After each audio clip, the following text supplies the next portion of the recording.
What? I've never gotten this message from What have you YouTube said? What have you done? Oh my gosh. I've never seen this on YouTube's side. I started a test stream and it pops up and says live streaming is not available right now. Hold on. Oh, no. I think it's just... Now it says we're live. Oh, there you go. I didn't even have to push the button to go live. Can you guys see us? Hello, chat. Hello, world. Are we here? Is this working? Is this real life? Hello, internet. It's me, Margaret. Could you hear me? All right. I think they can see us now. So you're going to pop out chat so that I can see it. Oh, the poor things. They can actually see us. They can. I'm going to send you here. Let me get you the actual link to the actual chat window. I will, and I'll try. As I said, I promised Barnacules that I would actually try. I would attempt to look at the chat this time because normally I'm just far too confused by everything. I can't talk and click at the same time. It's an acting skill. I don't have that much special. It's an act. You know what? I almost think that's more of just a male characteristic. Like I think because I cannot multitask. My wife can do like 87 things at a time, and it's like literally if I'm driving a car and I see like a shiny thing, I'm gonna kill a bus full of children. Like it's that bad. I was like trying to make pancakes this morning because I forgot to make the bread I was supposed to make. And so I thought, I'll make the bread while I make the pancakes. And of course, there I am. I'm putting eggs in the bread and then I'm going, oh shit, that's supposed to be the pancakes. I'm like, fuck it. One at a time. I have to do it one at a time. You're like, whatever, as long as it's cooked good enough, nobody gets salmonella, we're good. Oh my God. We did some good pancakes. I tell you, my son says it's all in the cooking, but they were some good pancakes. Oh man, I love me some pancakes. They don't love me though, obviously. I'm sorry to get that. Go ahead. Sorry. I was gonna say I went in for a wardrobe fitting yesterday for a film that we started 6 months ago. So I was like literally kneeling at Bradley Cooper's feet when we got like wrapped for COVID, and wrapped for lunch and then wrapped for COVID. Luckily, I got to eat first. So unfair. So we're going back 6 months later and just picking up where we left off, basically. Yeah. And they're like, How are you feeling? I'm like, I'm feeling good. No, I'm feeling good about it. Good to come back. And they're like, how are you feeling like with what you've been eating for the last? I'm like, oh shit, you need to do a fitting. So I had to go in and try my costume on to make sure that it still fit. That's hilarious. Thankfully, luckily it's 50s or 40s clothes. So the pants are up to like here anyways. So it's like. That's definitely not a unique problem for you though, because I was watching was it an interview with the show Riverdale? Does that sound familiar? Oh yeah, Riverdale. Yeah. So I don't watch it personally, but I watch these random interviews on YouTube just because they look interesting. And one of the it's like the Archie's comics like realized or something like that, right? Only darker and like Batman. Yeah. So anyways, one of the lead actresses on there, she said during COVID, she said screw it. She's locked up at home. She's been eating ice cream, and she said she didn't say how much she gained, but she said she gained enough that when she went back to wardrobe, she didn't fit in any of her stuff to finish the episode they were working on. So they basically had to like refit it. Like there's nothing else they can do, right? What are they gonna do? Delay for like a month for her to lose the weight? So they're like screw it. They're like just rehem everything and do it in computer editing or whatever. She's like, wow, I didn't even know they could do this. Like I'm just gonna say screw it and eat whatever I want all the time. That's what wardrobe's there for, right? Is to basically let my pants out. That's the goal. Oh my God, that's great. So how did your scene go where you don't say anything and just walk off screen? Was that it was great. Luckily, we've got a director who likes to shoot rehearsals, which is like, so basically it means like he just shoots quickly. So you go like, okay, let's rehearse. They go, okay, roll the camera. So you're like, all right, great. Stormed out a couple of times and then left. It was great. Yeah. That's awesome. But tomorrow I got to go in and actually get, I actually got to do some acting tomorrow apparently. So. Oh, so they're gonna make you work for your. They'll make me work tomorrow. Yeah. I gotta do lots of shouting although I don't even know how we're doing this now because like, am I allowed to shout within a meter of someone even just because we're acting? I don't know how this stuff. Right, because you're gonna spit the Rona all over them, man. That's it. You're gonna kill everybody. Like you can't do that. I've had 2 Corona tests this week. Oh, God, please tell me you're not the ones where they have to stick that stabby thing in your nostril. They don't have to go that far anymore. Okay. But because of all the, I guess it's privacy stuff and the fact that they're paying these labs for this information, you can't go, hey, lab from the TV I'm working on, can you just send the results to the movie I'm working on so I don't have to do it again? No. They say, yeah, sure they can. If you want to pay $150, I'm like, no, I'm a cheap bastard. You can I'm happy. You swab my nose. I get paid to go and get my nose swabbed anyway, so. Yeah, because I was going to say, they're not charging you for the test, are they? Or do you have to do it on your own? Okay, so they're like on set doing it? Are you kidding? I'd be like, screw that. I'm not like, it's like, I'm a whore at this point. I'm like, it's been 6 months without work. You're Canadian. You guys don't pay for anything healthcare, right? Like, isn't that like illegal? Like if they catch you paying like $5 for like dental preferential treatment, they'll like put you in jail for like 20 years. Yeah, you can get a, like, basically, it's actually like, that's my personal pet peeve is that it was not perfect before, but they had basically an insurance plan where everything was covered to a limit. And then if you wanted to go above and beyond that, like in England, you can get a private room, you can go beyond that stuff. But they were very smart about the marketing on it. They're like, no, there's no 2-tier system. I was like, well, there is a 2-tier system because we used to just get on a plane and go to the States if you want something done. Like you want to spend some money and get it get it done quickly or whatever. Interesting. I didn't know that. So in Canada, you can actually pay if you want like better service. You can't. Not allowed to. You can't. Okay. It's called extra billing. They're not allowed to do it basically now. Because if you could do that, then they'd exploit the hell out of that, right? Just like down here, we have I don't know if you got citizenship here, so obviously Affordable Care Act, right? Yeah. It does a little bit of a weird thing where it's like you can have insurance, but the doctor can tell you he doesn't take it. So there's like doctors that can literally just say, no, we don't want your insurance. So your insurance is only good at like public hospitals and stuff like that and urgent cares. If you try to go to like a primary physician, they can just be like, nah. The insurance doesn't pay enough, when we bill them for that. So we don't even take that insurance. So you have to pay out of pocket. Like my private physician, I still pay him out of pocket to this day, even though I have like a really expensive insurance plan. Just because my alternative is to go somewhere else to a doctor that hasn't seen me for 18 years, doesn't know my problems, and they just look at me kind of funny, like, oh, we need to get all these tests and do all this stuff. It's like, no, they've already done all that. Like, I don't want to do that again.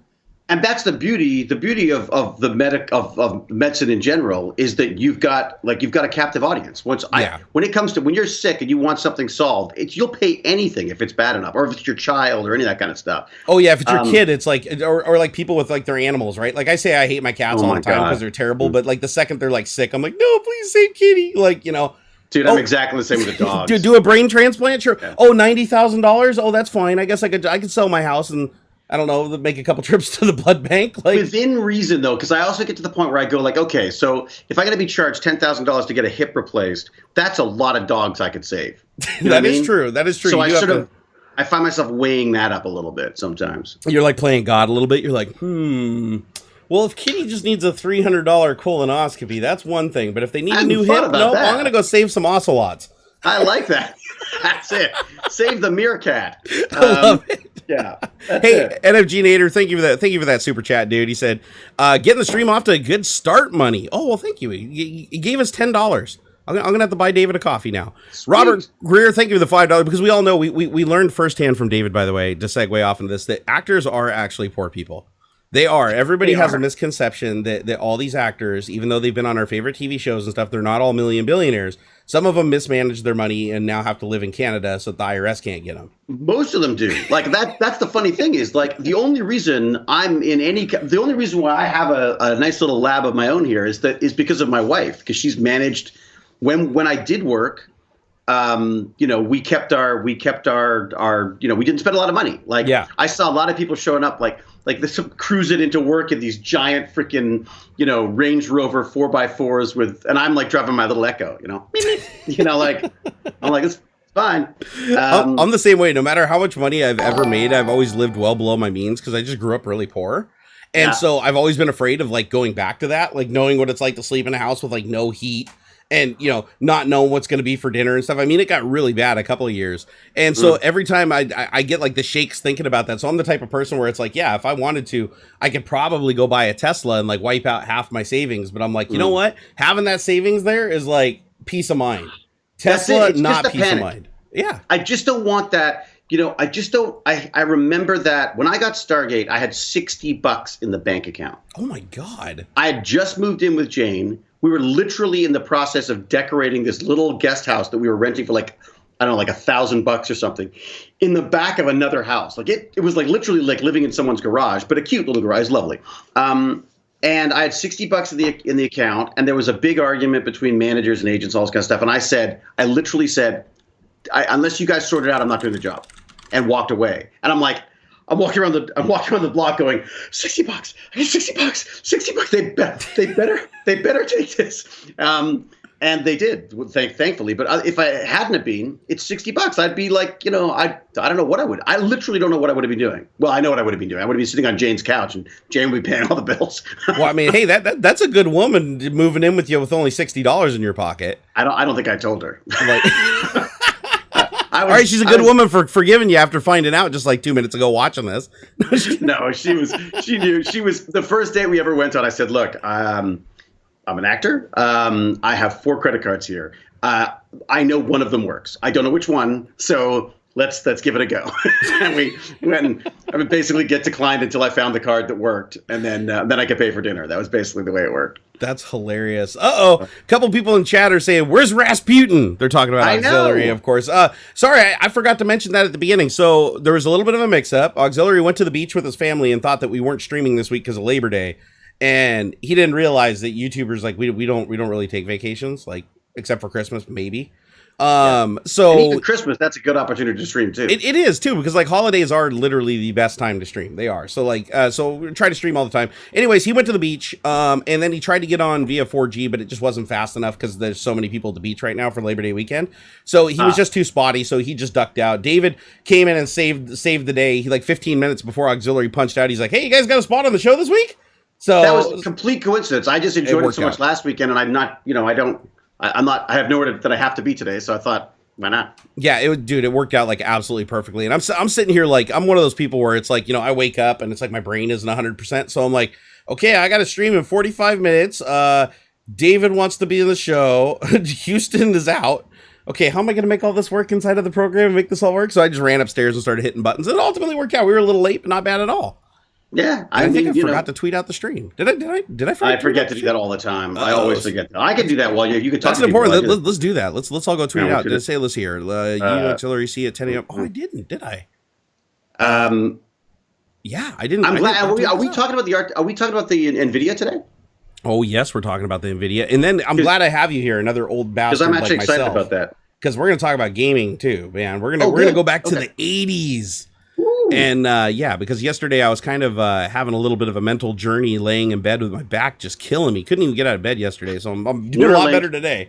You got to get that Neuralink sorted out. Dude, I did. I even tweeted out Elon the other day. I was like, dude, get that Neuralink. I want a button. I just want to push a button and make my whole back numb and then occasionally be able to push it for some pleasure stuff. I'm just saying. Our Arduinos are pretty small. Maybe we could just instead of a circle, just make it a little square. I don't know. I kind of want the FPGA because I think it'd be just a little bit faster, and we already know some guys that can code that shit up at Haddington Dynamics. So. Oh, that's true. Yeah. Get them to do it. They can totally do it. All right, hold on. I'm gonna grab the link for the stream because I don't have it up on my screen for some reason. I don't know why. Wait a sec. You're gonna do this. There we go. Is he talking to himself again? Oh, I was talking to myself. Great shot on the back of my head. God. Perfect. All right, let's see. Okay, do you got the link to the stream too on your side? I guess I can send it to you on the Skype souls here. Let me put it in chat in the little chat window. All right, there it is. And then let's see here. All right. Oh, great. Good. I can actually do it on this. Perfect. Live on Isn't this exciting watching this happen? It is. People love this. This is behind the scenes, man. This is the stuff people don't get to see. They don't see the hard work. The hard work that goes into these. I try not to hide anything in my streams. I want people to be there and experience it with me. Dude, I spent the first like 40 minutes of Tech Bandits this week just trying to figure out like a hum on my mic.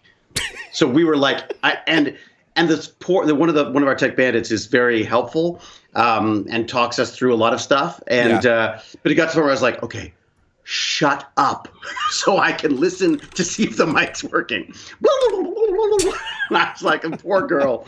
She's fantastic, but I was like getting grumpier and grumpier. I was like going full McKay. I think I've actually set a record for how long you can stream where nobody can hear you. Nice. I did not too long ago. I think it was just a couple of streams ago. I was over doing my Twitch deal, and there was a segment where I was like trying to capture the screen and play a YouTube video, and I ended up like muting my mic and muting the YouTube video without realizing it because I tried to mute my audio so the video would play, but then I muted the video too. And I'm sitting there just like giving my narration. The video's playing for probably a good 10-15 minutes. And then I finally look over at chat, and the whole chat, my phone's blowing up. My mods are messaging me and DMing me. Dude, we can't hear any audio. What are you doing? Because it's like really hard to monitor all that. I think I did 20 minutes once without audio. Yeah? It's just, but again, I feel like, you know what? That's a story for you. That's a story for your kids. It is. You know what? That's gonna be genius- funny, is because our parents told us the story about walking up a hill 20 miles in the snow, and it's like our story is gonna be like, man, I used to live stream with only 4 megabit. Like, what are you talking about? Like, you don't even know what a megabit is, man. You don't even. That's not even like a unit of measurement for this We generation. used to have cables. We used to have cables coming out of our microphones, man.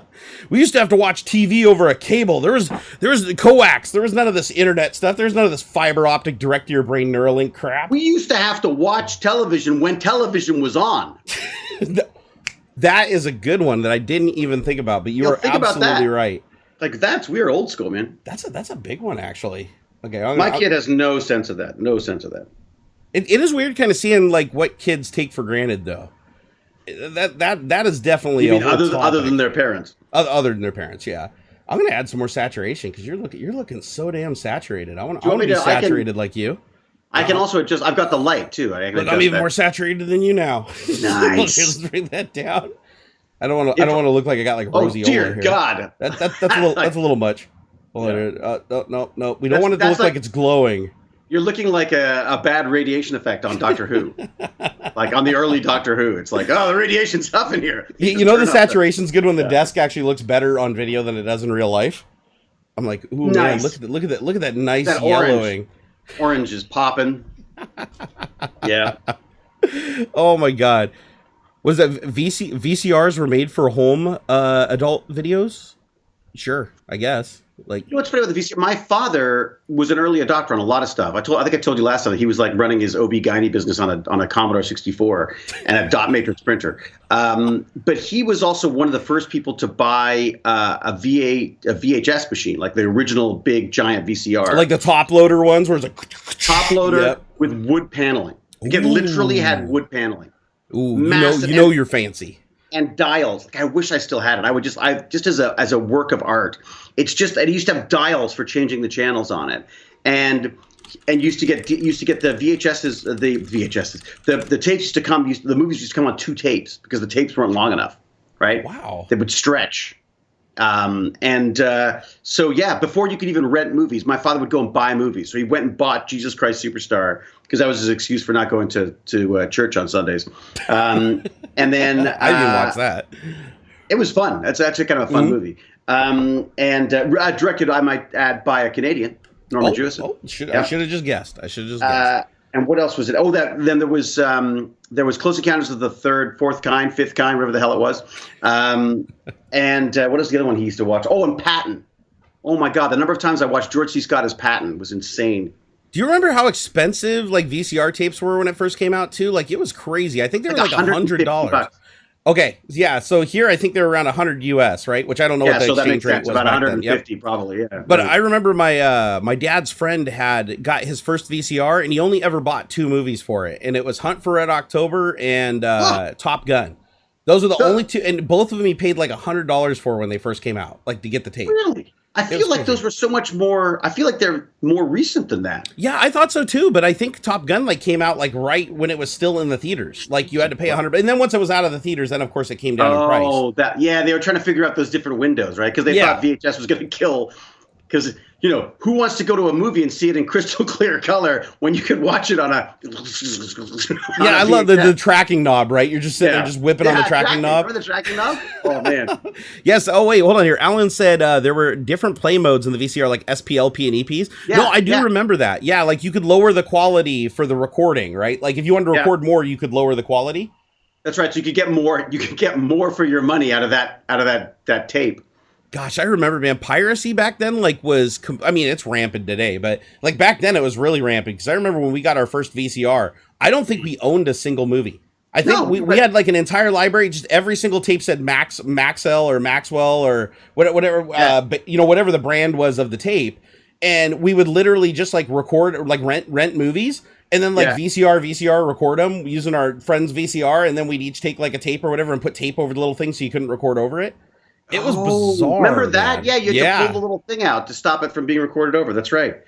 That's funny because Dad did a couple of tape to tapes. Most of the stuff I had a friend though who subscribed to American Movie Classics or whatever it was, like all the old films. Okay. I can't remember what it was. Something like that. And all he did was pirate movie after movie after movie after. That was all he did. he would just tape the movies. That was it. I mean, to be fair, when I was younger, I mean, I was like a raging pirate, dude. Like, I should have literally had like a peg leg and like a patch over my eye. And it's weird because I have to like, even though nowadays it's like, you know, I've kind of grown up, I kind of realize how the economics of it work. And so now I don't pirate because it's like, you know, I'm just going to buy the stuff. I can afford it now. But there is still like a place for piracy where I play devil's advocate to myself. Because I'm like, would I have had the same advantages without piracy? No, I wouldn't, because I learned how to program because I like took the $3,000 copy of like Borland Turbo C++ or whatever and like pirated it and learned how to code, right? I went to the library and got books and I got the compiler because there was no free compilers back then. Back then they were all like crazy money. And learning stuff like 3D modeling, like 3D Studio Max, like when I was a teenager, you know, I pirated the shit out of that because it was like $3,000 for a license for the like the educational license. I was like, yeah, I can't afford that. So, you know, and of course there was like games and movies and music and stuff like that. But the things that I actually kind of can justify is people that can't afford it, but they're getting it for the purpose of learning and they're not redistributing themselves. It's like, I almost wish that there was a little bit of a spot in law, but I know that it would be exploited like instantaneously. Like that, you'd be literally just given the keys to the kingdom. But I do understand it, like from my own personal experience. I feel like we brought it on ourselves though, because I feel like, I mean, software's a little, I guess the software isn't a little different, but my thing with film and television is always that charge a reasonable amount of money and make it available to everybody, and then you're not going to have piracy. But because because again, the industry is so far behind on this stuff, they have all these windows, right? So the only way they can make money is by restricting access to their films at different times and for different periods of like for windows of opportunity for people to watch it. So if you want to watch it right away, it costs more. If you want to watch it on in a theater, it costs a bit more. If you want to own it for home before it's available wide, you get an extra chunk. And it's just, they're constantly trying to get as much money as they possibly can out of these movies. My problem is, I feel like as soon as you've got something digital, it could be copied. As soon as you've got something that's so easily copied, I don't understand why they don't adjust the price for it. Because I think like the theater releases, like I totally get, because by keeping it only on film, it is incredibly difficult to go from film to digital. Like for a private citizen, like you're not going to have the dude up in the booth playing the movie, getting any kind of a quality representation or recording of the audio and the video from a projector. You're just not, without a lot of specialized equipment. But once it crosses that barrier and it comes out of the theater, even if it's just available on like Amazon Prime Video, it's like now you go get a TV, you buy a cheap splitter from like Japan that cuts out the HTTP encryption, and you can record a direct digital copy of whatever is streaming to you in like 4K HD UHD over Amazon Prime Video. So if they release to Amazon Prime Video, it's literally like in the pirated community like within 5 seconds. Well, and the worst pirates are the film industry. I mean, I remember one year on Stargate, there was we've got a mole. I'm like, what the hell? Someone's released the visual effects episodes on the internet, and I was like, wow, dude, that's pretty rough. And then I walked over to the recycling bins that they have, and I opened up one, and it's full of DVDs that they are throwing out because they were older versions of the shows that they were working on. So basically, they were all making copies of the DVDs to bring home, to work at home. And then when they were coming home, they were throwing them in the recycling bin. I was like, you don't have a freaking mole. You have someone, when you put your garbage out, you're basically providing the fans who are hanging around outside with all of the, wow. It's like they can't get their head around the technology. Did you hear about there was a movie recently, well, not recently, like within the last couple of years, that was actually saved. I can't remember what it was called. Does anybody in chat remember the movie that was saved that wasn't going to come out, but luckily somebody had illegally copied it and took it home? One of the employees did, and they brought it back in when they lost their hard copy. Oh, wow. Oh, I'm trying to remember what movie it was. It seemed like it was only a couple of months ago. I can't remember what. Oh, it was Toy Story. It was the latest Toy Story movie. They literally lost the assets. Like the physical graphical assets to render the movie, and like halfway through they lost it, and they lost the backup, and an employee had taken it home to work on it, and they realized that they had a hard copy at home, and they brought it back, and they were like, all's forgiven, and then they were able to finish the movie and replace it. But yeah, Toy Story 4 wouldn't have happened, or oh my god, I've got to say, they better get a big freaking raise for that. Right? Like, dude, thank you for breaking the rules. You for pirating, literally saved us like $1 billion. Like, we appreciate that. Yeah.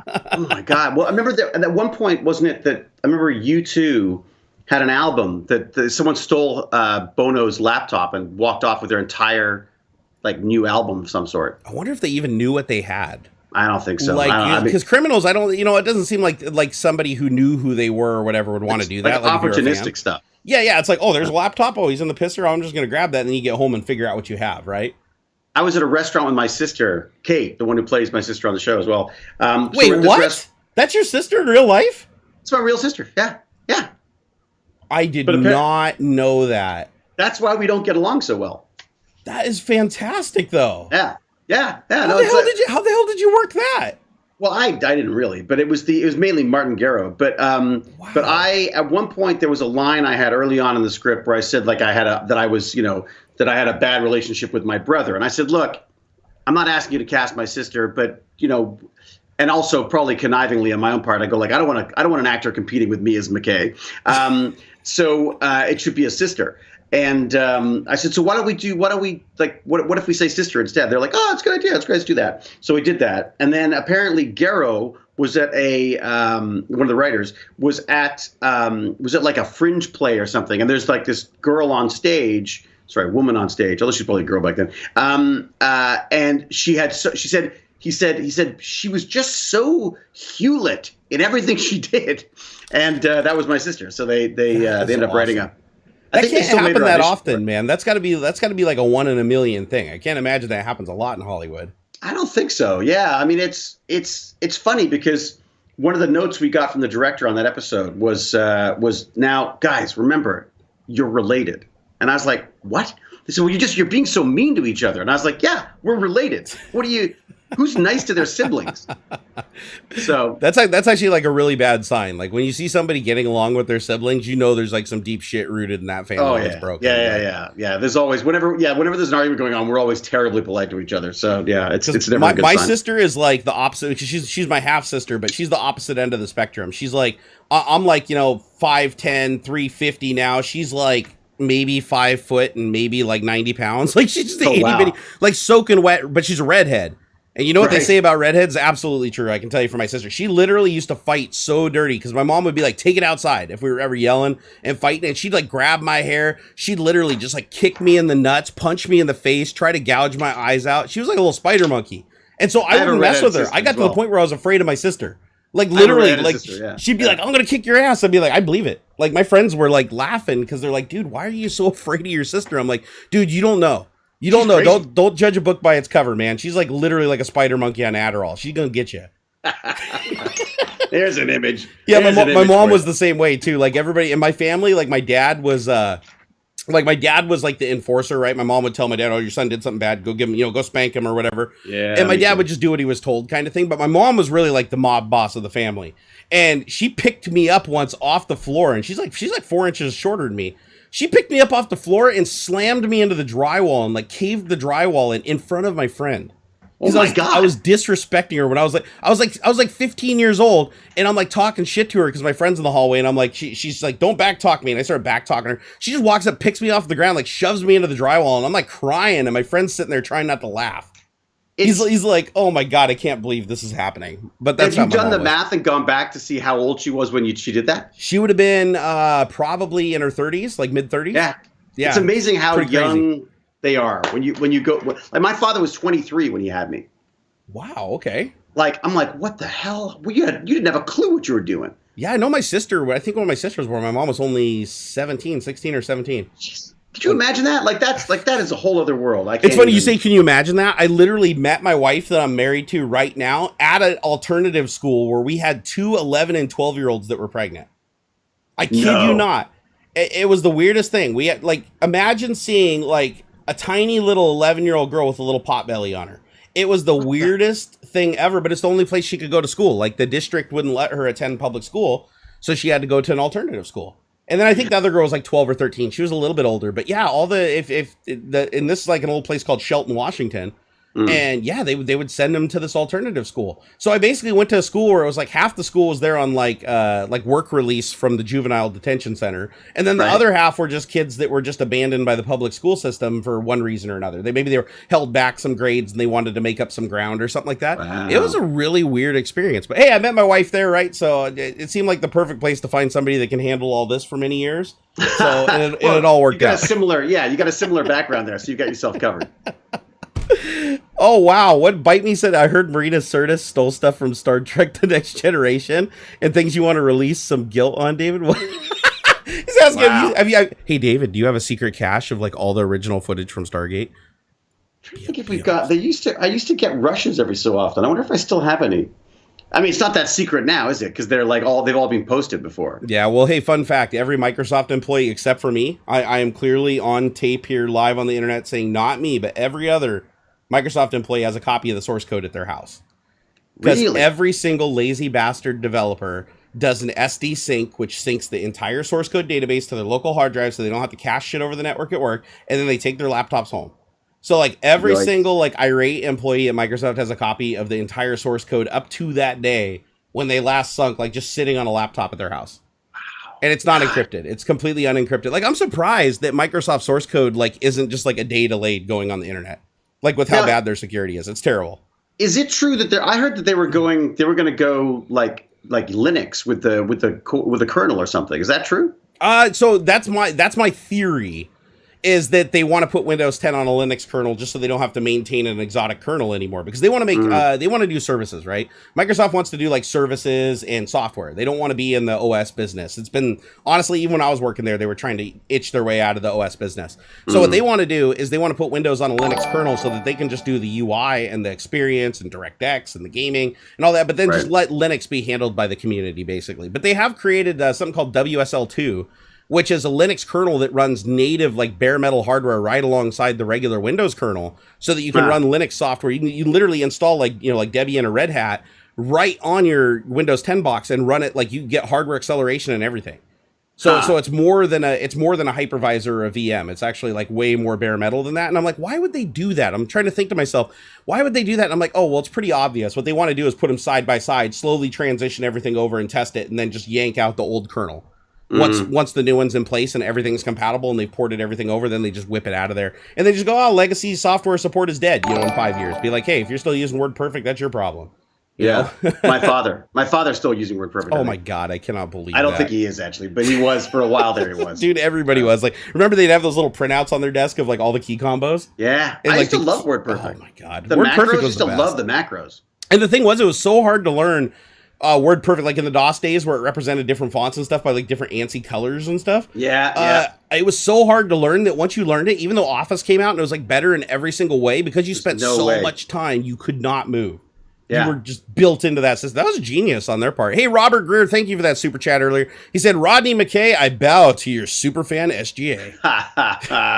As you should. Bow. We all do. As a matter of fact, I'm gonna embarrass Houston a little here. He was actually holding back his fangirling pretty hard last time you were on the show. Oh yeah, he's a big fan. He's a big fan. He tried to play it cool. But he was good. He did it. He did a very good job. You should get into acting. So it was like a big deal that he couldn't be on the show today. So I kind of felt bad for him, because I was like, so we'll just have to have you back again. I'll be back. It's what we got to do, man. It's fun. Hey, Dante, I love it. Thank you for the £5. Oh, we got some pounds here now. Pounds. That's real. You're talking real money. Real money. It's not made out of recycled denim. Yo, Jerry, nice to see you. I'm going 3080 and 3090. Wait, why would you go both 3080 and 3090? Wouldn't you want just 3090?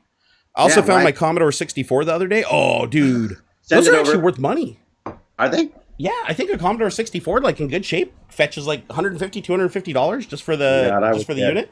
Well, that's my theory, My theory is that all these old computers are worth a fortune because they're just disposable to people, right? Oh, absolutely. I've got a monitors. Let's see, how many computers do I do? Do you have any retro stuff? Do you keep any retro computer stuff around? Let's see if I can find it. What's it? Okay. Oh. Because pulling everything off because I have a Texas Instrument TI 99-4A, a Commodore 64, and an Apple IIe. Those are my three ancients that are packed away. What in the hell is that? Oh God, hold on. I know what that's called. Is it Newton? It's a Newton. It's an Apple Newton. Holy crap, dude! I have not seen one of those in real life ever. This isn't even the first one. I waited until they got the technology down.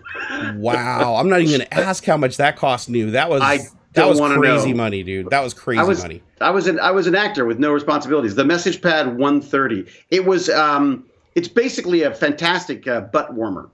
Wow. Because it used to run so hot. Like so freaking hot. What else have I got? Like, geez, that's like before. Is that before like lithium ion too? Is that like metal halide batteries or some crap in there? Wow. Yeah. Although now I say that this is the one that has the where you could put your own batteries in now. So I guess it was. I guess they switched the one. It was back in the day when they didn't build the freaking batteries into everything. Yeah. Does it got a date on it? Like on the back? Because I'm like, God, I want to say that those came out in like the 90s. I mean, because I want to say like early 2000s was like the color screen, like compact iPacs and stuff, like with the PDA generation, like where the Raspberry came out. And what was the other one? I don't see a date on this. This got to be. Apple never did really put dates on things. I think it's because they expected their electronics to like last forever.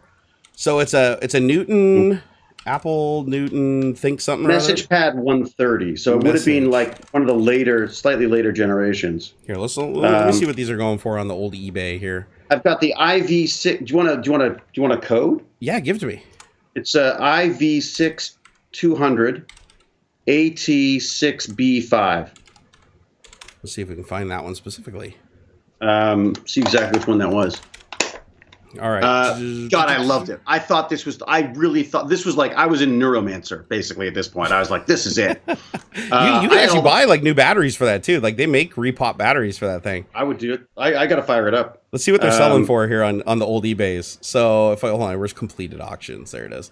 All right. It's not in perfect condition because it was actually used. Okay, so open out of box, $115. Really? Yeah, broken $52. Like if it doesn't work at all and it's like completely a piece of crap, $52. That should work. I just haven't fired. I mean, the batteries aren't in it. It should be fine. That's crazy, man. Yeah, so they go anywhere. It looks like from about $50 to $150, depending on condition and how well they work. Yeah. But looking at the batteries, yeah, I think that battery is just regular. Like it looks like it's just a bunch of like button cells, like rechargeable button cells that are in a plastic sheath of some kind. Oh, is that what they're using? That's what it looks like. Yeah. Wow. Yeah, it was an amazing look. It was an amazing thing, and then I went on to I then bought a Palm Pilot because I was obsessed with the idea of handheld computing. Oh, I was too, man. Back in the early 2000s, like I think I had every PDA imaginable at some point. Yeah, because it's portable. It's the ultimate geek. I don't want to leave my technology. Yeah. You know? Eric Hendricks in the chat. Dude, how did you get David Hewlett on the show? Well, it's easy. It turns out that Canadian bacon can lure any Canadian anywhere. It's true. It is true. That's why they call it Canadian bacon, not just regular bacon. Yeah. The geeks. Geek bacon. So here's the thing I don't understand. So they call it Canadian bacon here in the U.S. Does that mean if I order bacon in Canada, I'm going to get like little round pieces, or do I get regular bacon in Canada? You're going to get back bacon. The back bacon is basically or pea-meal bacon, I guess you'd call it there. Okay. That's the true Canadian bacon. Gotcha. So, but do I call it Canadian bacon if I come to Canada, or do I just say bacon? Pea-meal. You'd like pea-meal if you want that. Pea-meal. Okay, got it. And that's or you just get regular bacon. I mean, that always confuses that always confused me. It's like Canadian bacon. Like, isn't bacon just bacon? But I guess it's not really, right? No, it's not because we have the pea-meal bacon. You've got all that. You've got that like corn. Was it corn starch? What is it they put on it? The corn meal all over the outside of it. They roll it in cornmeal, and it's very lean. There's no fat to it. There's like fat on the outside, but no fat within. Because I'm thinking of like the stuff they put on like pizza down here. Like if you get a Hawaiian pizza down here, it comes with Canadian bacon and pineapple, and it's like it looks like pepperonis, but they're pork. They're like pork pepperonis. So that's some American thing. That's some American thing. We're just like pinning that on you guys. Like you didn't ask for that. Yeah, that's the first. That's your first attempt at invading Canada. Let's be honest. Invading Canada wouldn't be very difficult. Like you guys are lucky that everybody loves you because I'm pretty sure your entire Air Force is just like a Cessna and like one guy with like a Molotov cocktail. I think our submarine sunk. I think our one submarine sunk. Wait, you guys had a submarine? Oh God, I was misinformed. Until it started leaking, I think. I think we have a limited. We definitely have limited. We're not big on the military. Although we did the Canadians were amazing during the wars. I mean, they were throwing themselves into that stuff. We got all over the place for those. But I think the big stuff now is the Arctic, right? Yeah. Because the Northwest Passage is sort of melted, so it's now an incredibly fast route. So we've got America vying for it, Russia vying for it. Everyone keeps wandering in and trying to put flags in it or boats in it. So I'm kind of curious to see what's going to happen there because apparently the biggest buildup of military technology in the world right now is in the Arctic. Wow. Because it's basically the last giant oil field, right?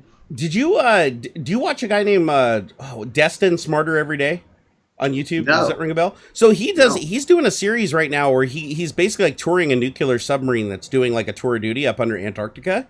Oh, wow. And they have these submarines that can literally like break up through the like 16 feet of ice. It just punches it on it through Stargate. like a cookie cutter. It just like they just pop up and push out like 16 feet of ice out from above them. And I'm like, man, how the hell do you build something that can take that kind? Like, I understand the sea cutters where they put like the giant metal things on the front that plow through the ice, but they come up from the bottom and just cork out a big chunk like that. I was like, I didn't think our subs could do that. I did a whole thing with the kids. Whoa, shoot, sorry. I did a whole thing with the kids on icebreakers at one point because I'm so obsessed. I just love the idea that you got to build something that can cut through like ice, like, in some cases, 100-year-old ice. Yeah, it's like hard as rock, basically. Like you need to build something that's like shattering rock. Oh, this guy. Yeah, I've seen this guy. Who? He does things like, just smarter every day. Smarter every day. Yeah, I'd be surprised if you haven't seen him. I know his channel is really big, and he does a lot of stuff with like NASA and SpaceX, and he make gets sure I around. subscribe with the right channel here. Yeah, because I realize I've got a couple of YouTube channels. There's one that I keep subscribing to things. I'm like, why are they not showing up? It's because I've subscribed to them on my 2 subscribers channel. Oh, plus YouTube has been doing something really bad lately, and I've caught him red-handed. Like this is something they absolutely. It's not even. This isn't a theory. This is confirmed. Is if you don't watch a video from a channel, like if a channel releases like 5 or 6 videos, I don't know how many exactly, but if there's so many videos they release that show up in your notification window, but you don't click on them, they unsub you from the channel. Oh, really? Oh, but they don't take down the sub count from the person you're sub to. So to the person you're sub to, it still looks like you're subbed, but you will not be. Like if you go to that channel, the subscribe button will be unsubscribed. And then if you subscribe back, it doesn't affect the count. It doesn't make their count go up. I have a theory that this is why they disabled the real-time count on subs. They used to be able to tell you exactly to the number how many subscribers you have, and it would have been abundantly obvious if like huge swaths of subscribers were just dropping suddenly because dropped of this. off. Yeah, so they just went ahead and rounded it to the nearest 1,000 or 10,000 or million, depending on how big of a channel you are, and that way you wouldn't notice when your audience was basically like pulling back. Because I find myself every day, because I subscribe to probably like 500 or 600 YouTube channels. Right. And so sometimes I'll go 5 videos before, I catch back up on somebody, but then they'll just stop showing up in my notifications. I'll think about them. I'll be like, oh, hey, I want to resume that series. Go back. Sure enough, I'm unsubbed. And I thought that I just wasn't subbed to them, but then I went and did a couple on purpose where I subbed back to them and then purposefully monitored it and made sure that I remained subbed. And sure enough, just at a random interval over the course of a month, I'd just be unsubbed from them. This is the problem with not owning the platform that you're making your money on, isn't it? I mean, it's total bullshit. But they've kind of got you because that's where the audiences are, right? I mean, you're right. Why are you streaming on YouTube? Why aren't you streaming on like Twitch? Or are you just trying to mix it up? So here's how I generally like divide things. On Twitch, I am way over the top. Like way over the top. Like on Twitch, nothing's off limits. I don't care. Religion, politics, whatever. I'll go after everything. Right. YouTube is more technology. Like my videos are technology and educational primarily. So what I wanted to do is I wanted to maintain 2 separate audiences. People that like both can subscribe to both, but that way I don't muddy the fields. Because anytime I've tried to do like a really extreme stream on YouTube, people get really freaked out by it. And anytime I'm on Twitch and I try to do just a regular tech stream, people get freaked out by it. So that's why I keep them separated. It's not for any other real purpose. At first it was supposed to be segregated based on gaming. Like I do gaming on Twitch, and on YouTube I do everything else. But then that's what I thought too. Yeah. So it's evolved, and it's way different. Like usually, like here, we got 766 concurrent viewers. That's about average, between 600 and 700 ish. And over on Twitch, I get almost the exact same numbers, but I guarantee you that like 50% of the viewers are completely different. Because some of them won't come over to Twitch because they don't like what that show's like, and then people on Twitch won't come over here because they don't like what the show's like. It's very bizarre. Well, and Twitch is scary for people who haven't come into it before. And many people, I'm amazed some people haven't even heard of it. I'm always amazed when I meet people live and they have no idea that I'm on the internet. Like I'm like, what? Really? Like they're like, oh my god, like I love Stargate. I was like, well then come and talk about it. We're like, I'm online all the freaking time. The hardest thing is moving audiences between platforms. Like it doesn't work. It doesn't work. Like I've literally created a YouTube video before. Now you can't do it. YouTube changed the rules. But I used to make YouTube videos where at the end I'd be like, hey guys, I also stream over on Twitch. Come over and join me over there. And then I'd say link in the description. I put a link on the screen and I'd put a link in the comments. And I would maybe get like 20 followers from a video that got like 200, 300,000 views. So not many people follow you from one platform to another because they're probably watching on like a mobile device and they already got the app on there from a TV that already has the app on their console has an app, and they don't want to install another app and have to log in and create an account and all that stuff. So especially now. Yeah, and so they don't move.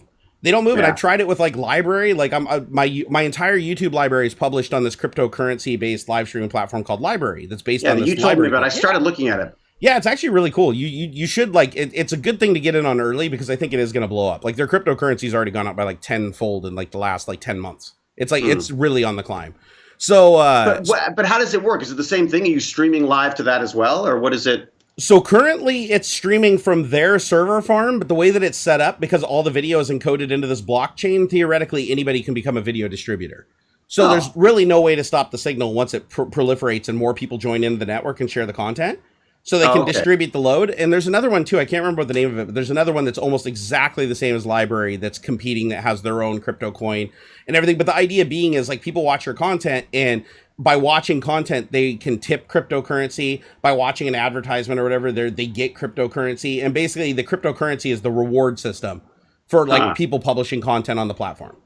So, and I mean, that's interesting. I'm wondering if I should do the soliloquio thing on that then. Like, is that a better place to be putting people's monologues? Oh, it could be. It's a great place because it's free infrastructure. It's pretty much guaranteed to be around for a very, very long time.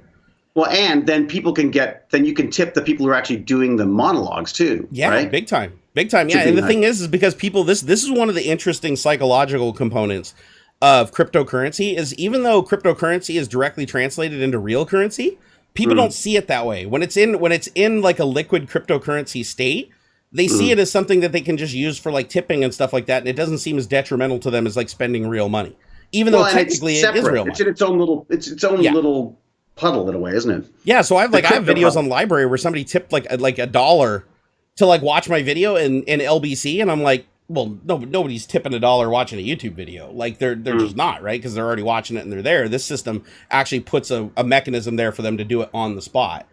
But you have a way of getting people there using YouTube and Twitch and Twitter and all that kind of stuff. Yeah, exactly. So, and people can just find you too. It's a full searchable catalog. So people could just go there and type Barnacules and all my videos would show up. Like every video on YouTube, the second I upload it to YouTube, they pick it up from YouTube and transcode it and put it on their network automatically. So I don't have to do anything.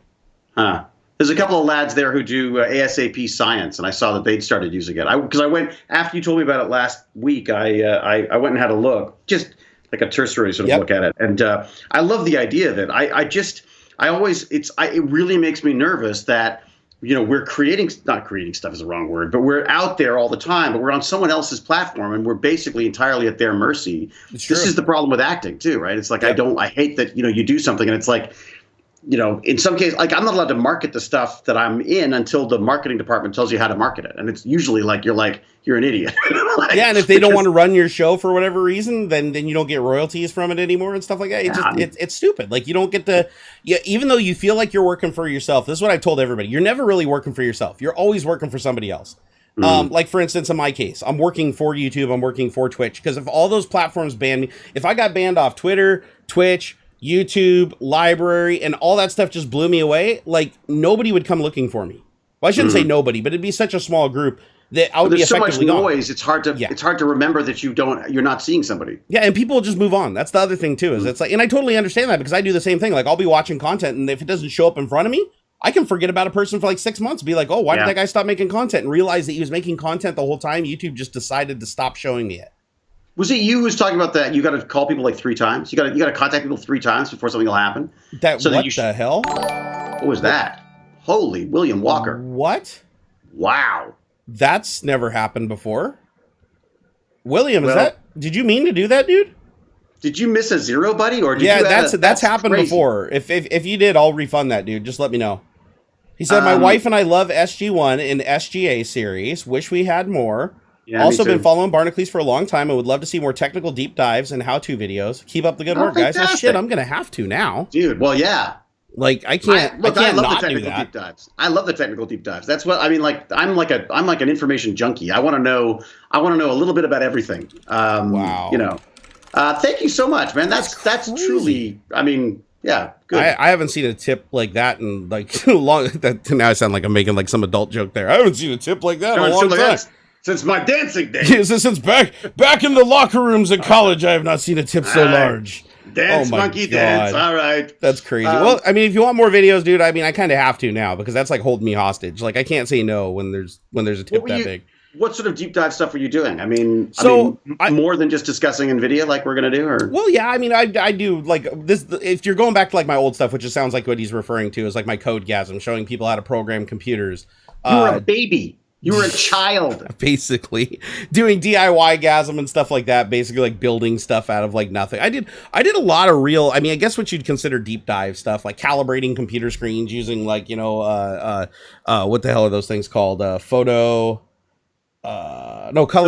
Those things you stick on the monitor to get them to, yeah. I've never used them. I think people like there's a lot of people that really resonated with that content, and that's content I haven't done in a while. But yeah, Codegasm is probably one of the bigger ones that people really resonated with, because I taught programming from the standpoint of like not the traditional sense. I would be like, even if you don't know how to program computers, you don't know what a compiler is, I'm going to start from the beginning and I'm going to skip all the big terminology and just show you action, reaction, so that you can just get into it and do something immediately without having to know all the theory behind it. Well, that's it, because people don't start in little, people get into coding, they cut and paste. Everyone cuts and pastes. Like, why not just get into actually making something happen as opposed to all this, it just bores I see the kids. There's a couple of code things happening at the local school, and I would sort of sit in every so often just to see what's going on.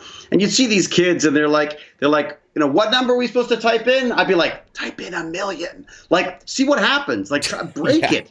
Like, see what, like, otherwise it's just like, oh, you made the balloon go up. Big deal. What happens if you put in 1,000,000? How many balloons go in? Can you crash the computer? Like, play with this stuff. That's the whole, you don't get in trouble at your age. You get in trouble at my age. Like, finding boundaries is like, that's one of the things I like about programming is you can pretty much find boundaries without any consequences if you're set up properly. And that's how a lot of my programming background, like I talked about, I did a video that was like my life story where I talk about a lot of this. And one of the biggest things that got me into programming was just being able to create something by just trying stuff. Even back in the basic days, right? You'd write a basic program, you'd get a syntax error, you'd go back and figure out, why do I have a syntax error? You'd figure it, and then once you figured it out, it was like this huge dopamine boost that's like, wow, I went and like logically figured out this problem. Even if it was something stupid, like you missed a quote or something. Yeah. You're like, wow, that was amazing. And you fix it, and then you start to build more and more confidence, and you start doing more and more things, and you'll reach beyond your capability. And then until you hit that, and then you do it again. So it's one of those things where it's like, you don't try to learn to hit a certain goal. You try to overshoot that goal. Like the whole thing is like, start out and be ambitious. Don't try to program something that you know how to program. Try to program something that you don't. Assume you can do anything. That's the biggest lesson I've told to everybody. Even when I was working at Microsoft, I did coding courses for our team. And I take them into things, say, listen, the first thing is just assume that you're like a rock star developer and you can make anything and anything's possible until it isn't. Because more often than not, it is. Like if you sit down and go, oh, hey, I want a program or whatever that can map the human genome or whatever like that. Well, yeah, that's entirely possible. You can do that and figure it out as you go. Because if you hold yourself to the limitations of knowledge you have at this minute, by the time you get to the end of the program, you're going to be dated. Like you need to be fluid. You need to learn as you go. And the other thing is, don't let a bunch of big words scare you. Because, man, like programming classes, you go, today we're going to be talking about multiple inheritance and interfaces and polymorphism. And all that stuff has a place, but there's a lot simpler ways to explain it that people actually will grasp onto it without it being scary. Like it reminds me of like the priests back in the day where they sort of it had to be in Latin, otherwise people would understand it. Right. It's like it just doesn't make sense. It's like doctors like, oh, you have influenza B type 2, 3. Can you just tell me that I have the sickness that everybody gets this time of year? Exactly. Just like tell me I got a cold. I got a cold. You're going to give me the same medicine and everything. Like, don't make it sound like, okay, you went to school for 8 years to learn how to say like some freaking words in Latin. Right. Like, I understand you're cool. That's awesome. So I've always tried to be the person that when I'm, and people hated me at Microsoft for it too, because it belittles them when they're all like these rock star devs that went and got these degrees in school and all that. And I'm like standing up in front of a room, like explaining stuff like a monkey. I'm like, look, this thing right here. Okay, I created an array. The array holds these things. Oh, well, why aren't you using that darn fangled blah, blah, blah, multi-linked list thing? And I'm like, because it would literally be like 1 millisecond faster, but it'd take like 12 more months to develop. Like, I'd rather just take the 1 millisecond hit. And they're like, oh, but that's not the way you should do it. And it's like, you're teaching people bad lessons. Oh, you used to go-to? How dare you? It's like, come on. Go-to. That's everything I wrote was a go-to back in the basic days. Remember that? Actually, I would argue that that you would not be able to write a basic program without go-to. I loved basic. My God, I love basic. On the Commodore, that was it. Yeah, and the cool thing is that like Apple Basic had like its own little things. Commodore had its own little things, but they all had the same basic language. Yeah. So like you could walk up to, because I did this, I went to the Living Computer Museum. I think there's a video on Instagram, me and AuxxZillary doing it. But we're at the Living Computer Museum and they have an Apple IIe, a TI-99 4A, and a Commodore 64. all right next to each other. And I literally go to each one of them and just do 10, print, go to barnnerd.com, 20, go to 10, enter. And I did it on all 3 of the machines and they all compiled and ran it.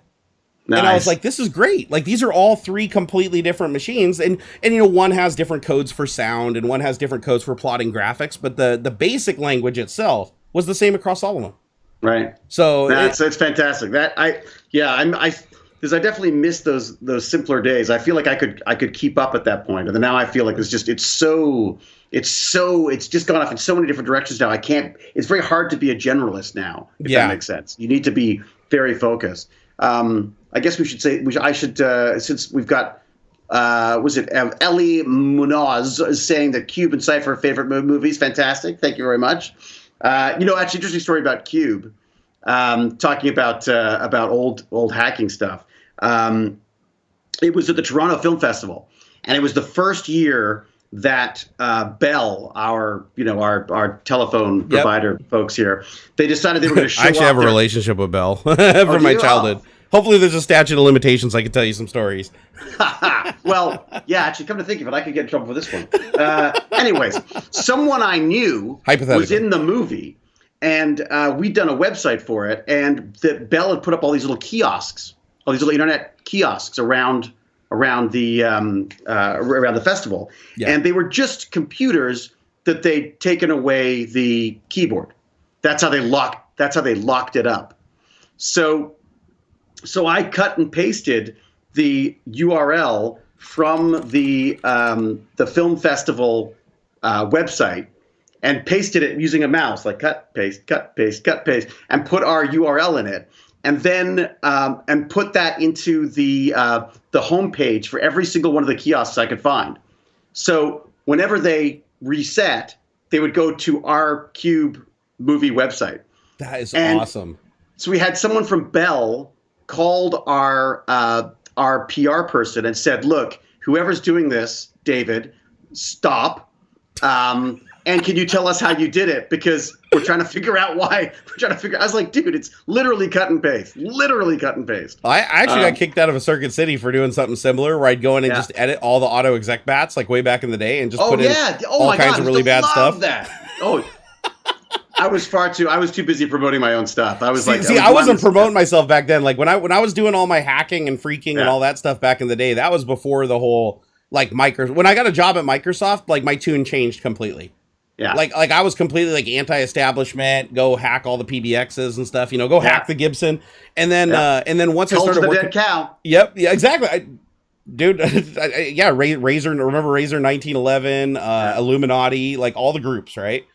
And I remember being like a huge part of that community when I was younger. Like we used to do stuff called phreaking, where you'd go and create like a red box from like a ripped up Conair phone and use your neighbor's like telecom box where they work to make calls. I own the domain phreaks.com. No way. Yeah. That's got to be worth like a mint, dude. People keep asking me to buy it. I'm like, yeah, sure. They're like, I'll give you $20. I'm like, thank you. No, be like add 4 zeros to that. But I mean, I just want to give it to someone who will use it properly, frankly. I don't need to but I have been, I guess it would be nice to get back the domains that I've been paying for like however long someone should look up and see when it was registered, because I've had it for frickin' years now. But yeah, so I used to go on. So with my Commodore 64, if you can believe it, I used to go on with this freaking ancient little modem, which was, I can't even remember. It would have been like, I think it was. Did you have to put a handset on it? Was it like 300 baud or was it like 12 or 2400 it wasn't that bad. It was probably 24. Yeah, that was my first modem too. Was a 2400 baud. I remember thinking how small it was at like this, because it was like, oh, it's portable. It was like this big. But I used to go on to, I can't remember what it was. There was a dial-up bulletin board here, and I read about a number that you could dial that would give you long distance to go. And so I would go to the West Coast sites. Yeah, it's a PBX. I freaking loved it. Yeah, I actually got busted using Boeing's PBX when I was a kid, but luckily they didn't prosecute. They just called my parents and chewed them out and told them to tell me to knock it off. Well, if you're young enough, you were fine. And because I did all this stuff when I was under 18. I think back when I did most of my PBX stuff was to call my friend who lived like a couple cities over, He was long distance, so I'd call Boeing's PBX, which was local, and then I'd use it to dial through to him in Olympia, which was like away from me. And we would just talk for hours and hours and hours. And we did that for like 6 months. And then finally we're on a call and a dude just breaks in and says, you know, who is this? What is your employee badge number? And we both panicked and hung up. And they had my number. So they ended up calling it back, and my parents answered the phone. And they're like, oh, we had somebody from this number dialing into our PBX system. And my parents are like, I don't know what the fuck you're talking about. Like, speak English, please. And they're like, do you have a kid in the house or whatever? Is he savvy with computers? And they were on to me like instantly. And my parents were like, okay, we'll punish him for this or whatever. My mom comes in and just says, knock that shit off. I was like, okay. And I still used PBXs after that. I just didn't use Boeing anymore because I was like, oh man, they're figuring this stuff out.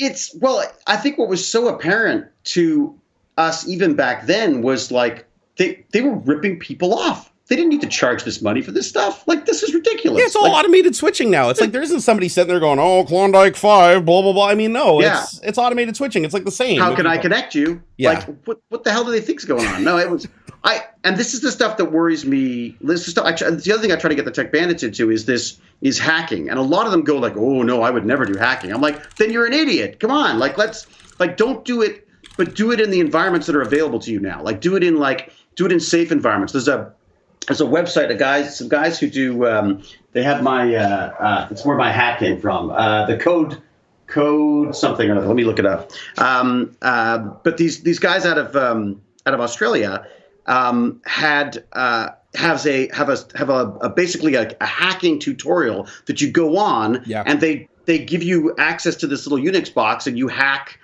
They walk you through some of these different ways of getting in and ways of elevating your privileges and stuff. Yep. And I was just loving it. I'm like going, oh my God, kids, you got to get in there. You got to get in there and do this stuff because you're not going to go to jail for it, but you still get to play with it all. Hell, a lot of companies have contests.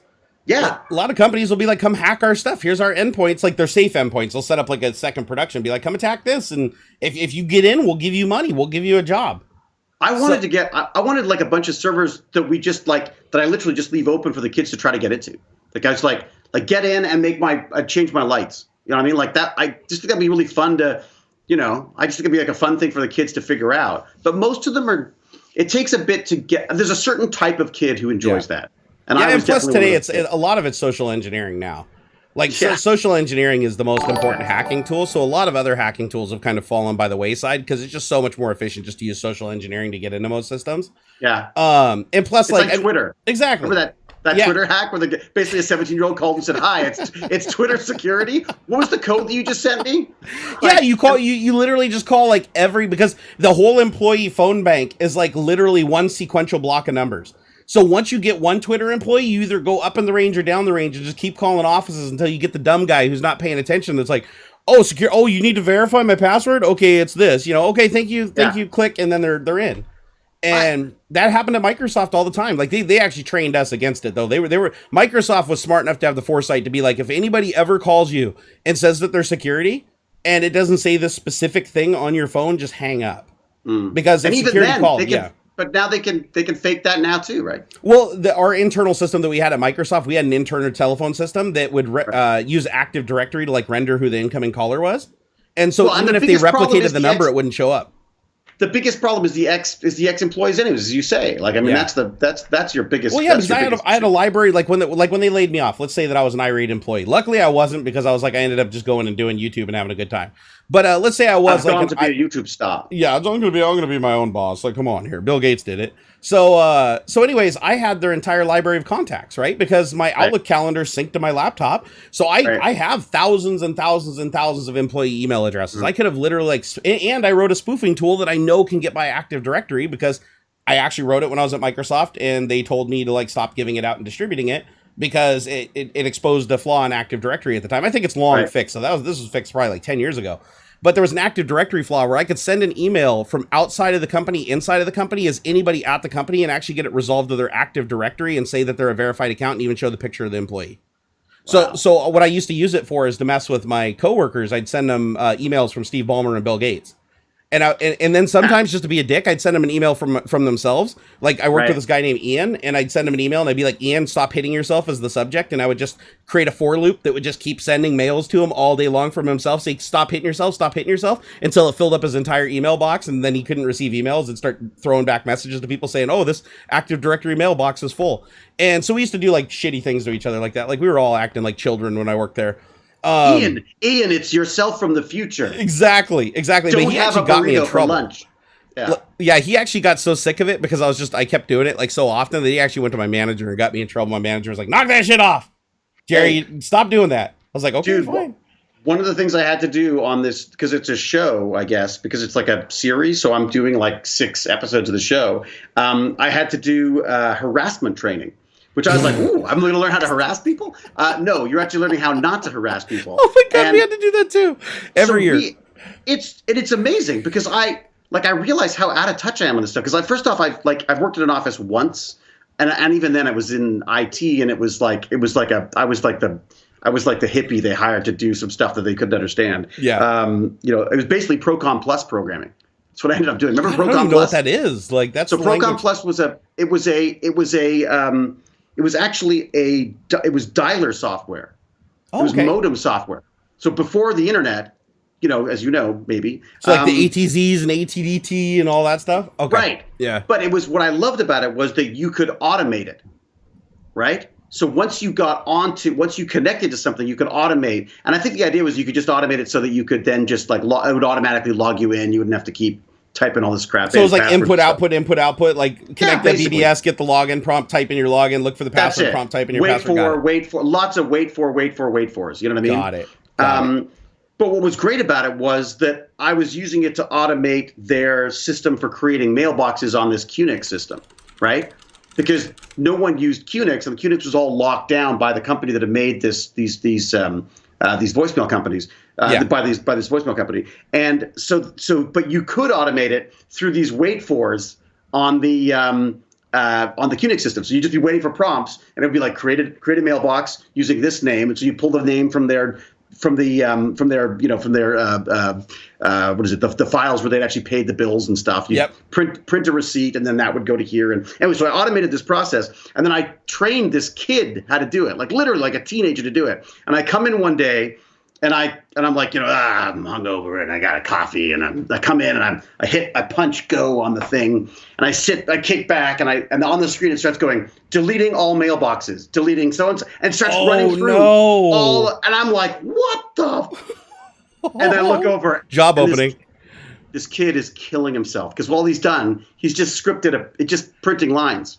He's not actually connecting or anything. Wow. So he was basically just oh man, he got me so good. I was like, okay, it's time for me to move on. You are the student has become the master. You are. Oh, I would be shitting myself if I ran a program and I looked over and it's like doing the opposite of what I'm supposed to, because there's no backups for any of that crap. No.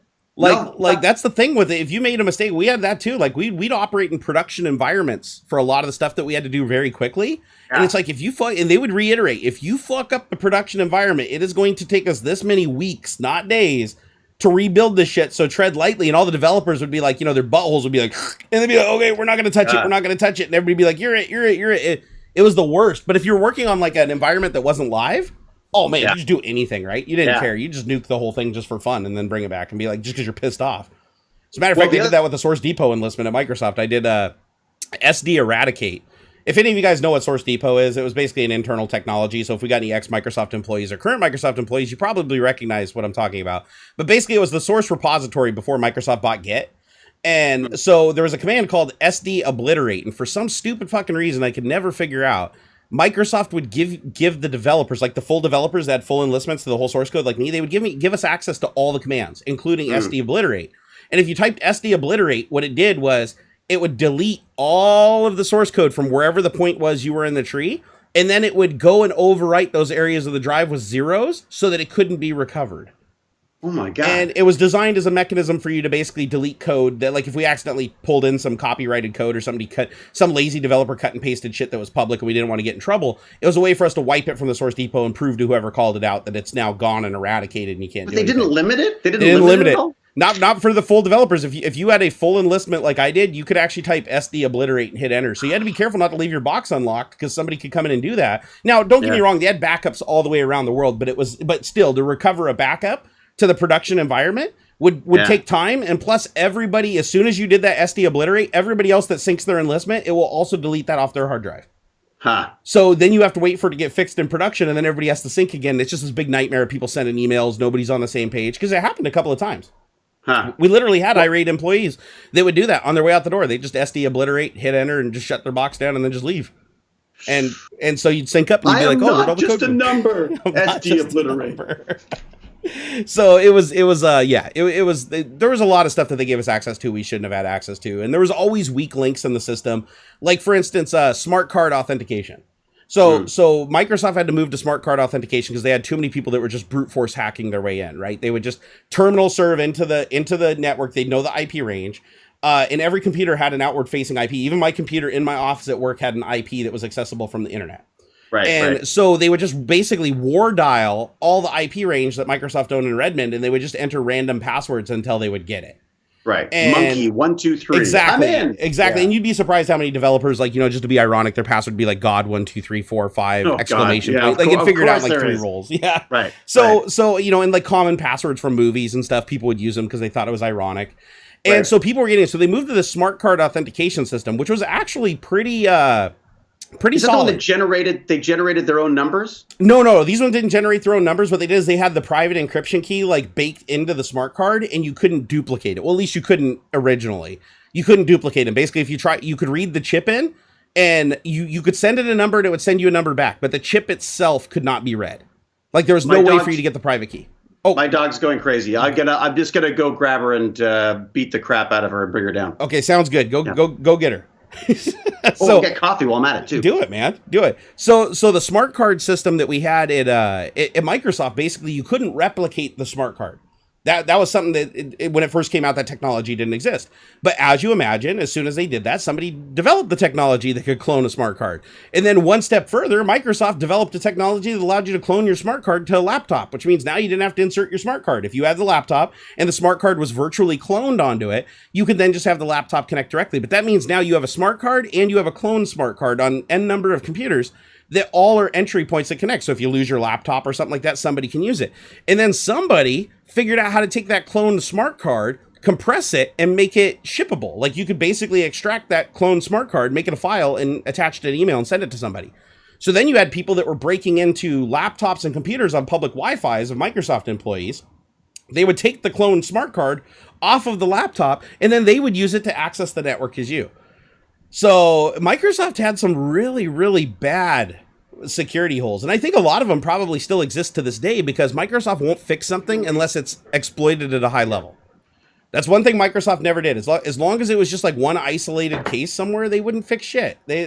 So they wouldn't fix anything. They'd be like, okay, if it only happened once, no big deal. If it happens like 5 times or it takes out millions of dollars, then we'll do something about it. And that was kind of Microsoft's philosophy towards fixing these bugs. But social engineering was by far the best tool for getting into Microsoft because you just call up people, like try to get a hold of like a program manager or somebody that doesn't understand like, the technical aspect of the business, and you can get them to give them your password. You can get them to, or the one that, the scammers use, like the Indian tech scammers and stuff. The really easy one is you call somebody up and you're like, oh, this is Microsoft security. We need you to install something on your computer. We think you might've been compromised. And then the person's like, oh my God, now I'm worried that I'm going to get in trouble. So I better install this. And then they'd say, oh, go to some URL that looks like it's Microsoft, but it's not. They'd be like, go to microsoftsecurity.com / whatever your alias is. And they would do it. And then it would install a piece of software that would then like try to connect to them through all the firewalls. And then once they had access to your machine and took over it, they would just hide your screen and then just keep you on the phone distracted while they were on your box, like taking everything they could. It's so silly, man. So silly. It's so cool though. Like I love the social engineering aspect of it. I just find that I've always thought that was like the coolest part of it was just that you could. I remember one of the best books I ever read was The Cuckoo's Egg by God, who's the guy who wrote that amazing book? You ever read that? Not a big book guy. I need to be. Cliff Stoll. Cliff stole. It was about a guy who just discovered these hackers in his network, and it turns out they were like Russian hackers or something. Like it was amazing. The one that I just taught my kid recently was I said, hey Baz, when you're in Twitch, if you type your password, it all comes out as it automatically covers it as asterisks. And I just typed in like 6 asterisks, and he's like, no way. And then he started to type. I was like, dude. Oh my god. I was like, dude. You know what's sad is that actually worked on IRC back in the day. Did it? Oh yeah. If you were on MIRC, like Merc or IRC2 or something like that, and you went into a channel, it's like, oh my god, I can't believe I can see all your guys' passwords. Oh look, it encrypts it or whatever. Type your password and try it, and they would actually do it. Oh god, and then you could get their username because on IRC, you could grab their IP address from their IRC name, and then you could actually use a protocol called Finger back in the day that would then give you their login name, their email address, when they were last connected to their ISP. All that information was a part of this Finger protocol. And Finger died a long time ago because people were using it for like terrorism. Right. But like back in the day, we used to like one of the best uses for it. And this will be an interesting story is me and my buddies, when we were younger, probably 15, 16, we would do something on IRC called pedophile hunting. And so what we'd do is we'd go to these IRC channels where we knew these like sickos would hang out. And we'd basically try to like catfish them into thinking we were a young girl. And then what we'd do is we'd get them in deep and then we'd finger them, get their information, and then call their phone with a *69 so they couldn't see our number. And then when they answered the phone, we'd be like, hi, this is the so-and-so police department or whatever. Stay on the line. If you hang up, we will come and arrest you immediately. And we would just totally they'd be like freaking out, screaming in tears, throwing the phone, running around the room, shouting cuss words. I mean, I'm sure there's people that literally got in their car and just drove for the border. And I have no sympathy for those people. I was going to say, I'm not really that worried about that. So yeah, I quite enjoyed it. To our border. Yeah, I quite enjoyed it. Yeah, I probably sent them all up to Canada. I'm sorry. I apologize, Canada. But this Finger protocol would allow you to see their address, their name, their login information, or just their login name, not their password, but their login name for the ISP. And so all this information, and what you could do is you could use it to make them believe that you were close to them. Yeah. So you could be like, hey, oh wow, I just hey, I got to come clean with you. I'm actually the neighbor girl. We've met a couple of times, blah blah blah. And the dude'd be like, what? And then I'd be like, oh, here's where I live, and then I just up the address number by like 2. And then put in their street number and paste it. And then it'd be like disconnected. And they would disconnect from IRC immediately. And then I'd call their phone. And then they'd answer the phone after, if they didn't, I'd just keep calling. And then they'd answer the phone. And I'd be like, trying the girliest voice I could. Because when I was 15, I actually could do a really, really, really nice feminine voice. Right. I was like, oh, hi, how are you doing? Why did you disconnect from IRC? This was just getting good. Hey, you want me to come over right now? It looks like your wife's gone, and say stuff. And they would just be fucking crying, apologizing. Oh my God, I can't believe I did this. And so this was something we did for fun back then. And but the Finger protocol ended up going away because a lot of people used it for very, very evil things, like calling up and extorting people and threatening to come to their house and kill them if they didn't wire transfer money. And so they ended up killing it. But yeah, it actually had a good purpose back in the day. But it's interesting though, because that the same kind of stuff is being used now. Like I've had friends email, because I don't know why they think I'd know, but they'll say like, look, I got this email and it says that they know who I am and they know the sites I've been visiting and they've got video of me using the sites. Yeah. Or like, I'm going to send it to your wife. I know you were in, that you did something, just on the off chance they're hoping that you did. And then you're like, oh my God, somebody has video of that. But this was they included old passwords. And I was like, dude, I think what they've done is they must have bought like a trove of old passwords. And if people don't change their password, of course, they're going to go, oh, shit, they know my password. I'm done. You know what I mean? Yeah. Plus, a lot of password databases leak, like even today. Yeah. So you can go find that stuff just online, like in paste bins.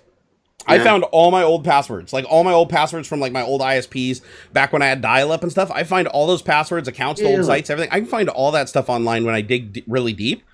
Because I used to do stuff just for fun. I'd try to go figure out how much information that I can find on myself.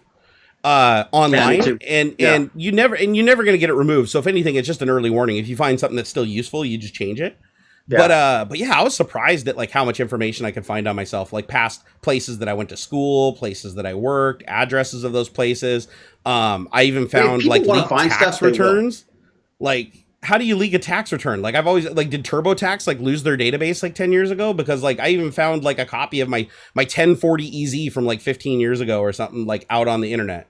Well, that's why we need some kind of like, if you get hacked, you've got to be required to report it right away. This is crazy. Yeah. Like it's nuts that, look, there was what was that recently? There was a Microsoft 0 day that was like 2 years in the fixing. And it was just as simple as like adding a Java, appending a Java file or whatever it is to the end of an MSI file. I mean, I was shocked at how easy it was to do. Well, what pisses me off is how many backdoors there were in the product when I worked there that they just wouldn't fix because they didn't think anybody publicly would ever find them. And I'm like, how can you say that? We found them. Like, we internally as a test team found them, and it's not like we're going through the code and trying to look for these vulnerabilities. Like, we literally found it during the practical application of testing something, like boundary testing or fuzzing, where you're just sitting there and just brutally attacking something on purpose to see where its weak spot is. And we'd find this stuff, and they wouldn't want to fix it. They'd just be like, you know what? It's not worth it. It's too much of a risk adding code in this area. This code has been unchanged for 10 years, so we don't want to touch it because it could introduce regressions and new bugs. So they're cost us more. Exactly. They think it's going to cost them more. And to be fair, I mean, the majority of them people wouldn't figure out, right? There was a lot of stuff that we found internally that never, ever, even to this day, ever exposed. It's still there.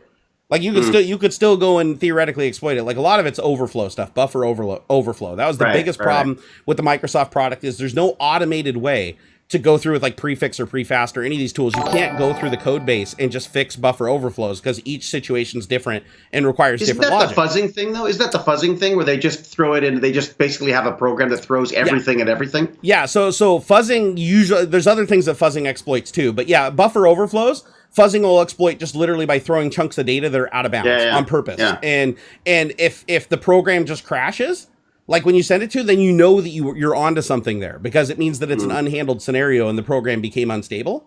And if it's not a managed application, like if it's written in like C or C++, a buffer overflow allows you to potentially inject code into the stack because as soon as you walk off the end of the variables, then you can start pushing data into the variables on the stack for the previous call. So you can basically say function 1 calls function 2. And then if you can go off the end of one of those variables in function 2, it'll overwrite the stack pointer. If you put you have to basically put compiled code into what you're fuzzing. But if you can put that in the exact right place, you can get the program to basically do a false stack execution where it'll run a function that it was never intended to. And what would you be trying to do? You'd be trying to get some kind of like command prompt or something, or what are you aiming for with that? So at the least, you're trying to just compromise the program and crash it. That's the least thing. So if you can crash the program, that means that you can cause damage to the user, right? You may not get anything from it, but you cause damage to the user. You could stop them from committing a stock trade. You could kick them off the internet. There's all kinds of things you can do that are malicious. It's like turning the lights off in the bathroom. Exactly. But the holy grail, the one that's been found actually quite frequently in the Microsoft product, they still do hot patches to fix this before users find them, is if you can find a buffer overflow where you can get the program to crash in a predictable manner and you do it under a debugger so you can see exactly where the stack pointer is being affected when you're overrunning those variables, then what you can do is start trying to find that sweet spot where you can inject a piece of code that will install a backdoor. You can literally have it call a function that will then go and download something off the internet and then execute it in the background while the original program's staying intact and running. So I love this stuff. As a matter of fact, one of the I think the most dangerous buffer flows I ever saw when I was at Microsoft was with WMV, the Windows Media Video Codec.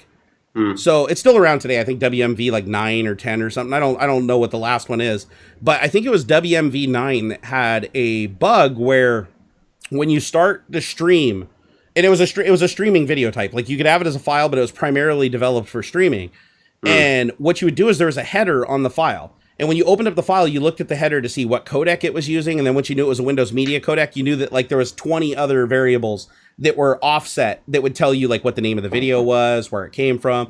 But one of the variables was actually a digital licensing thing that would reach out to a URL and verify your digital licensing. So you couldn't play the video unless you rented it.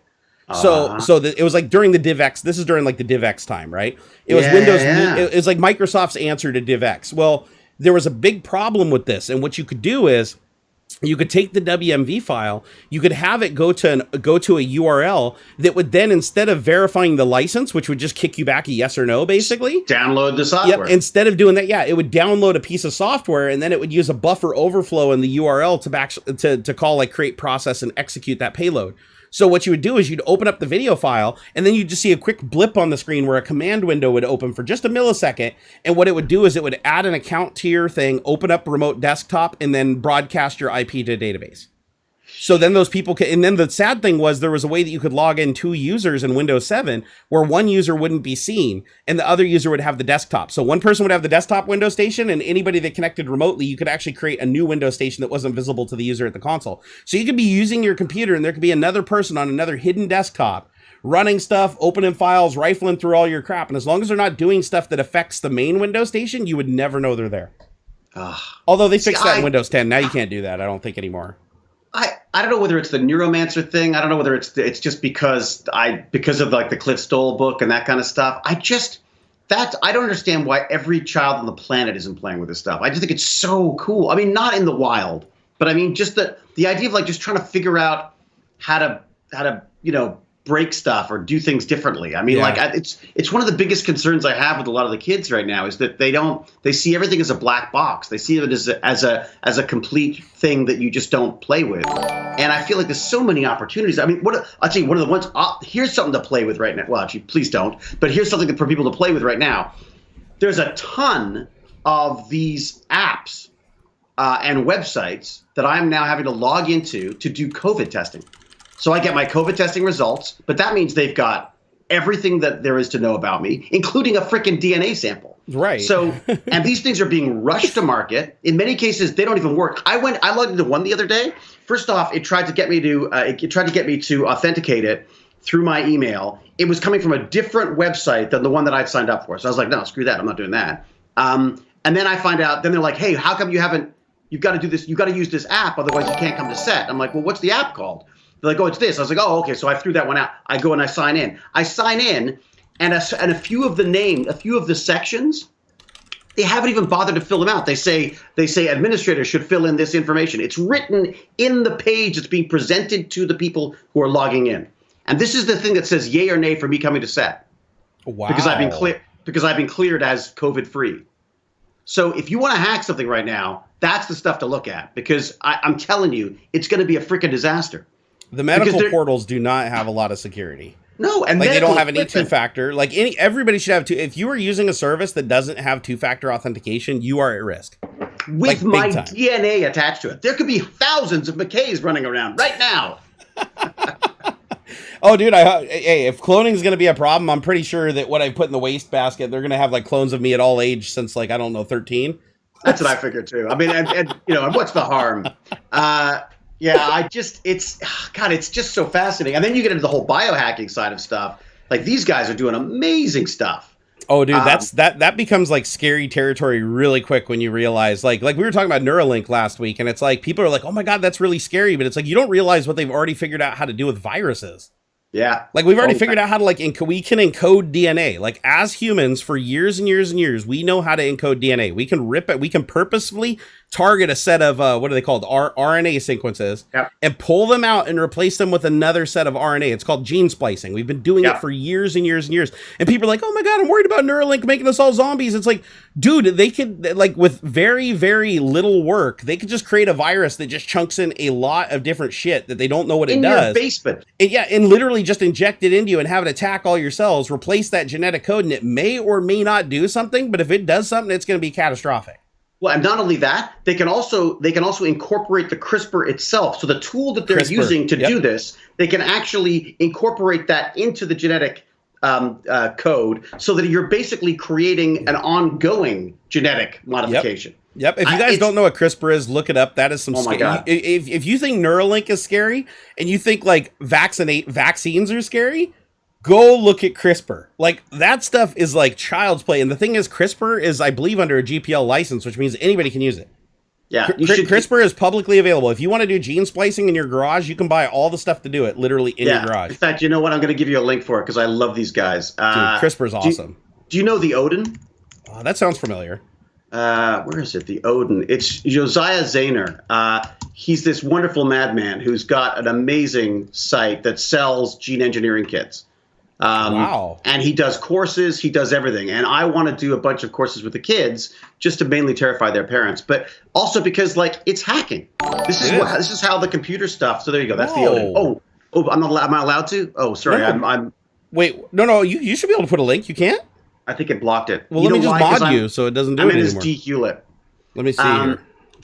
but it's the Odin.com. And this guy, Josiah Zahner, he used to work for NASA. He got bored because there was too much paperwork. He just wanted to do stuff. Yeah. This guy, I mean, he's a wonderful nut. I think he's like I think he injected himself with a genetic modification like on stage one day. Should I try the link again? Yeah, just try typing something in so I can mod you first, and then because I need to see you in chat for some reason to mod you, I can't just like do a command like on Twitch. It's done the same thing again. Just type like test. Just type test and press enter in chat. Testing. And then once I see you in chat, I should be able to mod you. Oops! I just hit every key on the keyboard. There you are. I see you now. Testing 1 2 with blah blah blah blah. There you go.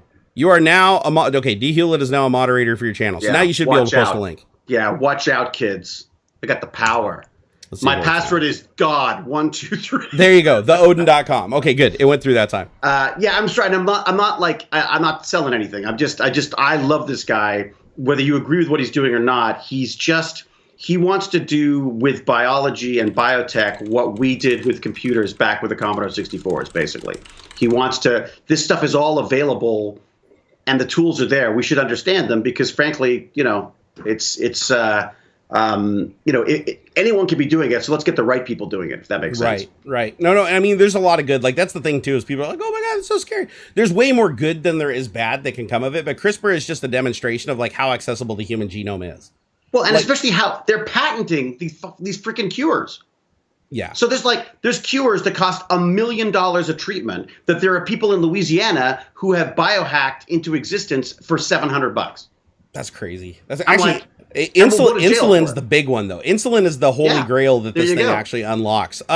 Daniel, holy shit, dude, $100 super chat. That's crazy. Wow. I don't know what it made. David, did you bring all your rich Hollywood friends in here today? I don't know what's happening. You know me. I brought all my unemployed actor friends. That's what I've done. Hey, Daniel. Is lemon 1 2 3. Right. Thank you so much for that, Daniel. I really do appreciate it. Chickadance, thank you for the $5. He said I made it. He said I'm gonna have to see Stargate show now. Just showing my support for Barnacules. Have a great day, you two. Oh my gosh, dude. So Chickadance hasn't even seen Stargate. It still blows my mind. There's people, I run into people that are like, Star what? And I'm like, dude, are you kidding me? Stargate ran for how many seasons did Stargate SG-1 run for? Like SG-1 was wasn't it like 15 years or something? Dude, it was so many years that MacGyver got old and turned gray and they had to replace him. Like that's how long the series ran. They literally had to replace like the two main people because it went so long. Like literally, it's oh my gosh. They Sam need to bring destroyed a sun. I destroyed a small amount of a solar system. We had some fun on that. I'll tell you what though, that was the best casting decision ever. Like when shows replace people, it never goes well. It never goes well. But the two that they picked, what's his name? Is Ben or Ben? What's the Ben Browder? Yeah, he was from Farscape. Yeah, that was the greatest casting decision ever for that because I didn't feel weird. It didn't feel weird when it did that. Right in. He nailed it. And I was like, I was so worried. Like, I'm like, oh my God, no, don't take out Richard. Don't take out the Dean. But no, it was actually a really good casting move. Like I was really surprised with how good it was.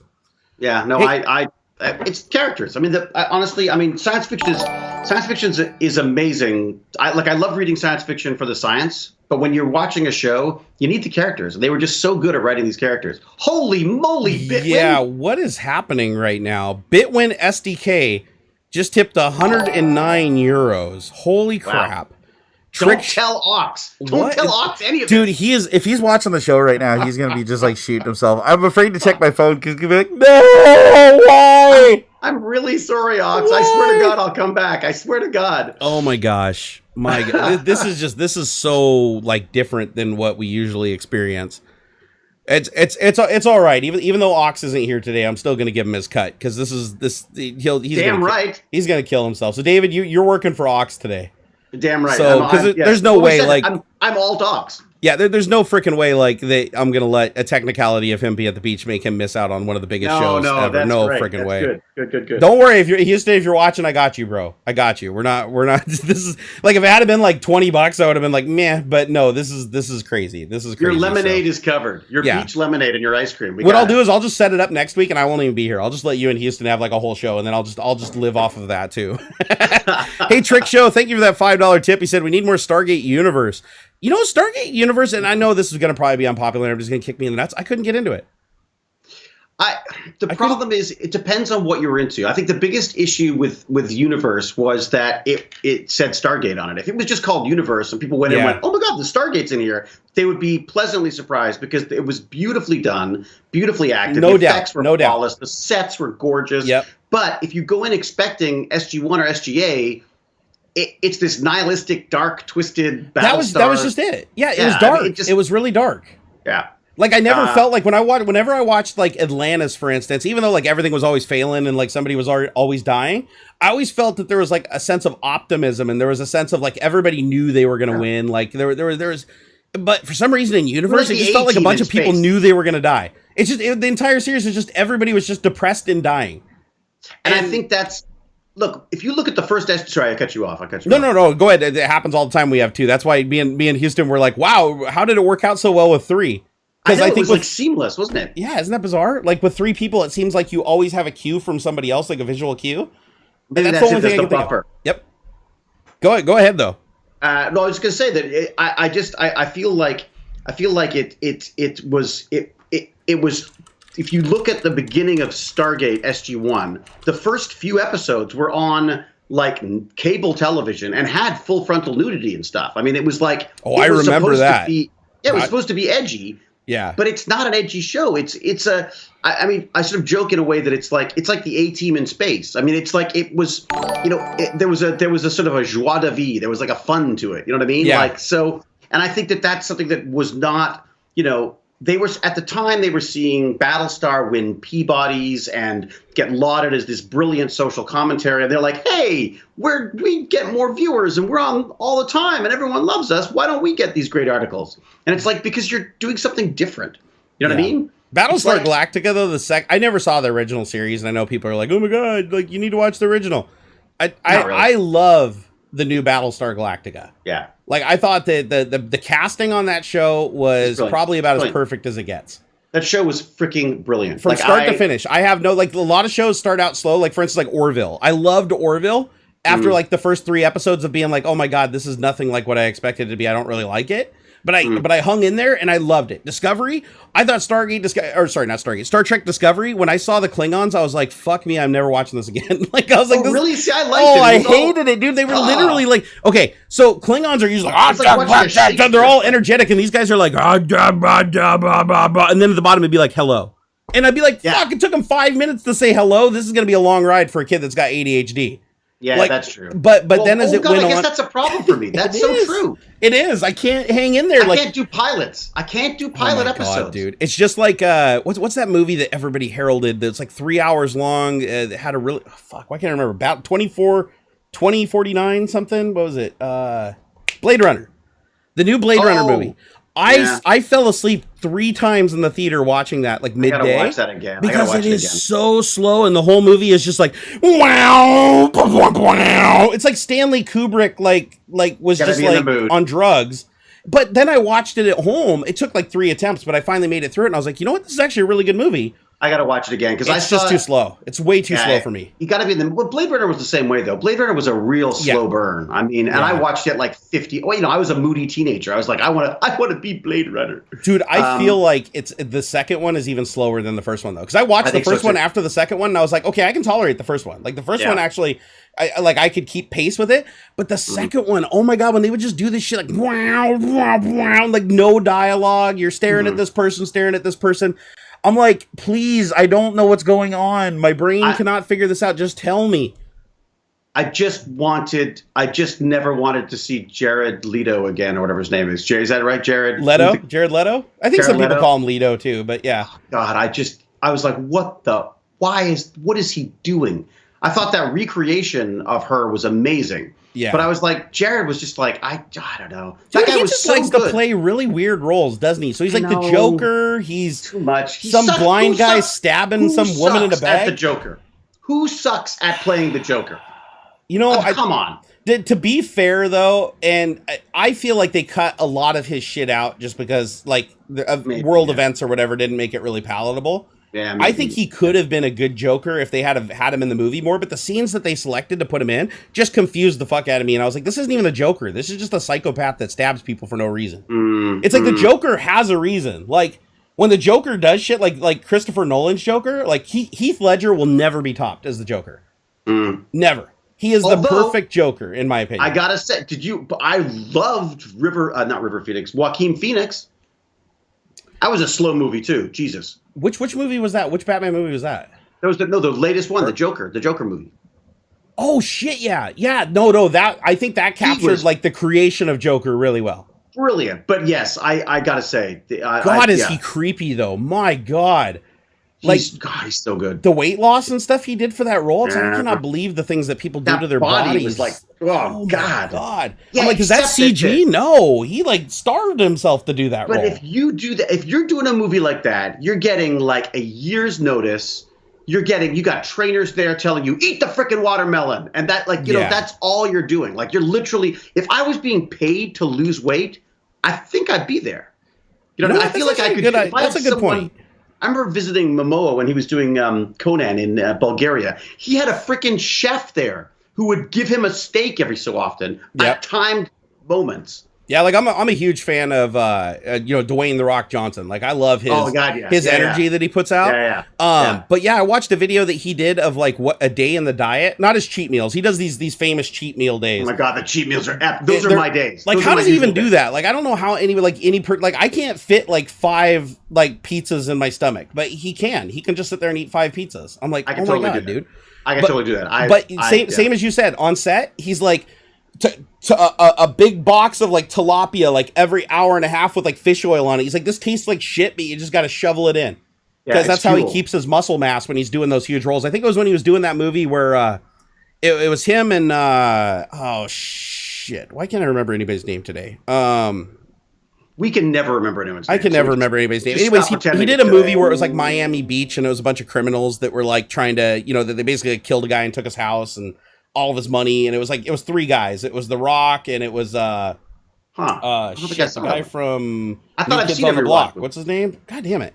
Anyways, I can't remember the name of the movie, but he was was it? Pain, Mark Wahlberg. That was it. It was Mark Wahlberg. Oh. It wasn't Baywatch. No, it was Pain and Gain or something like that. I think it was called like Pain and Gain. So Pain and Gain. There you go. Yep. So Pain and Gain, really cool movie. Actually, if you haven't seen it, I recommend it. It is a good movie. I'm seeing it. Are you kidding? I thought Baz and I watch every freaking Rock movie there is. We love that guy. It is the biggest he has ever been on film. Like you've seen The Rock in a lot of roles. In this one, he just went for full meathead bodybuilder. Like his shoulders and everything. Like no neck, just like his neck muscles are up to his ears, and he's like freakish. Yep. And he said that entire movie, he had to like every hour and a half, he'd eat this like thing of tilapia, and then for breakfast, lunch, and dinner he'd have like ridiculous like 8,000 calorie meals, but he had to eat like every hour and a half because like this is the only way he could keep his muscle through the movie.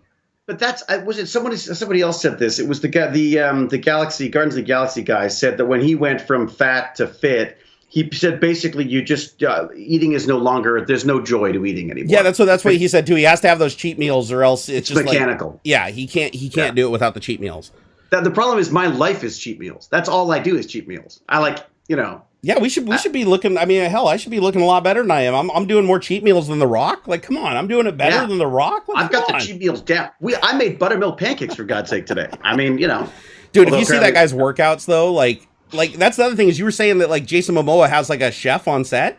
Not only does The Rock have a chef on set, they literally move his entire gym. Like he has like this mobile gym that breaks down and moves with him like in a shipping container, and they like move it ahead and set it up so he always has a place to work out because he can't work out at a public gym. He just gets swarmed, right? Yeah. And he wouldn't have everything he needed because he does a very specific workout. So I just think it's crazy that it's like they will take that guy's entire gym and move it. How nuts is that? But that's it. That's why I feel like it's sort of it's a whole different type of workout. Like I feel like if it was so much of it was handled for you. Like if you take the hassle out of it, if you take the fact that you'd have to cook that tilapia, whatever the hell it is yourself, the fact you'd have to then clean it up, the fact that you don't have somebody there to provide the gym for you. I feel, not that I'm saying it's easy by any means. It's just, I don't feel like I feel like there's other things I'd rather be doing with my time. Well, the best I ever did when I was, there was a couple times that I did, dieting and working out. And I used to do weightlifting too. Like when I was younger, weightlifting was big. I got up to benching a little over 300 pounds. And I thought that was awesome. I was like, man, being able to bench 300 pounds, I was getting pretty big. And I was like, man, I love this. But then I hurt my back and I couldn't do it anymore. And I was like, that really was sad. But the one thing that helped me with that was always having a personal trainer. Like I would just pay, I'd just go to the gym and I would just pay the dude whatever, 40 just bucks to back guilt in the you day. into it. Yeah, and he'd literally just sit there and be like, this is what you do, this is how long you do it. Nope, you're not stopping. Go again, go again, go again. It's weird just having somebody there just psychologically like just yelling at you and browbeating you to do the right thing. It's pretty amazing. Like, and I'd imagine it's the same with a diet. If you were not allowed to eat anything but what the chef prepared for you, and then your meal clock would literally just be set by somebody delivering that food and you would just eat whatever they handed to you, right? Well, I mean that's why it's like the nerd dream. You want like a pill. I just want to be able to go like, if I could, like I was all about Soylent because I thought, great, Soylent. I'll have 3 Soylents a day. Bingo. That's it. I'm done. I know that's all I'm allowed. I did the Soylent diet too. That was not good. That made the pooper angry after about 7 days. I put weight on because as Jane points out, she goes like, you're eating meal replacements and meals. Oh, you were doing it with meals. I was doing it just the Soylent because I wanted to see if you could live on. The guy's like, oh, you can live on Soylent because it has everything you need. And it's like after 7 days, I got like severe diarrhea. My skin's like turning yellow. I'm like, fuck this guy. He doesn't know what he's talking about. This guy's just trying to sell a product. I love that stuff. I just love the story of that stuff. Like they're all trying to do they were all trying to do startups. They couldn't figure out what they were going to do, and they're getting poorer and poorer. And this guy apparently, I mean, maybe it's bullshit. They made it up, but apparently they got poorer and poorer. And he was trying to work out what the cheapest way of buying food was, and what's the least amount of food you could get away with. And that's how he came up with it. Wow. Was like realized that was his startup. And it just seems like for me, I like it for because when I. We know this. It's the ADHD thing, right? Yeah. People think that ADHD is just about not being able to focus. The problem is also hyper-focus, right? Yeah. Where you will like focus in on something, your tunnel, you forget the dog, you forget the kids, you forget the wife, you forget to eat. Yeah. The problem and the benefit of it sometimes is this incredible focus you can have. You forget to eat. Yeah. And it was my super strength, dude. When I was a software developer, like before I got married and had a kid, like I could just walk into a room and sit there for 12 hours without ever leaving the seat. Yeah. And then I about piss myself, get up, go to the bathroom and realize, wow, it's dark outside. Yeah, that was me. Yeah, that hyper focus helped me a lot early in life, but it was when I had to start being able to juggle more than just one thing at a time. That was when I was like, all right, it's probably time to go get some of that tasty Adderall shit and time to get the meds. And to be honest, it does help. Like, I mean, everybody's different. Like, this is not a medical opinion because trust me, there's a lot of people Adderall actually make things worse for. Yep. But for me, for instance, it did as advertised, right? It took us a while to figure out the right dose, but it does make it so when I do get locked into something, I'm not so fanatically locked into it that everything else just disappears. And my weird thing was anxiety as well. Because I have anxiety and ADHD, it's very difficult to find medication that will help with the anxiety. I know, here's an upper, here's 2 downers, here's a middler, yeah. Yeah, and you're like, why don't I just not do any of them? Exactly, exactly. They all cancel each other out in the end. Like me, I have to take, what is it called, lorazepam? But you can't take it that often, because if you take it that often, it basically starts having the opposite effect. It will give you anxiety. So you only take it when you're having severe anxiety attacks. So I maybe use it like once or twice a week if I'm having a really severe anxiety attack. But then I'm like, what if I didn't take the Adderall, maybe I wouldn't have the anxiety attack. And then it wouldn't be as bad. Or it wouldn't, or coffee. Just don't drink the coffee. But then I'm like, but then I'd be dragging ass all day. But then you take the medication and you're dragging ass anyways. So you're like, it's like a zero-sum game at that point. I feel like we're just basically like hitting things with hammers and seeing if it works. I think that's pretty much medicine in a nutshell. It's just experimentation. Yeah. It's all experimentation. Hey, Jordan, thank you for the subscribe, man. Here, let me read through a couple of these guys real quick here. Let's see. I'll go grab coffee. Hang on. Go get your coffee, bro. All right. Hey, Lock, Stock, and Barrel, thank you for that $2. He said, I love SG-1 and Stargate Atlantis. Best TV shows. Dude, I loved... and I loved them equally. That was the other thing, too, is you never really like sequels as much as the original. It's very rare. But for me, I felt like Atlantis was every bit as good as SG-1. Like, I felt like they were completely different shows. Like, completely different shows, but I liked them both very, very much equally. Ellie Muniz, thank you for the $2. Said Barnacules hacking the military-industrial complex. Are you talking about when I was hitting up Boeing? Yeah, Boeing, please don't come after me. I believe the statute of limitations has expired after 25 years, but if it hasn't, everything I said was just a story. And don't take it seriously, please. Again, Daniel Hogan, my God, thank you for that $100 tip. I'm going to be sharing everything with, even though AuxxZillary can't be here today because he's at the beach and his internet connection failed him, I'm still going to split the proceeds of today's show with him because this is literally like the highest grossing show I think we've ever done. So I'm going to make sure he's taken care of. So his trip to the beach with his family is paid for. Let's see here. Chicken Ants, thank you for the $5. Let's see. Trick Show, thank you for the $5. Said we need more Stargate Universe.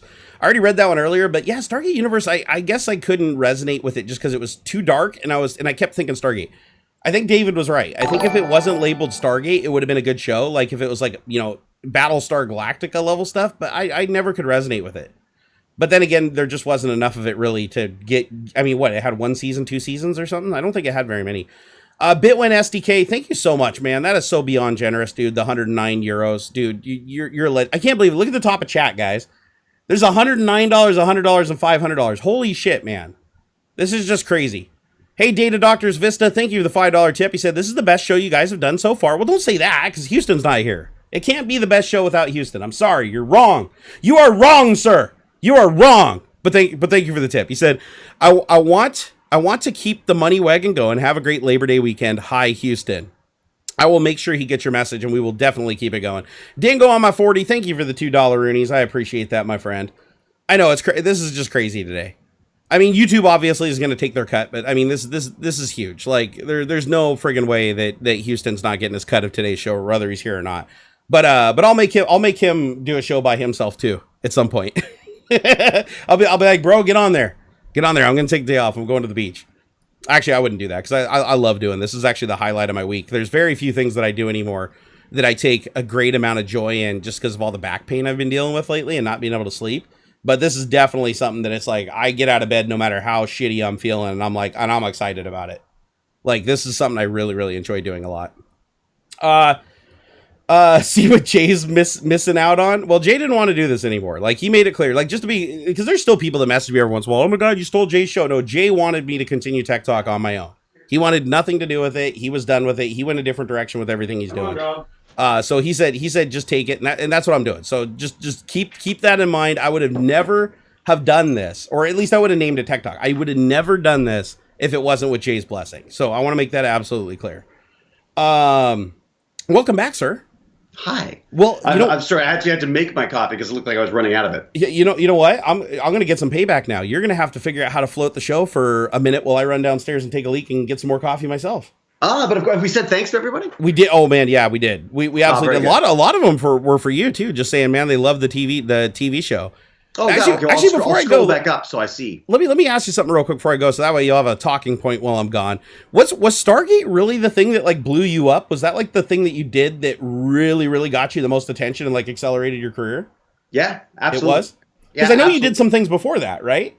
Yeah, Cube was big. Like Cube was a big one. I've always done like sci-fi, so I've always had that stuff sort of going for me. So that's, and the irony is you were in a movie called Cube and I was an extra in another movie called Cube that was unrelated, which never got made. I think that's hilarious. There's some strange connections there. We do, man. This is weird. The universe, it's getting weird, man. It's getting weird. Twilight Zone, man. Brothers. All right, guys. Well, Mr. David Hewlett is going to be running the show for the next minute or two while I waddle downstairs. Yeah, so don't do anything that'll confuse or scare me. Yeah, don't scare him, man. He's like a deer in the headlights. Do not scare him off. We need him. He's our lucky charm today. Yeah. All right, I'll be right back. Don't do any of that pledge stuff until he comes back. I want him to see that stuff, not me. There you go. Yeah, I'll just hold off, okay? And we don't want him to see it anyways, because if it gets too high, he might want me to cut him a check and send his lawyers after me. You know how those Hollywood types are, guys. My agent will be coming for their percentage. Tell your agent I don't answer my phone. You know, I wouldn't be surprised if my agents did come after percentage. It's unbelievable, those guys. Anyway, well, you need somebody that's vicious. All right, I'll be right back. All right, enjoy your time.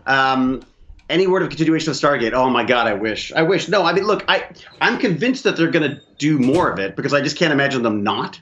But at the same time, I don't think it's going to be with us. I mean, God, what am I going to come by in a walker? My big pitch was I never pitch this to anybody except my own little nerds on my streams. But basically, I think they should do like a Stargate Academy and then have McKay as the headmaster. That's my pitch for it. Because then you could bring back all the old guys, all of us old fuddy-duddies, and you could still have the young, sexy souls that the network so loves so much. So you can't just leave the IP on the table. There you go. Done.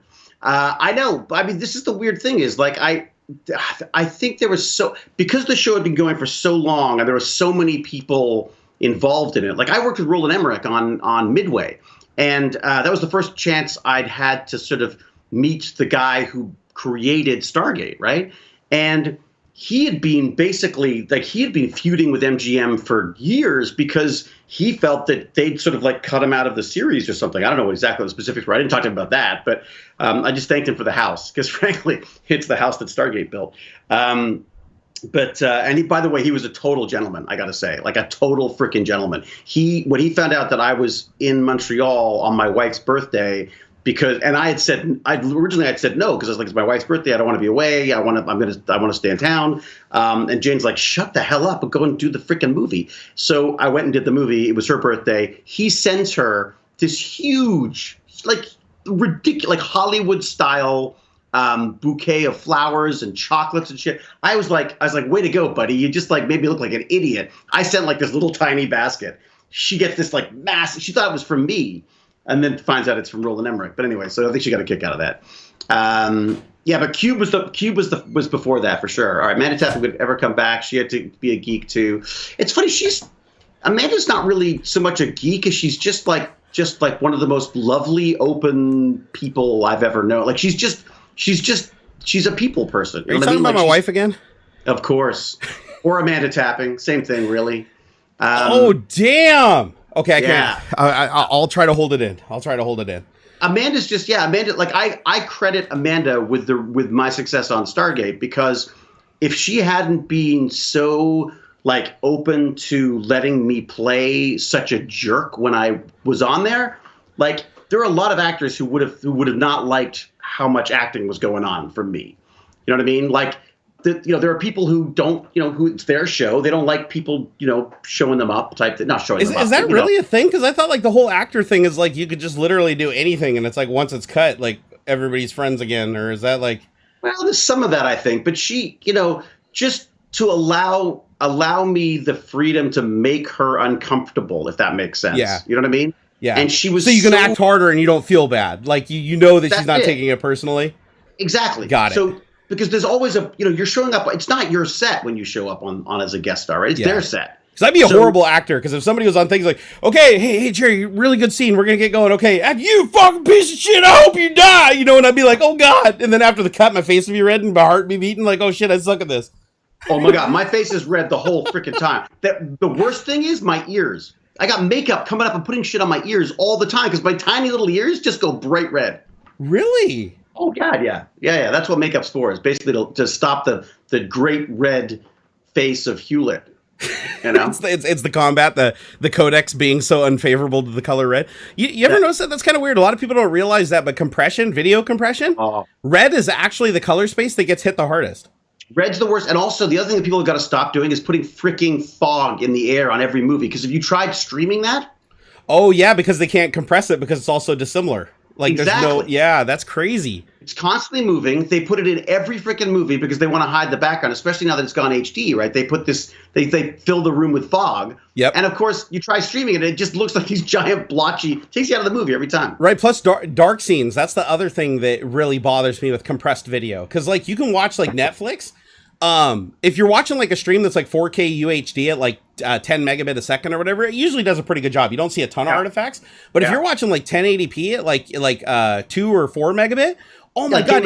You watch or like Star Wars. You watch the Star Wars movies where they're in space and you have that black background with the little stars and all the stars in the background just turn into these giant Tetris puzzles of little gray cubes moving around. It looks really terrible, like really, really terrible, because the compression always attacks the dark. It goes after the dark and not the incredibly bright, because the artifacts are so visual at that range. So they go after the dark, and then the red space gets compressed to like half the other two colors. And it hates extremes, doesn't it? That's the whole. That's the reason for the high dynamic range stuff, is that it hates that combination. It's one of the things. The other thing about when you're filming with people of color on film sets, you've got a white guy and a black guy, and try lighting that. Like it's one of those like classic Hollywood issues of like of how to light people in a way, how to light a film in a way that works. Now that's changed now, because even like your prosumer cameras now have the most beautiful night shot stuff. Yeah, I mean you can now make movies with just ambient light. I mean, which I think is the dream for me. It's the idea of like being able to grab Yeah, compression is racist. Absolutely. It absolutely is. So is facial recognition. Who made it? You know what I mean? Like, this is the problem, right? Yeah, I did a show over on Twitch one day where one of the topics was facial recognition is racist. Yeah. Oh my God, I've never gotten so many people mad and like ripped up in chat. It's like, no, I'm not promoting it. I'm just saying the technology itself is limited by the spectrum of light that the camera can capture. And the harder that light is to capture, the harder it is to actually use photogrammetry to make like the 3D model to verify the proportions of your face. Yeah. So it's inherently racist. The whiter you are, the easier it is to reflect light back to the camera and the better it is. So they've compensated for that now. The reason that it works now is because they actually project a little infrared star field on your face. That's what the other little lens is here on your iPhone and on your Samsung device. It's actually hitting you with an infrared point cloud. And then it's picking up the points from the point cloud. And because it's so bright and outside of the visual spectrum, it can pick it up on any surface, even like a completely black wall. You can see the dots clearly. So it's basically the same technology the Kinect had for the original Xbox 360. Yeah, Xbox 360. Oh my God, I love that thing. I'm like, I keep trying to play with it because I want to throw it on the Roomba or something. You know what I mean? Like I want to start doing some of that, like what is it? Where you take the photos of the 3D scanning, but with the Xbox controller. Yeah, that's called. Xbox, is that still considered photogrammetry, guys?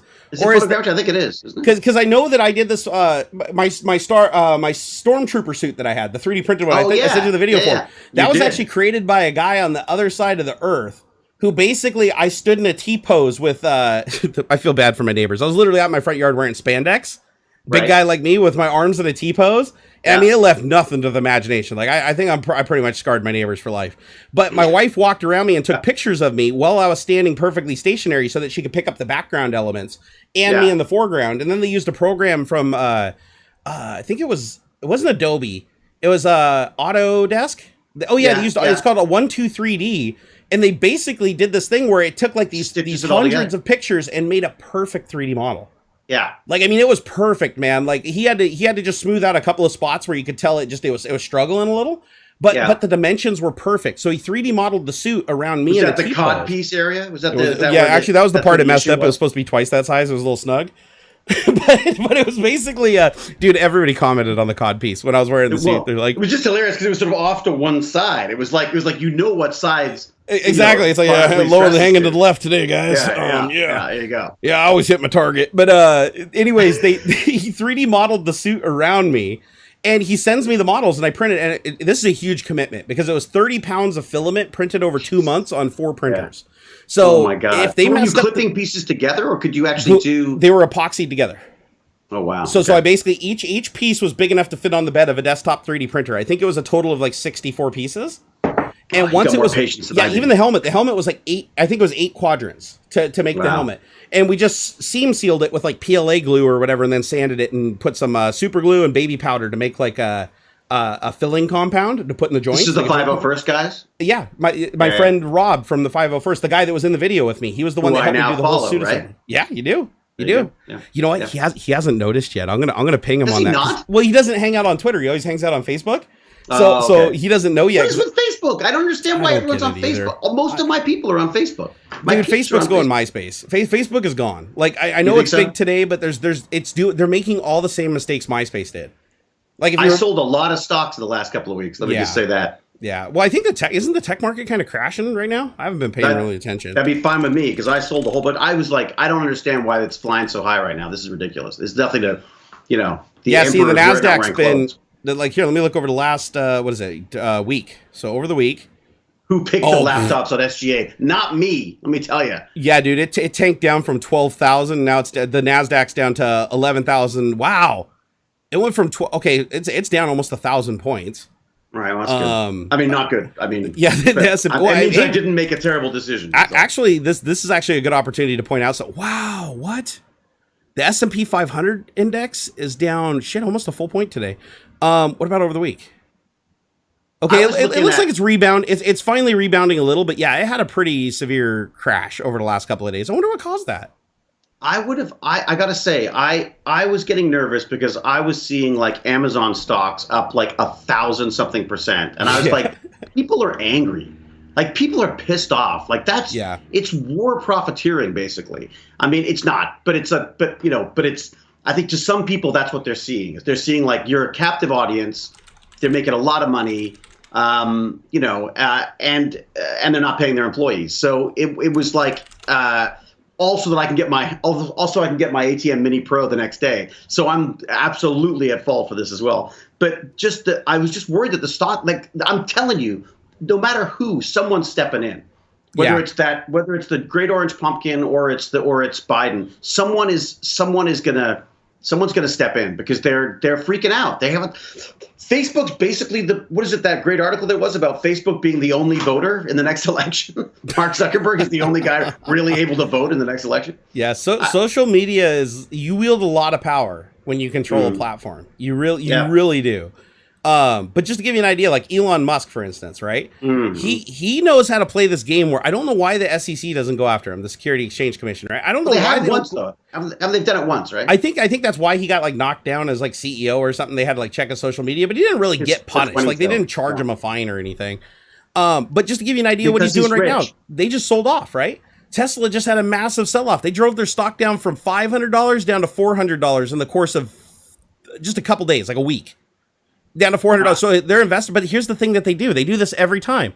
Tesla does a sell-off. They tank their own stock. Everybody knows it's going back up. So then there's a massive buyback. And I bet you within the next week, it goes up to 600 or 700.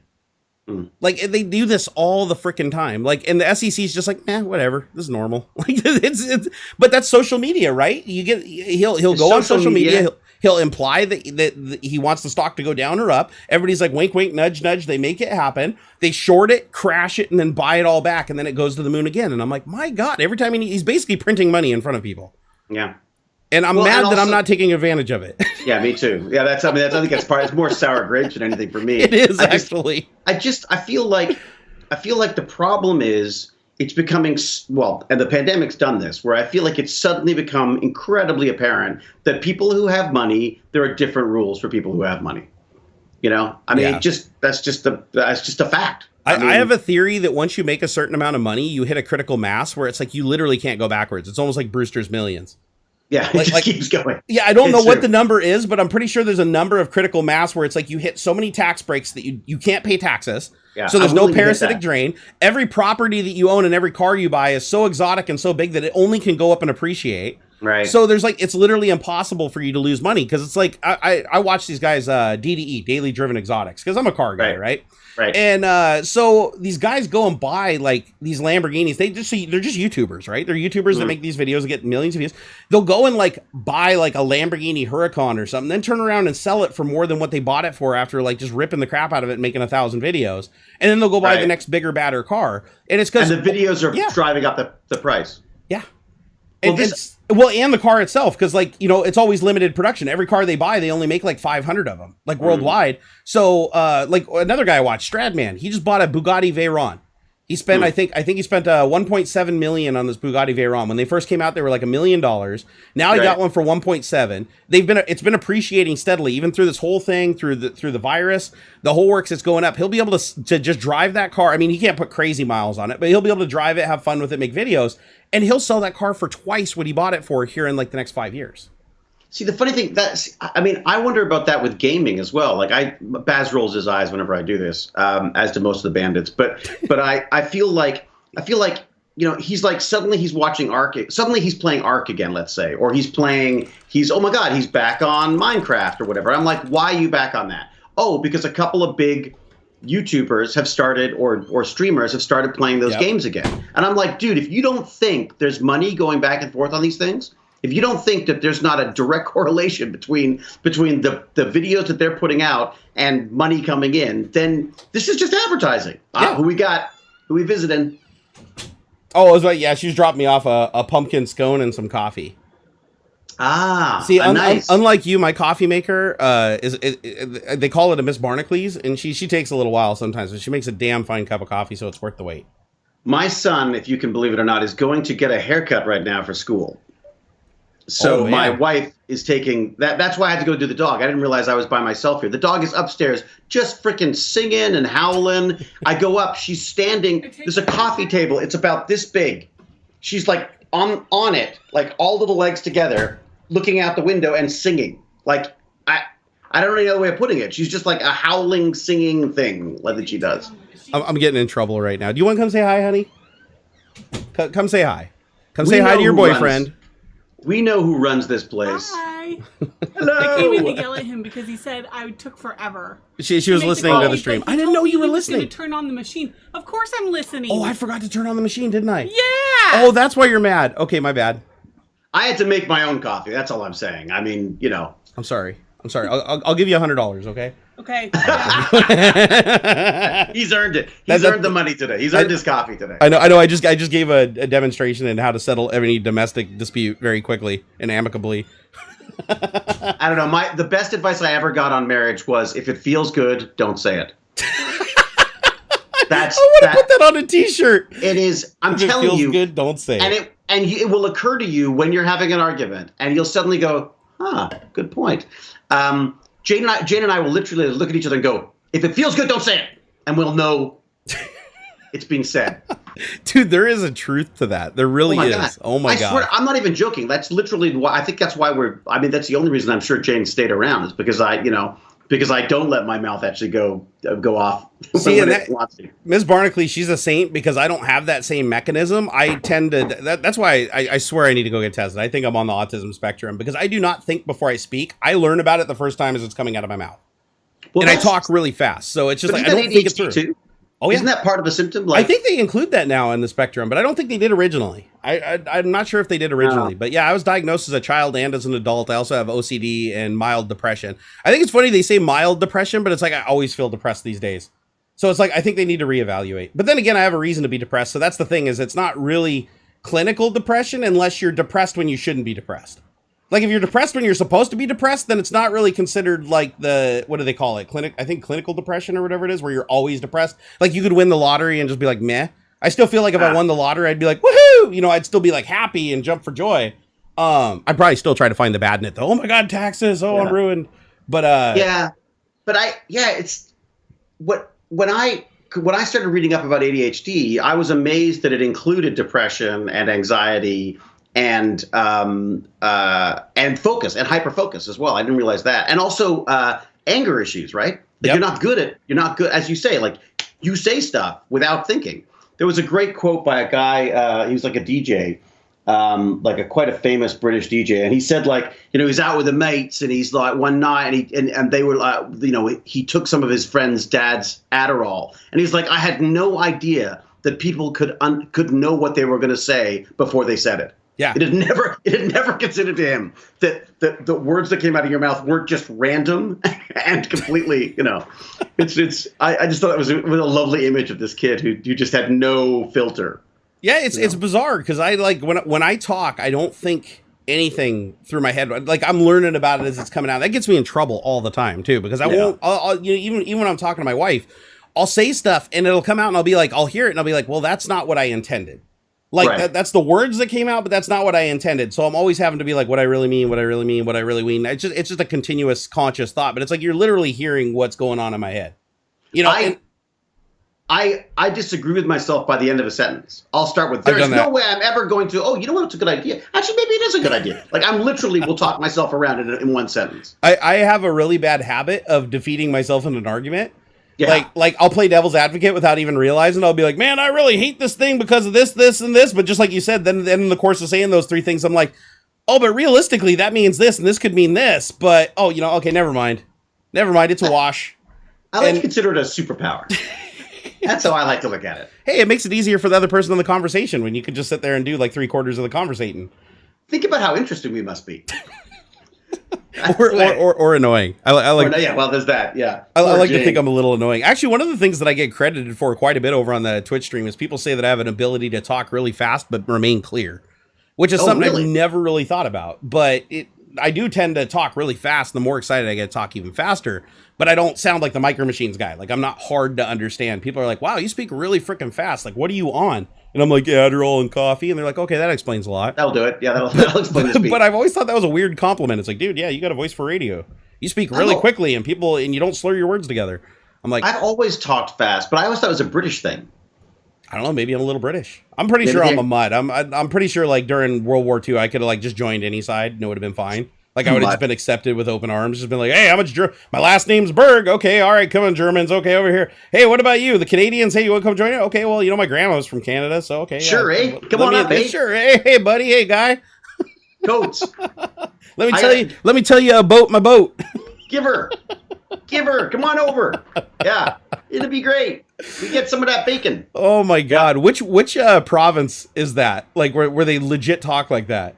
It's kind of East Coast. That's kind of an East Coast thing. It's almost an Irishness to it, if that makes sense. There's like an Irish.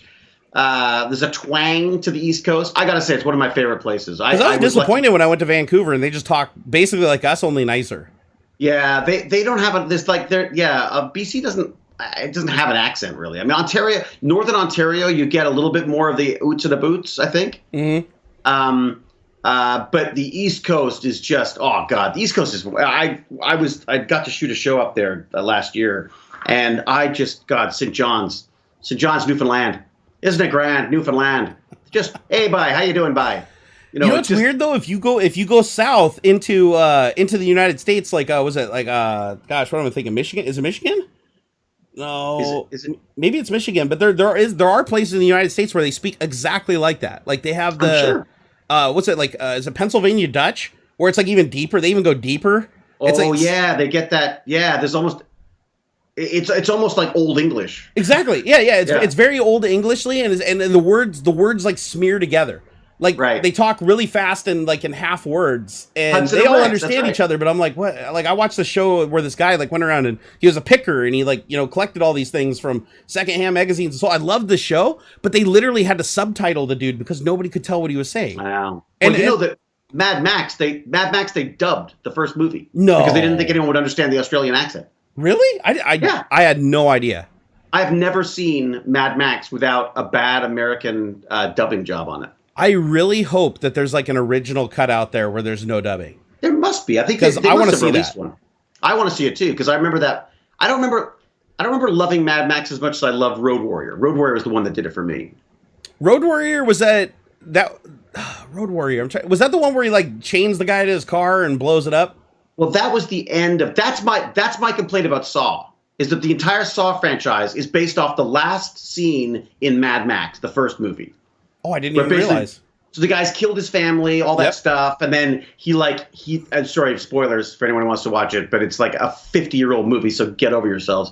Right, if you haven't seen Star Wars, you don't belong here. Yeah, exactly. But basically, Mad Max will handcuffs a guy to a burning car and says, "Okay, you can cut through the. It'll take you, 5 minutes to cut through the handcuffs, or 1 or 30 seconds to get through your arm." And then he walks away, and then the car blows up. Like it was like. But then they made an entire freaking movie out of that with the Saw movies, and I was like, whatever. That's what they got. Until you mentioned that, I never drew the correlation. Yeah, it was that was the beginning of torture porn for me, which I didn't like. I don't like the movies where it's just about people getting hurt. Like Saw was the weird thing is like I've only seen I think 2 of the Saw movies, and I think there's like 150 of them. Yeah, I saw the first one. It was it was all right. And the last one that I saw was like I actually thought it was okay. Like I mean, don't get me wrong, it's definitely a gore fest. It's like it's basically looks like it's Kill Bill but more tasteless.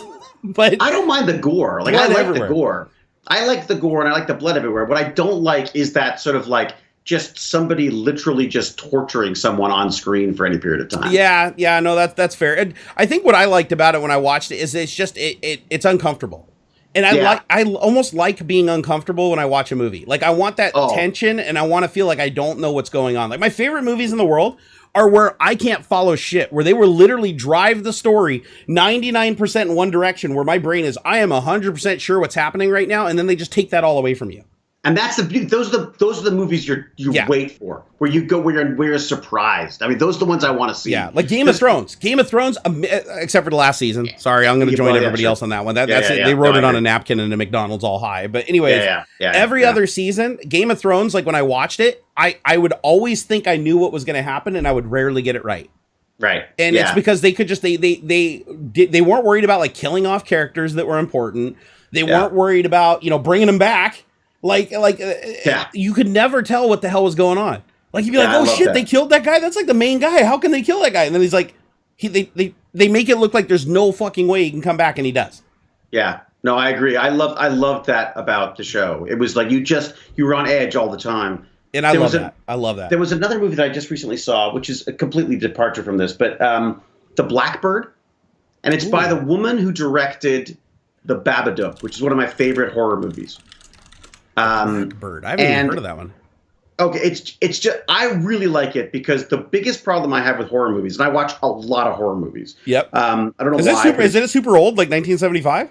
No. Babadook is probably like maybe 2017, 2016, maybe 18, something like there. Okay. But she's done this. She does a horror movie that horror movies I don't think have any excuse not to be amazing for the first half. When you have to explain what's been happening in the first half, that's where all horror movies fall apart. Right? Yep. So you set up this amazing thing with all this moody stuff, and then as soon as someone has to go like, there's a word for it. What's it? Oh God, there's a movie critic reviewer that uses this all the time. Like, there's like a word in the if you have to explain the movie, like the part up to what's happening, exposition stuff. Like it's like basically it's like really bad storytelling. Like if you can't tell the story with what you're doing, and you need to basically tell the viewer what they're seeing, you've failed as a movie writer.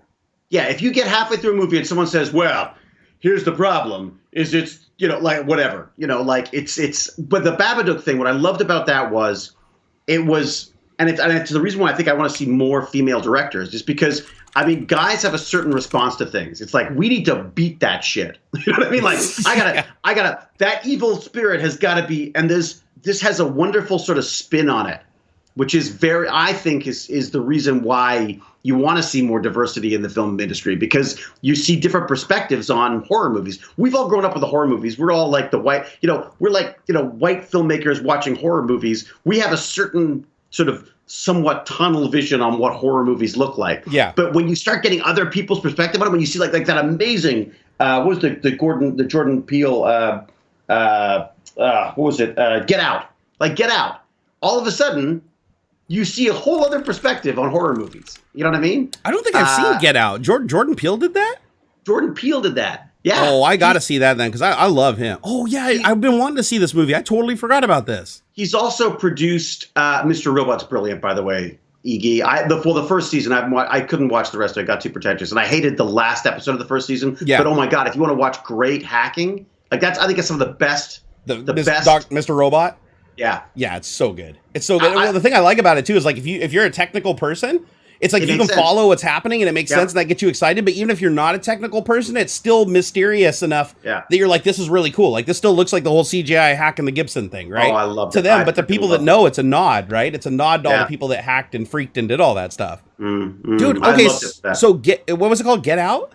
Get Out, yeah. Isn't it like where they meet like their doppelgangers or something? Is that the movie where they like? No, that's the other one. That's his next one, I think. Okay, because that's the one that I think I wanted to see. I didn't like that one. Oh, that wasn't any good? Okay. I didn't like it as much. Because I like the premise. That's a good premise for a movie, is like meeting the evil version of yourself. Yeah, that's right, Marcus. I love that. I think that's a great story. I mean, look, it's well made. It wasn't as brilliant as Get Out. I loved because it made me uncomfortable, both as a horror movie and as being the only white guys in the audience while we were watching it. Like, it was so great on every level. Like, I absolutely loved it. Dude, I actually have a funny story about like an interesting scenario. I actually went and saw, because I wanted to see Malcolm X when I was a kid. Oh yeah. When Malcolm X came out, it was an amazing movie. I loved that movie, but I wanted to go see it in the theater, and none of my friends wanted to go see it in the theater. So I went and saw it in the theater with my friend's dad, who wanted to go see it. His son didn't even want to go see it. So I went with his dad to watch the. I swear we were the only two white dudes in this entire theater. And that movie got us so worked up. Everybody's getting up and screaming and like throwing shit around. And it was an event, man. Like, I wish every movie was like that. Like, where you go into the theater where it's like everybody, like you get like such a freaking emotional attachment to stuff. You're angry. It's like if I watched The Handmaid's Tale, if they made a Handmaid's Tale movie in the theater, I'd probably get hauled out of there in handcuffs. Someone just mentioned the one that I got angry about. Funny Games. Funny Games drove me freaking. Oh, I haven't heard of that one. I was that's the list. Screaming at Funny Games. Oh, it's awful. Like, it's so awful. So it's so bad. It's a nightmare. Is it intentionally bad, or is it making fun of itself? Well done. No, it's so well done. Okay. Because it's basically it basically tricks you and says, it's a giant fuck you, and it's a giant like it basically tells you you're a bad person. I came away from there like going like, come I need to on. watch that one for sure. It's called Funny Games. Oh God, it's awful. It's like a visceral hatred I had after that movie, because it was just it's brutal in every way. Yeah. Okay, so the synopsis is 2 psychopathic young men take a family hostage in their cabin. Okay, this is gonna be good. It is. Oh my God, it's brutal. Like, do not watch it with Miss Barnacules. She will hate you for it. No, she doesn't. She's not down with those types. Like, if I turn on anything that's a horror movie, she's out. Like, instantly. She will not. I'll tell you, another great one is Green Room. I've heard of that one. That is freaking epic. That's like a punk band that's like on this like lame ass tour around America, and their last gig, they discover they're at a white supremacist bunker. Oh shit! Yeah, add that one to the list with Captain Picard as a white supremacist. No way! Oh yeah. They got old Patrick Stewart to be a white supremacist. Yes, Patrick Stewart is like a southern white supremacist. It's like I guess he just wanted to show his range, right? He's like, all right, I can do anything, and they're like, hold my beer. Yeah, go. Oh my God, He's an amazing actor, though. Green Room is one of those ones where I think I might have screamed. At one point, I might have actually gone, like, because there was just, it was so shockingly surprising about stuff. Yeah, I really like that. Look, none of the, I always feel weird. Oh, Jesus, my robot just collapsed. They do that sometimes. Sorry. So everyone knows the reason I am streaming from a webcam that one of my bandits and I decided in a moment of genius that we needed another camera view. So we would just hot glue my webcam to the top of a robot's head. So one of these little robots back here has basically it's wearing a dress and it has a webcam on it. Hot glue is the best. I love hot glue. Hot glue is like I did an entire video series on cable management, hot gluing everything to the bottom of a desk. That's what I do. Oh my God, it's like all over the. Don't use tape. Don't use you don't have to hammer nails into your stuff. When you want to take it off, you just heat it up with a hairdryer and use a credit card and just. It's clean. I love these screw things though. These the cable management screw things. They take a long time, but it just gives that nice sort of like overly cabled look.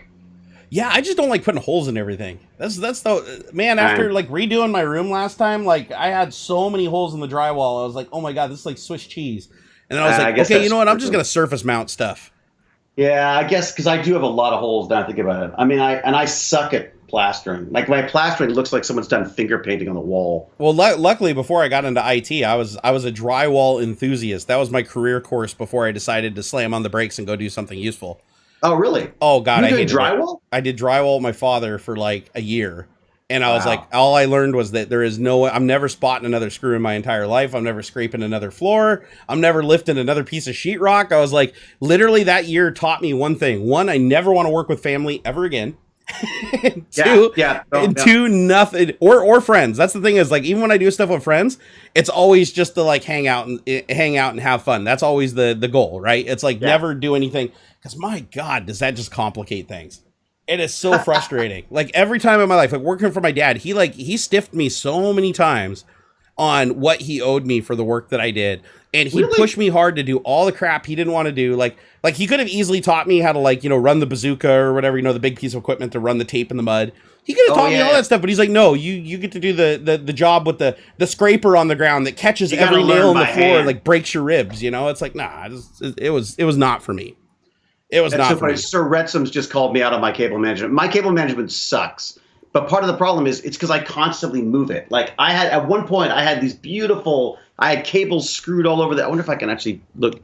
I used to have everything like lined up and screwed to the walls. And then eventually, as soon as you have to change something, it's like you ruin it. Pull it all down again. Yep. And then you never get time to actually fix it. Like, look at this cable. I got cables everywhere. It's a freaking nightmare. No, this is the weird thing about me too, is I have I was diagnosed with OCD about 12 or 15 years ago. And it's mild. It's not like I have to go into rooms like touch doorknobs and stuff like that. But things in my life have to be really symmetrical. And if I can't have them symmetrical, I just act like they don't exist. Right. So what I'll do is like all my cable management, my room is trashed right now, but I also have a video of this room and like perfect, every single thing is flawless. But the second I derailed from that and I couldn't easily get back to it, I just let the whole thing just go to shit. Yeah, that's it. It goes full entropy. Exactly, and you just don't don't even acknowledge it. Like unless somebody calls it out and points at it, I'm like, I am in a glass, in a glass house right here. Everything is perfect and beautiful until somebody calls it out, and then I'm like, I start climbing the walls. I'm like, that's the number of times I come down here to actually get stuff finally sorted out. But when it's perfect, it's like, it's so nice. It's weird. It's like a drug. It's like a drug. When I've had this room the couple of times where I've had this room so flawless where I knew where everything was labeled, every cable was hidden. I mean, even like the sound deadening on the thing, no paint on any of it. The walls were all crisp lines.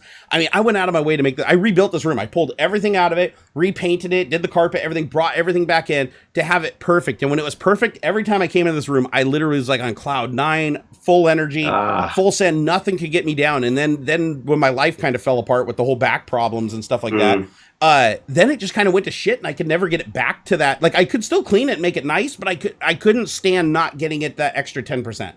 Well, and get it. I try to do cable management when you're like old like me or your back's bugging you like you. It's shit. It's like it's the worst fucking job. At you. Nothing. Because you're under tables. You're like, I don't know. Yeah, I had a friend literally call me up and say, "Hey, you want to co-drive with me at the Oregon rally or whatever the rally?" Because I'm a big rally car driver, dude. I love it. Matter of fact, I went to Dirtfish like 4. I think I still hold the records for most classes a single person has taken at Dirtfish. And so I love rally cars. I even drive a rally car every day on the road. Like it's underbody coat. Like I could take that and just go find a power line road and just go rail on it. And I love it. But my back hurts so bad. To me. What's that? That's interesting to me because that off-road stuff is exciting to me. Oh, dude, it's a blast. Like, so I drive a 2005 Subaru WRX STI. So it's an all-wheel drive car that you can lock the differential like a truck. So if you want to go off-road and stuff like that, you can make sure all tires are spinning at the exact same rate. And you can actually pull the ABS breaker in it so that you have full control of the brakes and full control, no traction control, nothing. It is just a raw experience, which is what you want in the dirt. Because you want as the driver, you want the car to do exactly what you want it to do. You don't want the computer making its mind up for you. Right. So I went to school and learned how to drive my car really fast, like at that school. They have the same cars as I do. And I kind of prepped my car the same way that they prep their cars for so that I could go do stuff like that. And then my back got so bad that it just can't handle it. I love it more than anything, but my friend's like, "Hey, you want to come co-drive?" Because I know how to read pace notes. And I'm like, "Okay, I'll be your co-driver." And then he called me up and I'm like, "Nah, man, like my back is too bad. Like I won't make it 100 yards." Yeah, because you're just getting bashed. Like if you've ever been in a rally car before, it is the most uncomfortable environment you can probably be in. But you're so excited about what's going on and you're so worried about like losing your life that you don't think about it.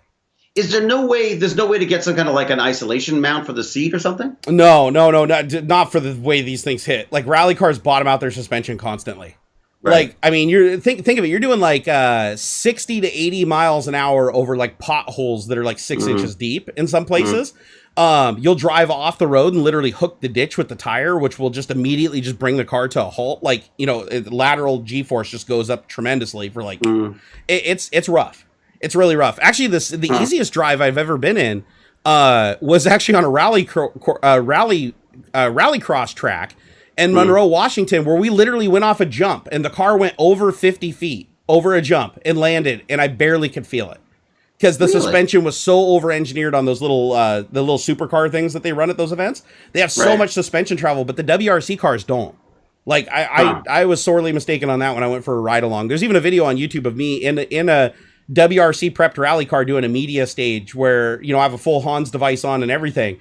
And it's pretty brutal. Like, I mean, you're getting moved around a lot. But it depends on how the car is set up. But every car I've ever been in, the suspension, like you'd think it'd be like super, super soft. It's not. Yeah. It's not because they can't risk the car hitting super, super hard. So the suspension has to be super hard so that it can absorb more in that little bit of travel that it has. Oh God, it's so brutal. But the thing is, my back used to be able to take it just fine because the seat's really supportive. You literally have bolsters that come fully out and pin you in your seat. Yeah, but it's just that constant compression of your spine when you're hitting. Now I get a nerve in my back that gets pinched to where, I mean, it's like I'm in tears, dude. Like I cannot even hold back tears. It hurts so bad. And I couldn't imagine that happening while I'm out in the car. So now I pass up on those opportunities. I'm like, man, I'd love to do that. There's nothing else in the world that I would rather do than that, other than maybe like being in an F-18 or something like that. But I have to just pass it up because I'm like, I know I'm going to let that person down. I know I'm going to go out there and hurt myself. I just have to pass on it. And I'm like, oh, it just irks me so bad. Hey, thank you, Dave. I always liked the motorcycles. I was always a motorcycle fan. That was always my. I always wanted to do like the Paris Dakar. I always thought the Paris Dakar on a motorcycle would just be the coolest freaking thing ever. I would probably die, but I don't like being in the cabin so much, right? I don't like I get motion sickness, right? So I like to be out. No, I like to be outside. Yeah, that would kill you, dude. Like in a rally car, like if you got motion sickness, you're just gonna vomit all over the place. Yeah, I don't think I'm made for that. You know what it feels like as a boat? Like if you've ever been on like a boat on like little bit of rough seas. Yeah, that's rally cars are very much the same way because you're the biggest thing is with motion sickness that I found. I know you had a problem with VR even with this. Is you have to be looking in the direction that your body feels you're traveling. Yeah, like they have to be in alignment, right? If the second they go out of alignment, you start getting queasy. And the problem with a rally car is they rarely ever go straight. You are always looking out either the driver's side window or the passenger side window because every single corner you're trying to get the car rotated before you get there. Right. And so your brain has this, I'm looking this way out the side of the car and my body feels like I'm going this way. Like they're not in alignment. So for me, I have to be looking the direction of travel of the car. Otherwise I'll start getting a little queasy too. So that's the vomit comet for me. That's no freaking way. Yeah. I've seen people do it. Like I was at Dirtfish where like 2 of the students threw up on day 1. Just being passengers in the car. When they were driving, they were perfectly fine. But when they were in the passenger seat, when I drive, no problem. I got no problems when I drive. But yeah, it's weird. It's like your brain has to have a correlation between what you're doing and what's actually happening. And I think that's why VR issue. That's why VR makes you sick. But dude, you really should. I was genuine when I was saying like play Beat Saber. I do not think you will get queasy at all playing Beat Saber because even my wife got really queasy trying VR the first time I got it, and she can do Beat Saber for like an unlimited amount of time. My son does Beat Saber. I've never gotten even slightly queasy playing it, even for like 2 hours straight. Well, you know what's weird is, and I don't know whether this is like a pandemic thing or what, but I found that during the last 6 months, I've got vertigo. I've got this weird sense of vertigo, so that I have not played a lot of video games in the last 6 months because for some reason, just the thought of it makes me a little bit.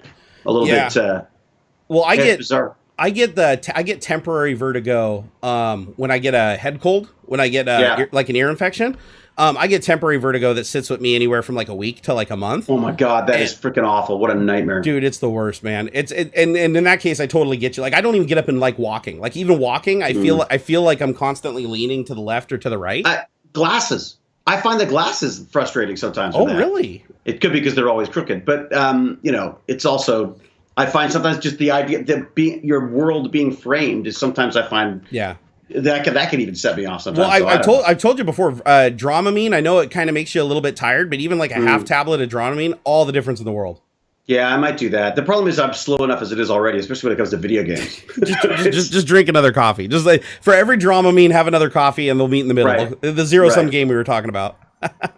Now that we've made everybody wait, should we talk about some graphics card stuff and some gaming? God, yeah, that's right. We should do our 15 minutes on the topic. Yeah, because I like to make everybody. Well, hey, I'm literally going until you just so you know ahead of time. I'm going until you stop the show today. Oh, so don't be looking at me to stop the show because when Houston's here, he has a hard stop. I never have a hard stop. I can do what I want. Yeah, no, I think I don't know what my deal is today, but I think we've got. Oh, I guess I've got my chat with the boys at 6, and I think we've got guests coming around after then. So I got some time. Yeah, we'll see if the kid comes in and needs me or anything. My wife needs me, I'll bail. But he's also welcome to come on the show anytime he wants, man. Baz is always welcome. He threatened to listen, so he may be actually it's possible he's at the hair place getting his fancy cut. Getting his due. Well, see, we just cut my kid's hair because he doesn't know any better because we've always cut it. That's the trick. Just cut his hair and he won't know what a good haircut looks like and it'll be fine. I get haircuts from work. It's the only time I get a haircut. It's like my wife. I never see the back of my head. She always laughs when I don't know. How does the back of my head look? Does it look okay? I got a lag. Oh wait, I'm looking at the stream, aren't I? That's right. I got switch to a lag. No, I'll show him the back of my head because I'm like, I never know what the back of my head looks like. So she always asks me like how I want it done. And I'm like, I don't care. You're the one that has to look at it. And no, that wasn't a creepy sex joke. It's got like a little tail. It's a little tail thing happening. Oh, does it? Do I got like a little tail going on back there? A little point. It's like me. I had a sore on my neck, and I couldn't put a Band-Aid on it, and so she just takes the buzzer and just goes and just cuts a square out of the back of my head, and I was like, oh, I don't have to look at it. I don't care. I'm not a vain person. That's her problem, not yours. It's okay, man. Hey, you just use your celebrity, and people think you're like 2 steps prettier than you actually are. Works wonderful. It's great. It's great for morale. You've got to be the right kind of celebrity. That's the key. Nvidia series, what does it say? What is it? Nvidia 330 series, good. Okay, review's done. Now go back to chit chat. There you go.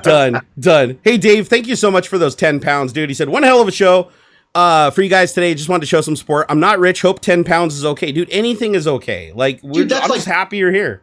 That's like $100 Canadian. Dude, it literally is. Like you could go to Canada and retire on that. Yeah. Like David's actually jealous right now because if he had that, he'd never have to work or act another day. I'd never have to work life. again. That's true. I could retire on that probably in Canada. Let's see. I think I missed some people earlier. I apologize if I did. Let's see here. Marcin, thank you for the $5. He said, David, let's see here. Martin Lewis asked if you remembered using the Flash interfaces on set for Stargate Atlantis. Yeah, I remember talking to the guys about it actually. What is a Flash interfaces? So they were using Flash. They were using like the software, like Macromedia. Wasn't it Macromedia? Oh yeah, before Adobe bought them, right?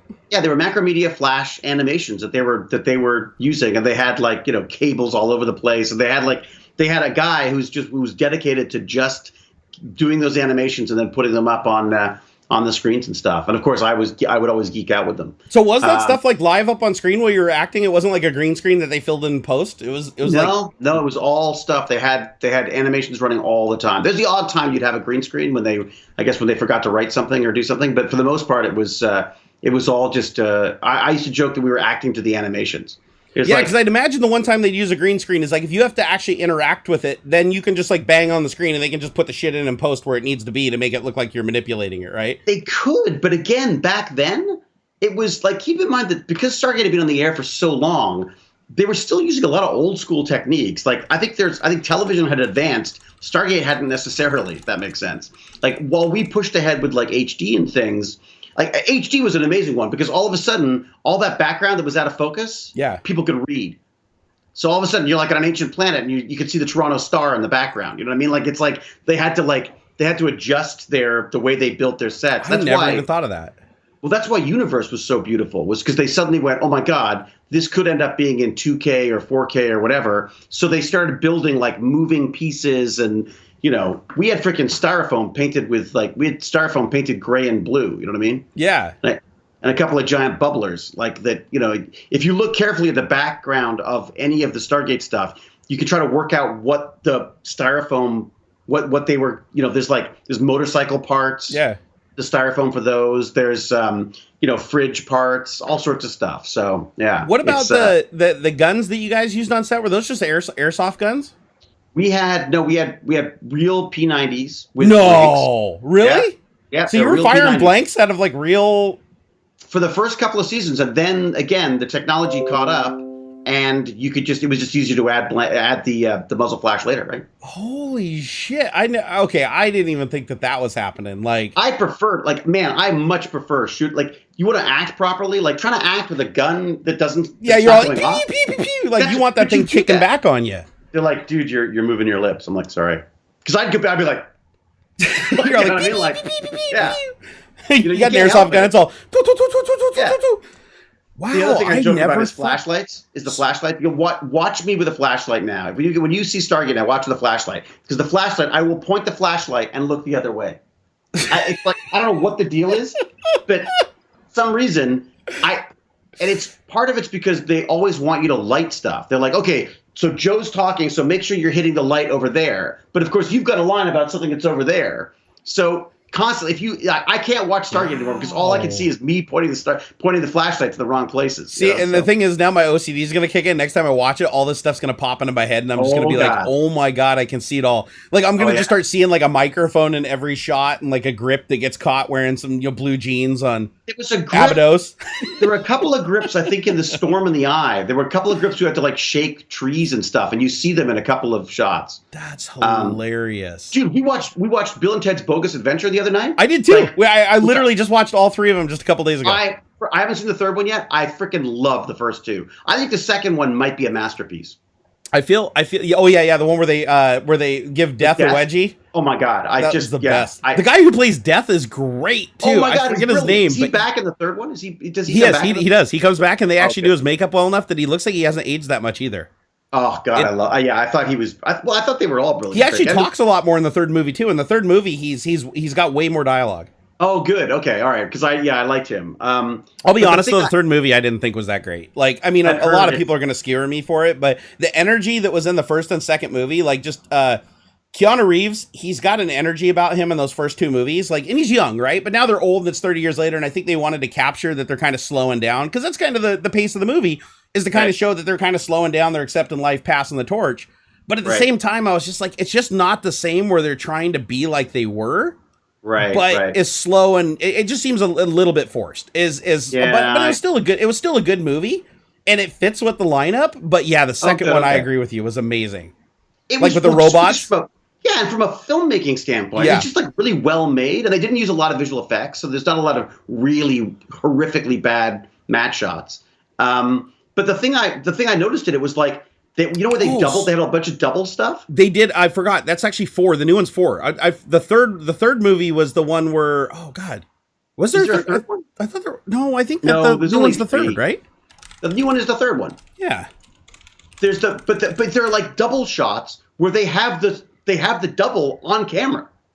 Like you see Yes. someone who's not Keanu walk Yep. by, you're like, but I guess back then it was like, well, no one's watching it twice, and no one can rewind. And the resolution's low, and the screens are small enough that you just wouldn't notice, right? You wouldn't know it on a big screen in the theater. Yeah, you'd Yep. never notice that. Because the one I know exactly 2 scenes that you're talking about. It's the one where they're in the doorway and they're talking to the robots, and you can Yeah. clearly see the sides of the face of the two people, and Absolutely. it's clearly not Yeah. them. And then there's Yeah. another one where they're walking out into the desert to bury him, and they're following Yes. up the hill, and you can totally tell which 2 guys are wearing wigs and which 2 guys have the actual hair. It's like Horrendous wigs. Yeah. 100% you can see Yeah. it. Yeah, no, I know exactly what you're talking about. But I'll tell you what, for the time, some of the special effects they did were really Amazing. cool, like where they pull their face back and you see the robot. Yeah. They did Yeah. such a good job on that. Like you The- can the almost abs? not see the swap. Yeah. I was like, dude, Just that the is abs? so good. Yep. And also, I love the way when they were dead, they did like, hey, they're black and white and everything else is color. Yeah, because they just painted them black and white. Dude, it's so great. Yeah, it's it's so great. great. I think you'll like the new one though. It gets All right. a little weird at the end, but it's still good. Like it's a solid performance. I hope they do another one. I would love to see another one, but they just the biggest flaw that I saw with it without like trying to give away any spoilers is the kids. The kids overact way too much. Like way. I mean, it's to the level where it's kind of uncomfortable to watch because you can tell that they're like cranking up to 190%.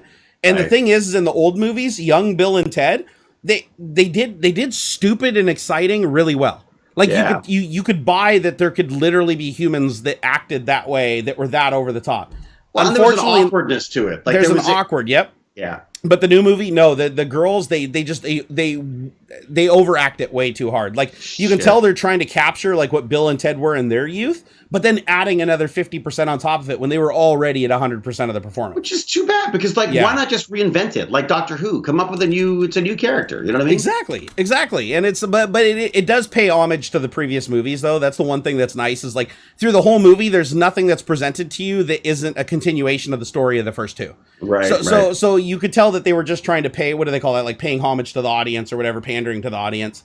But it was cool to see. I mean, because Keanu, he's got a range on him. Like it's a weird range. It's really weird, but it's good. I love him. I absolutely freaking love him. And I don't know why, because I just don't like, I mean, when I was young, I was so freaking jealous of him because he was a Toronto actor, right? Came out just before I did. And just exploded. Like he was just huge. And I was always like, what the, like he talks funny. You know what I mean? Like I couldn't understand it. And then he's just got this wonderful like charm to him. And then you see him in real life. What a freaking great guy. Dude, nobody has ever said anything negative about it. He's the one celebrity that they're like, this dude will just like hand you his shirt, like if you need a shirt, and he's like totally chill. Yeah. He doesn't like he's not a blowhard. He doesn't like bragging about his life. He doesn't even like telling people about like anything that he has or anything he does. He's just very committed to his roles. And he gives like half his money away. Like half his money goes to charity anyway. Like he doesn't need the money, so he's like, no, I absolutely adore the guy. I think he's absolutely fantastic. One of my biggest regrets was I was going into an In-N-Out burger. I was going into a Fat Burger when he was coming out of a Fat Burger, and I just couldn't bring myself to say hi, even though we had like a connection. Actually, I do the same thing, man. I meet so many it. famous people. And I feel bad because I'm like, I don't want to be that guy. But then you realize that that's like, in a lot of those places, people like that. Like they're, they like being noticed in public, as long as you're not like super intrusive and like preventing them from like getting to, something that they have a deadline for. I love it personally. I absolutely love it when I go to, even though I'm just out on the street, I'm shopping at Safeway. Some dude's like, hey, wait a second, I know who you are or whatever. And it's, I'll get a little glow in me. I'll be like, oh man, that's awesome. Somebody else on earth knows who I am from what I do. And it's the greatest thing ever. And Keanu seems like the type of person that like, he'd enjoy that. Like he seems like a guy that genuinely enjoys his impact on other people. Yeah, and John Wick, but in a subtle way. John Wick was freaking awesome. Freaking best casting ever. Like that's right up there with Robert Downey Jr. being Iron Man. Like it's just the perfect Matrix. Casting. Oh yeah, Matrix good. Matrix. I mean, the first Matrix was just I started getting out there a little bit too. Oh my god, no, I was. How does Matrix get out there? But they found a way to do it. I think ruined it. They were talking about doing another one. I'm like, oh my god. Do you think they can redeem it? Yeah, maybe. Because the third one was weird, man. The whole like defending Zion against like this crazy. Can't we just do something different? Like, why do we have to do the same freaking thing? Is no one like? I guess because they're so expensive now. These movies. I like Keanu also because I feel like he tries stuff, right? Yeah. He fails on some things and people laugh at him. Whatever. He's like, I don't give a shit. Like he's like, who would come back and do? He doesn't have to come back and do Bill and Ted's, but he obviously did because I didn't feel like a money grab to me. It felt like he wanted to get back together and, have some fun. I mean, like it just, I don't know. They do seem like they have fun with it. Like a story aside, like I think what killed the movie wasn't them. It was the daughters and how much they overacted. There was just too much of a range between them and their dads. So Keanu's filming Matrix 4 in Germany right now, apparently. Oh, really? Apparently. You know what I like about Keanu too is he does a lot of his own stunt work too. Does he? Oh yeah. Like I know he did a lot of the fight stuff. And everything. Well, I don't know about like the stuff of him like flying off of a building and stuff like that. I don't think he's Tom Cruise level. But the one thing I liked about it was all the stuff that was shot in John Wick was all like real stuff that he trained for with real weaponry and real life. And he loves that stuff too. You can tell. Oh my gosh, dude! I watched him do an assault course on YouTube the other day. I saw that too. Wasn't that awesome? Oh my god, dude! He's got 5 guns, a gun slung around his back, and he's like, plick, plick, plick, plick, plick. Okay, put away. While the magazine's dropping, he's already putting another one in as it's falling to the ground. Plick, plick, plick, plick, plick. Pulls his gun around the back and shoots it. You're like, wow, he's doing everything like real time. Like they're not doing that John Wick and speeding it up. He didn't do a good job, dude. And he's like, like it is so hard what he is doing. Like I've run an assault course before doing a CQB, like actually shooting on an outdoor assault course. And I can tell you right now, that stuff is unnerving, even when it's just you shooting targets. Cause it's like, am I going to get popped with a ricochet? Is the gun going to go off before it's on target? Am I going to shoot the wall that's directly in front of me? I mean, there's a lot going on in your head shooting live ammo. So to see him just do that, like so like with purpose and perfect every single time, you can tell that he's practiced that for like hundreds of hours. Well, and this is the beauty of film, right? I mean, this is the thing that you love. This is the stuff you get into film for, right? Is to do things that you never get to do in the real world, or that it's unlikely to do in the real world. However, I would say that it would be neat to be like in an Avengers movie where literally all you're doing is jumping around with cables on set, and then you get to go to the theater and actually watch you be a superhero. I did a movie called Nothing, which was a lot of early cable work stuff. Yeah. And oh my God, so much fun. But I'll tell you, I have never been so exhausted in my life. Because you're literally, it's like having an atomic wedgie. Oh, dude, I've done that when I was lighter. I did ropes courses for fun, like when I was a kid. And oh my God, those harnesses. Yeah, the nut huggers. Like, yeah. I feel bad for because I don't think they've ever created a harness that doesn't do that. Like, I don't know why. You'd make $1 million if you could design a harness that somehow like strapped you in such a way that it wasn't just crushing your boys. Well, but it's also not just crushing the boys, right? They're trying to get a harness that they could also take out of the shot too, right? That's true. Because they're like running wires like through your clothing and stuff, right? So like so you got to have like a corset on and stuff to do things like that, basically. Yeah, we did it in underwear. We were wearing underwear it's a strange movie. It's fun, but it's a strange movie. It's called underwear flying around. Okay, I got to see this now. It's pretty weird. It's pretty odd. Oh, I like weird though. Weird's good. Well, then check it out. Yeah, Nothing. It's called Nothing. It's called Nothing. The guy who made Cube made it. I haven't watched Cube either. I need to watch Nothing in Cube. I'm gonna go through and just watch all your movies now so that I can critique them every time you come on. I have no idea how they hold up. I'm curious to know how they hold up. Cyberpunk 2077. I guess so. I don't. There's so much hype around it. I'm a little worried. Yeah, you know what? I this is the thing I don't like so far with what I see is that they keep showing all the RTX ray tracing stuff and like not the game. Like Yeah. every trailer I've seen hasn't been like this is the storyline, this is the mechanics, these are the things that you can do. It's always just like these beauty shots of like panning across scenery inside the game. It almost looks like an Unreal Engine demo more than a game demo. However, I do have high hopes for it, and I hope that it's something similar to GTA and a little bit of a sandbox world, because I really am getting tired of these games where it's like you're stuck just point to point to point to point to point. That drives me nuts. Like I still play GTA 5. I don't know, have you ever even played GTA 5? I don't think I played. Have I played 5? Baz had one game for a bit. It's the best of all of them. Like the story is amazing. The acting in it is absolutely the best that I've ever seen in a video game ever. Like, you start stealing the cars at the beginning, the ones where you steal I can't remember, there was one. Yeah, you basically steal cars and shoot a bunch of cops and pick up hookers and stuff. Yeah, probably not Baz's material, but I remember playing it with Jane back when it was like GTA. It might have even been 1 or 2 at that point. Yeah, it's an old game. Even GTA 5, I think, has been out for like 7 or 8 years, and it's still going strong. Really? Yeah, oh, wow, they're doing graphics packs for it to like revamp it, and I mean the graphics today even hold up. Like if you install a bunch of graphics packs and stuff on PC, you can run it like 4K, 60 frames per second with a bunch of stuff on it. It looks really, really good. You can't tell that it's an old movie, or sorry, an old game. Yeah. But I love the acting in it. The characters that they get, basically the voice actors are digitized into the game as they look in real life. It makes a difference. It makes a huge difference. Like you can otherwise totally they're all tell. Soap operas. Otherwise it's just like bad soap opera acting and everything. Exactly, and it's all mocap. So like all the actors got to do motion capture and voice work for their stuff. And I can't remember the guy's name. The guy who plays a character called Trevor, who's like really dark. Like this is a guy that like it's weird. They figured out how to make a guy that you really like, but it's just a sadomasochistic murderer. but he's evil in every way, but you still like him, and he's like a strangely lovable character. Right. But he's just a demon. It's really weird how they pull it off, but they totally do. All right, so I got to try Stephen GTA Ogg. 5. Stephen Ogg was the guy. Oh, Stephen Ogg. Okay, right. Okay, so I got to try GTA 5. It's funny. We're not to segue, but just because it came up. Segue. The Nvidia stuff. Yes. One of the. Is the dog again? Jesus. Goodbye drywall. Came up. Yeah, exactly. One of the things that came up in that demonstration that I thought was interesting was not just the cards, but the applications that they're building, right? Like the machinima one, I'm really interested to see what's happening with that machinima application that they've got. I haven't even heard of this. What is the machinima thing? So they've got this new app called like Omniverse Machinima, and it's tools that they've created that you can use with the RTX cards to use game assets and game characters and integrate visual effects and basically make your own machinima stuff. Oh, wow.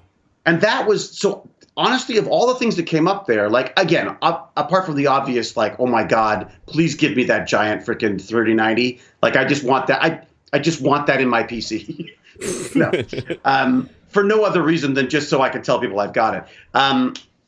But I just thought, it was kind of interesting that they had sort of branched out into so many of these different sort of like tools for these new systems, right? For these new GPUs. There was that. There's like all the broadcasting stuff I thought was kind of fun. I like the way they sort of like integrated the webcam, the ability to take like a 4K webcam and follow you around a room if you want to.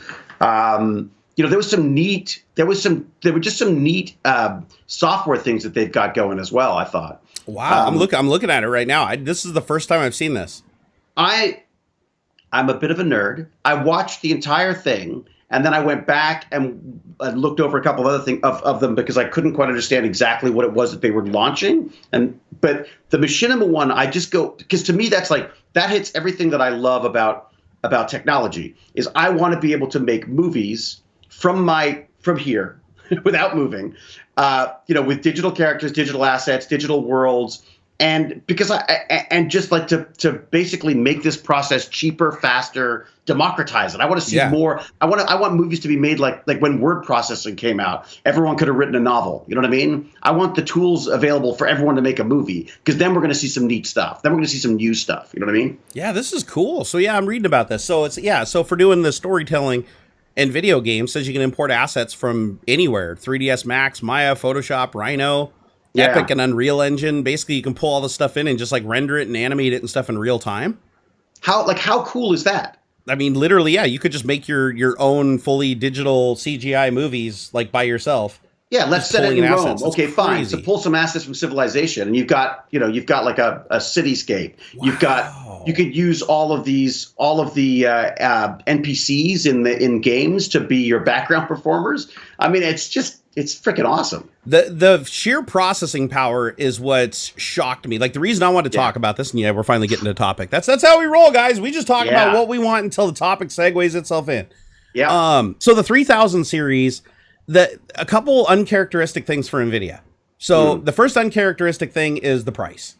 They're literally going to be selling the 3070, which for $500, which is more powerful than the 2080 Ti that cost $1,200 to $1,500 just not even a year ago. Why are they doing it? I love it, but why? Honestly, the only thing I can think of is that all the next generation consoles that are coming out this Christmas all have ATI or AMD, not ATI. They bought them. AMD graphics chipsets in them. And I think this is NVIDIA's big fuck you to AMD, basically saying, listen, we're going to make a graphics card that's so cheap and powerful that PC gaming is just going to completely wipe out console gaming. I mean, I don't think it will. I mean, console gaming still has its place. But I think that's the only reason I can think of why NVIDIA would do this. Because they have such a huge part of the market share. Like, make no mistake. I mean, AMD does not have a large market share in graphics cards.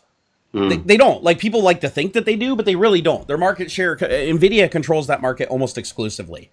Not to say that they don't have some great graphics cards. AMD does. But RTX was kind of a gimmick in the 20 series, right? Not a lot of people were using it. The cards weren't powerful enough for RTX to really shine. Like, they had to do a lot of trickery to use RTX. They couldn't just, like, enable ray tracing 100% and have it run smoothly.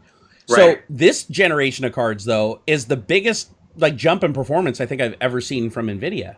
Like since like the 8800 series where people went from like 3DFX up to something that was a standalone card that was super fast. Right. I've never seen a jump like this because the 3070 by all rights should be faster than the previous generation's 80 version of the card, not the TI, the 80 version. Yeah, this is faster than the TI version of the card. The 3070, which means the 3080 is going to be insanely fast, and the 3090 is going to be like territory. Like you're not.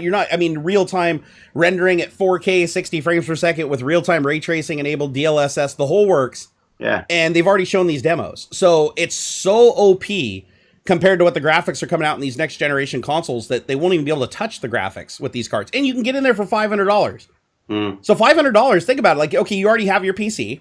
So if you're not a PC gamer and you buy consoles because you want that console gaming experience that would cost you $2,000 to do with a PC, you already have a PC. Go spend $500 instead of buying the $600 console. Pop this card in there, and you are going to just whoop every one of those next generation consoles' ass. Yeah. So the only reason to get a go ahead. So no, I was just saying. Well, and just because of the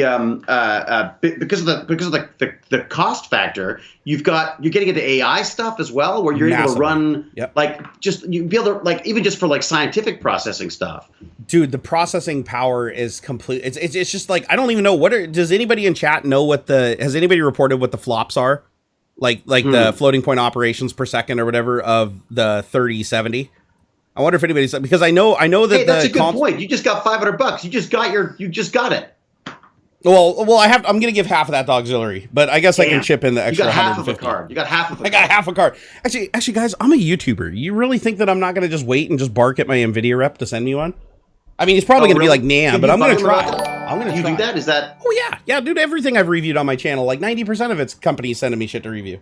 As a matter of fact, the two 2080 Supers that are in there were sent to me like a year ago, like right when it came out. But then what do you like? What if you freaking hate it? Well, then I just send it back to him. Oh, okay, all right. No, I don't like making super negative videos, so I always tell anybody that sends me anything, if I don't like it, I'm just going to send it back. And with some rare exceptions. I've had shit that was so bad that they were not going to address any of the concerns that I just said fuck it and just made a bad review and they did not like it. And I was like, okay, I don't care because you obviously don't give a shit about your customers. Right. Robo 3D.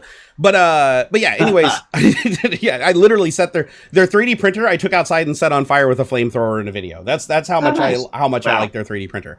Okay. I think that's the most aggro I've ever gone on a product. Ever on my channel. Really? Oh, dude, it was so bad. They were literally going to ship like thousands of units with like massive failure rate, all the cabling done wrong, and basically just leave it on the users to have to figure out how to like solve the problem themselves because they didn't want to spend like $10 to have them take them out of the box and like fix the problems. And what did they send it to you to review, or what was Yeah, they sent me 3 of them. They sent the first one, it was fucked up. They sent the second one, it was even fucked up more, and they sent me a third one that wouldn't even turn on. And I was like, dude, you are literally cherry picking these printers to send me to review, and they don't even fucking work. And they still don't work. There's no way I'm ever going to endorse this product. I was like, nope, threw them in the box. I literally told them, because they're like, you're going to pay to ship those back, because we paid a lot of money to ship those to you. I said, if I don't have a prepaid label for each one of these in the next 24 hours, I'm taking them out on the curb and making an Instagram video of them next to the garbage cans. And they were like, okay, here's your prepaid shipping labels. And then the CEO realized that he really fucked up bad and called me on the phone and tried to talk me down. And I hung up on him, told him never talk to me again. But so now, yeah, that was the hardest that I've ever gone at a company. But that's why I never signed any contracts. In my entire YouTube channel, I have signed one contract and did one sponsored video for Kamigami robots, which I actually quite liked the product and already tried it before I committed to it. Right. And I just didn't like it after that. So I don't do it anymore. So if a company wants to send me something for review, there's no contracts, there's no talking points. It's on them. If they want to send it to me and they want me to review it, they have to completely unleash me and allow me to say and do whatever I want. And yeah, the stuff I've got is being like either gifted, like just like, you know, like I've got that new Prusa. That Prusa was, I mean, I just love Prusa. I bought my first one myself with my own money, built it myself for the kit, and I just freaking loved it. I do nothing but praise. I love the guy. I love the company. I love the thing. No, and that was a printer that I bought myself. Yeah. And then they sent me the new one, and I still haven't built it yet because, I mean, partially time, and also because I've got this. The old one's just fantastic. I mean, I can't wait to try the multi-filament one. But I love it's and I love the story of it, and I love the whole. And then the Easy Robot guys are a bunch of Canadians who just have these. I just really enjoyed the robots, and I thought it would be fun for the kids. So they gave me a deal. I guess SaneSmart sent me a little CNC. Ooh, I what's it freaking called? love it. It's the Prover. It's the SaneSmart I haven't heard of that one.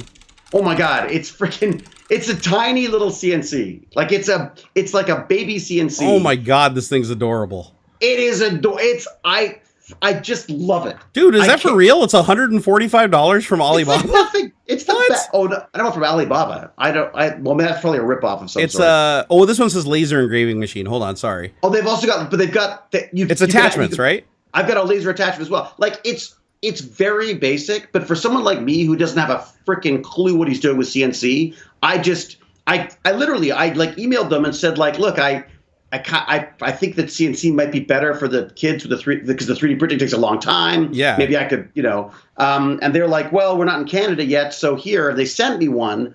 And I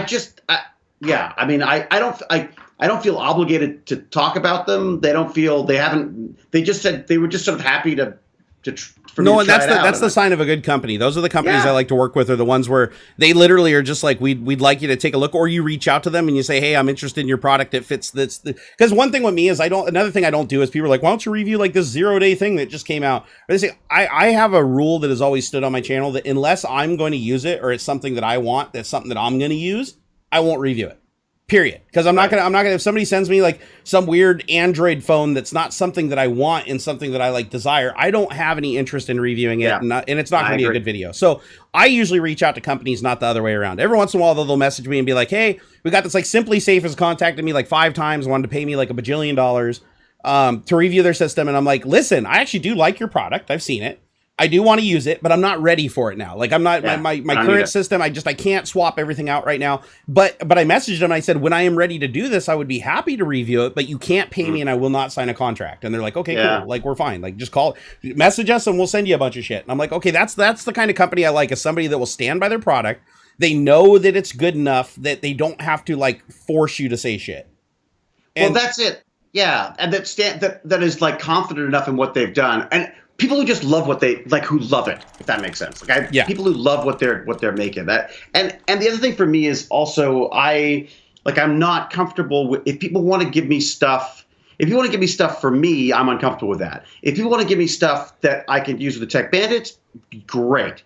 I just don't like. I feel very uncomfortable with this kind of like, if it's stuff that's only going to benefit me, then to me it feels there's something fake about what I'm doing online. The reason why I'm doing my online stuff is because my son wants to be like a game influencer, and I'm happy to help him with that. in the same way that my mom helped me with being an actor, and my father somehow put up with it. And also because the Tech Bandits, this is what in my mind is what distinguishes me from other people who are doing this stuff, is I have the advantage of all these of all my fellow nerds, right? So that's otherwise go to someone else to go do Steam stuff. At least with me, you're going to get something that's what I guess distinguishes what I'm doing from other people doing it. If that makes sense. So. Yeah, I guess with me, I'm still a sellout in that way. That if a company has something that I want, I'll totally take it for personal benefit, and I'll be happy to review it. But I make sure that everybody knows that. That's one thing that I do in my videos. I say so and so company sent me this, just so you know, this was sent to me. I did not buy this.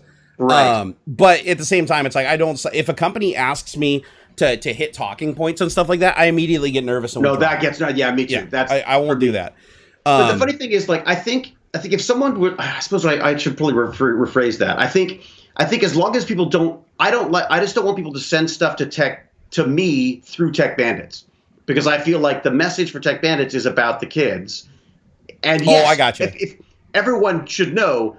I'm not gonna I freaking love having a CNC and a 3D printer and all this stuff to play with. I know that I am benefiting completely from that, but I also know that I can at least share that benefit. So I feel slightly less guilty about it. It's purely about managing guilt and fear, basically. So let me translate. David said it's perfectly okay to send stuff to Tech Bandits as long as it benefits more than just him. That's basically it. So feel free to send him some 2090s, because Baz will use them to play Minecraft with RTX. That's it. And it'll be fine. Hey, Henrik, thank you for the 50. Hey, we got 50 sexes, dude.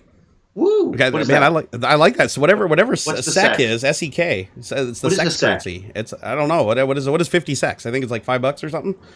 Said, wow, amazing guest. Go Stargate. Keep up the good work and streams. Give her. Well, dude, I have a whole new respect for you after learning that you actually fired real P90s on set. And oh my god, I did not know that, man. That's that had to be fun, man. I can't imagine those are very quiet. Except they jam. They jam a lot. Do they really? Yeah. I bet you that's probably because the blanks, though. I bet you they wouldn't jam as much if they were firing live ammo. Yeah, no, live ammo doesn't apparently doesn't jam, or very rarely jams. But because the blanks don't eject the same way, they get stuck. So if you were shooting real guns and blanks, that means you guys actually had an armorer on set that would go hot and make sure you're aiming your guns in the right direction and everything. Wow, that had to be nerve-wracking. I miss that stuff. Look, guns make me nervous anyways, because I am the biggest freaking klutz on the planet. Well, guns should make you nervous. That's kind of their purpose. Guns are they're supposed to make you nervous. Cars make me nervous. Anything that I can kill someone with generally makes me nervous. I'm okay. If it's just me, that's why I like motorcycles. I figure if I have an accident, I'm the only one going down. You're I'm just going to kill myself. If I hit a car, I'm the one that gets smashed. Yeah, that's exactly. Fine. Yeah, exactly. But yeah, I feel like with the CNC, Jane is very nervous with the technology that I'm beginning to sort of put together in the basement here, because she knows just how much of a klutz I am with this stuff. You're don't worry, the ammonium nitrate is just for growing plants. It's fine. Well, the biotech is something that I'm really having to push for. She's like, what's this in the fridge? I'm like, not jellyfish DNA. she's gonna wake up in the morning, the dog's gonna be glowing, you're gonna be like, success! Huzzah! Oh wait, that's my dog's name. Yeah. Honey, we've got another child. Yeah. It's just being grafted onto the head of the dog. Yeah, can you tell which one's the original? How well did I do? How well did That's it. Go look up CRISPR, man. CRISPR is gonna get us all in trouble, amazing. dude. Oh yeah. It is, and it's simple. It's cheap.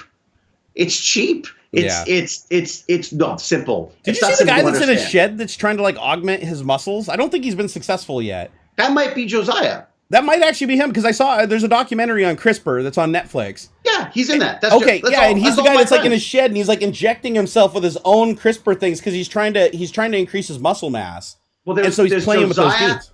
There's also David Ishii, another brilliant guy who's out of Mississippi somewhere. Unfortunately, didn't one of the guys on the insulin project, Open Insulin or whatever, didn't he commit suicide? Unfortunately, it sounds like he was. I don't know. He was into some shit. I know that there's more to that story, but basically in a nutshell, business decisions. Yeah. Yeah. So basically, if you guys haven't seen, I forget what the documentary is called. It's on Netflix somewhere. But it talks about CRISPR and how these people are literally open source hacking genes, doing gene splicing in their garages. Yeah. using this stuff with success. Like he literally got a rat to like glow. He made a guy made a rat glow in the dark using bioluminescent stuff from another plant or something. Well, like glow in the dark yeast, so you can have like glow in the dark beer. Yeah, so the fact that he can make like a mouse literally grow the skin pigment that was bioluminescent, that's crazy. That somebody could do that in their garage. That's something that you would think would take like Pfizer 15 years and a team of scientists, but he's doing it in his garage. Well, that's why I created the I got the biohacking bench, and that's simply because of Josiah and the Odin. Like I took his biohacking 101 course, and they walk you through the process of creating, agar plates and putting the bacteria on it, and then genetically engineering it so some of it glows. It's freaking amazing. And I think that we're scared of it in the same way that we were scared of computers back in the day when they were in giant air-conditioned units only in military establishments or universities. And I think we need to get beyond that, because basically these are the electronics kits of our generation, of our kids' generation, basically. Yeah. I do think it's important, though, that it's in the hands of the people, because anytime that technology is only available, like at the pharmaceutical level, then only the rich benefit. Well, and they're getting patented. Yeah. Like that's like there are people going to jail for coming up with $700 solutions to $1 million treatments. So like check this out. There's a project, you can go look it up. It's called Open Insulin. And and unfortunately this is the guy that he killed himself, but he wasn't the only one that owned the project. He was the guy that started it, but it's still going on today. And basically they've achieved their mission, and their mission was to use CRISPR to bioengineer a human gene to generate insulin. So they're basically taking and growing bacteria that's injected with human DNA that tells it to basically create insulin. It's basically they're killing the cells to make insulin. I think the problem was, one, they couldn't figure out how to make like an amount that was beneficial financially yet, but they were getting a yield, and also getting FDA approval for something like that would be really, really difficult to do. Well, they get to skip that, whereas big labs don't. True, as long as you do it yourself. That was the rule. You have to do it yourself. So what they want to do, and this is like the mission statement of Open Insulin, is they want you to be able to buy a kit that you can basically put in the window of your house, fill an aquarium full of this stuff, dump your crap in there, and basically this genetically engineered mechanism starts making insulin. And then you have an extraction system to take out that insulin, purify it, and then you can use it yourself. And that's perfectly legal. They can't regulate with that insulin process. Pumps that you could that are open source as well. Correct. So you could literally harvest the insulin, put it into the pump, and now you basically have your own portable pancreas that's making insulin. Like you do not, because insulin is the one drug that has gone up more than anything else. Like a vial of what do they call that? There's three manufacturers that all price fix it. So it's like for one vial, which is enough for like a type 1 diabetic, like most type 1 diabetics, I think it gets them through like a week or something, like a day or a week. But it's like over $1,000 a month, even if you don't need a lot of insulin. It could be up to $5,000 a month if you need a lot of insulin. And you could have a kit in your front lawn, on your front window that's making it for you. Yep, it's just making it, and arguably it'd be a better end product, because the way insulin is like manufactured now, it's like synthesized. So it's like you would basically be getting the exact same insulin that your body, like with the CRISPR kit, you could use your genes basically to generate that insulin. So you could have McKay insulin. Exactly. You basically have like this cloned insulin that's like purpose built for your body if you did it right. Or even if you didn't, it doesn't matter, because your body's not going to reject insulin. Insulin is insulin. Doesn't really matter where it comes from. Right. And they're talking about this from the whole process too. Like we're no longer going to be creating generic treatments to things. We're going to be creating, like individual specific DNA related cures to things. Yep. And insulin is just ridiculous. Like I think, hold on here. Let me see. Price of insulin. It's so bad. It's so bad, in fact, that there are literally people that get on an airplane, fly down to Mexico, stay there for a week, go pharmacy to pharmacy to pharmacy, and so much that they're all sold out. Like they literally have to spend a week there to find a pharmacy that has any of it. They buy as many vials as they can for, I want to say it's like $20 to $50 a vial, where here in the United States it's several hundred, if not 1,000. You buy it, and then what they do is they illegally bring it back across the border. They just risk it. The Canadians are doing that. Yeah, so the Canadians were selling you all of our drugs because they're not. They're being what are they? I don't know whether the government's covering the cost for them, or whether it's just that the cost is so much less up here. But people were buying their drugs from the States, from Canada in the States. Yeah, so Humulin, this is the most common brand, but the other two, there's two other brands. What is it, Atlantis and Lavamere, that both they all create the same product and they all price fix with each other so that they, because if one stayed cheap, another one goes up and be forced to come down again. Right, so right. just to give you an idea, in 2001, insulin was $46-ish a vial. Right. Today it's 260 on average. So for one vial, just one vial of this stuff, that's crazy. Yeah. I read somewhere that it was Cory Doctorow was talking about it, was saying that the same things happen with eyewear. So basically, like one company owns like every single sunglasses and eyeglass, and you're right. And same thing. So the cost has gone up like 700% in the last like 10 years, something ridiculous like that. Gazorbro said $360 US per vial on average, UK $65, Italy $19. Seriously? Oh my God. $19, dude. Like you could fly to Italy and like live in Paris for a week and still come back and be cheaper on your insulin supply. All right, 20 minutes. I got 20 minutes. All right. Shall we spend it on graphics and gaming history? Nvidia. Yeah. So everybody doesn't get all mad. So the 30 series is the biggest jump forward I've ever seen Nvidia do. We had somebody tip earlier. Henrik, thank you for the sexes, dude. And Ben said, thank you, Ben, for the $5. He said AMD Radeon RX 6000, which I'm guessing is their up and coming card series, is gonna Nvidia and be AMD's big FU to Nvidia. I don't think it will be. Because AMD, for one, can't use RTX, and RTX has already been standardized. Like, everybody's implementing it. And NVIDIA is the only people who can do that now? Correct. I do not believe RTX is an open format. I think that NVIDIA is keeping that as proprietary, and they've gotten enough traction with gaming companies and stuff like that. Well, actually, I take that back. AMD does have a ray tracing technology. I can't remember what it's called because they're implementing it on the new Xbox and on the PlayStation. So whatever their 6000 card is will arguably have that same technology. I think it's just ray trace. They just call it ray tracing. But yeah, I don't know. AMD, here's the thing with AMD. They're weird. AMD can pull a lot of rabbits out of their hat. Like, for instance, Intel. Largest microprocessor manufacturer on the planet. Well, actually, they're not. Foxconn is. But Intel being the largest desktop processor manufacturer, they're still 12 nanometer on their dies. And you got AMD over here like with like $1.50 stock, like back in the day, working on 7 nanometer, and they pull it out of their hat. How did they do that? How did they do that job? I have no idea. I want to see that movie. I don't understand how Intel is still like even Intel's next generation that they've already introduced is still 12 nanometer. I don't understand how Intel is still trying to pimp 12 nanometer and haven't just wiped the board and said, fuck it, we're just going to redesign at this point, because they're not competitive at all now.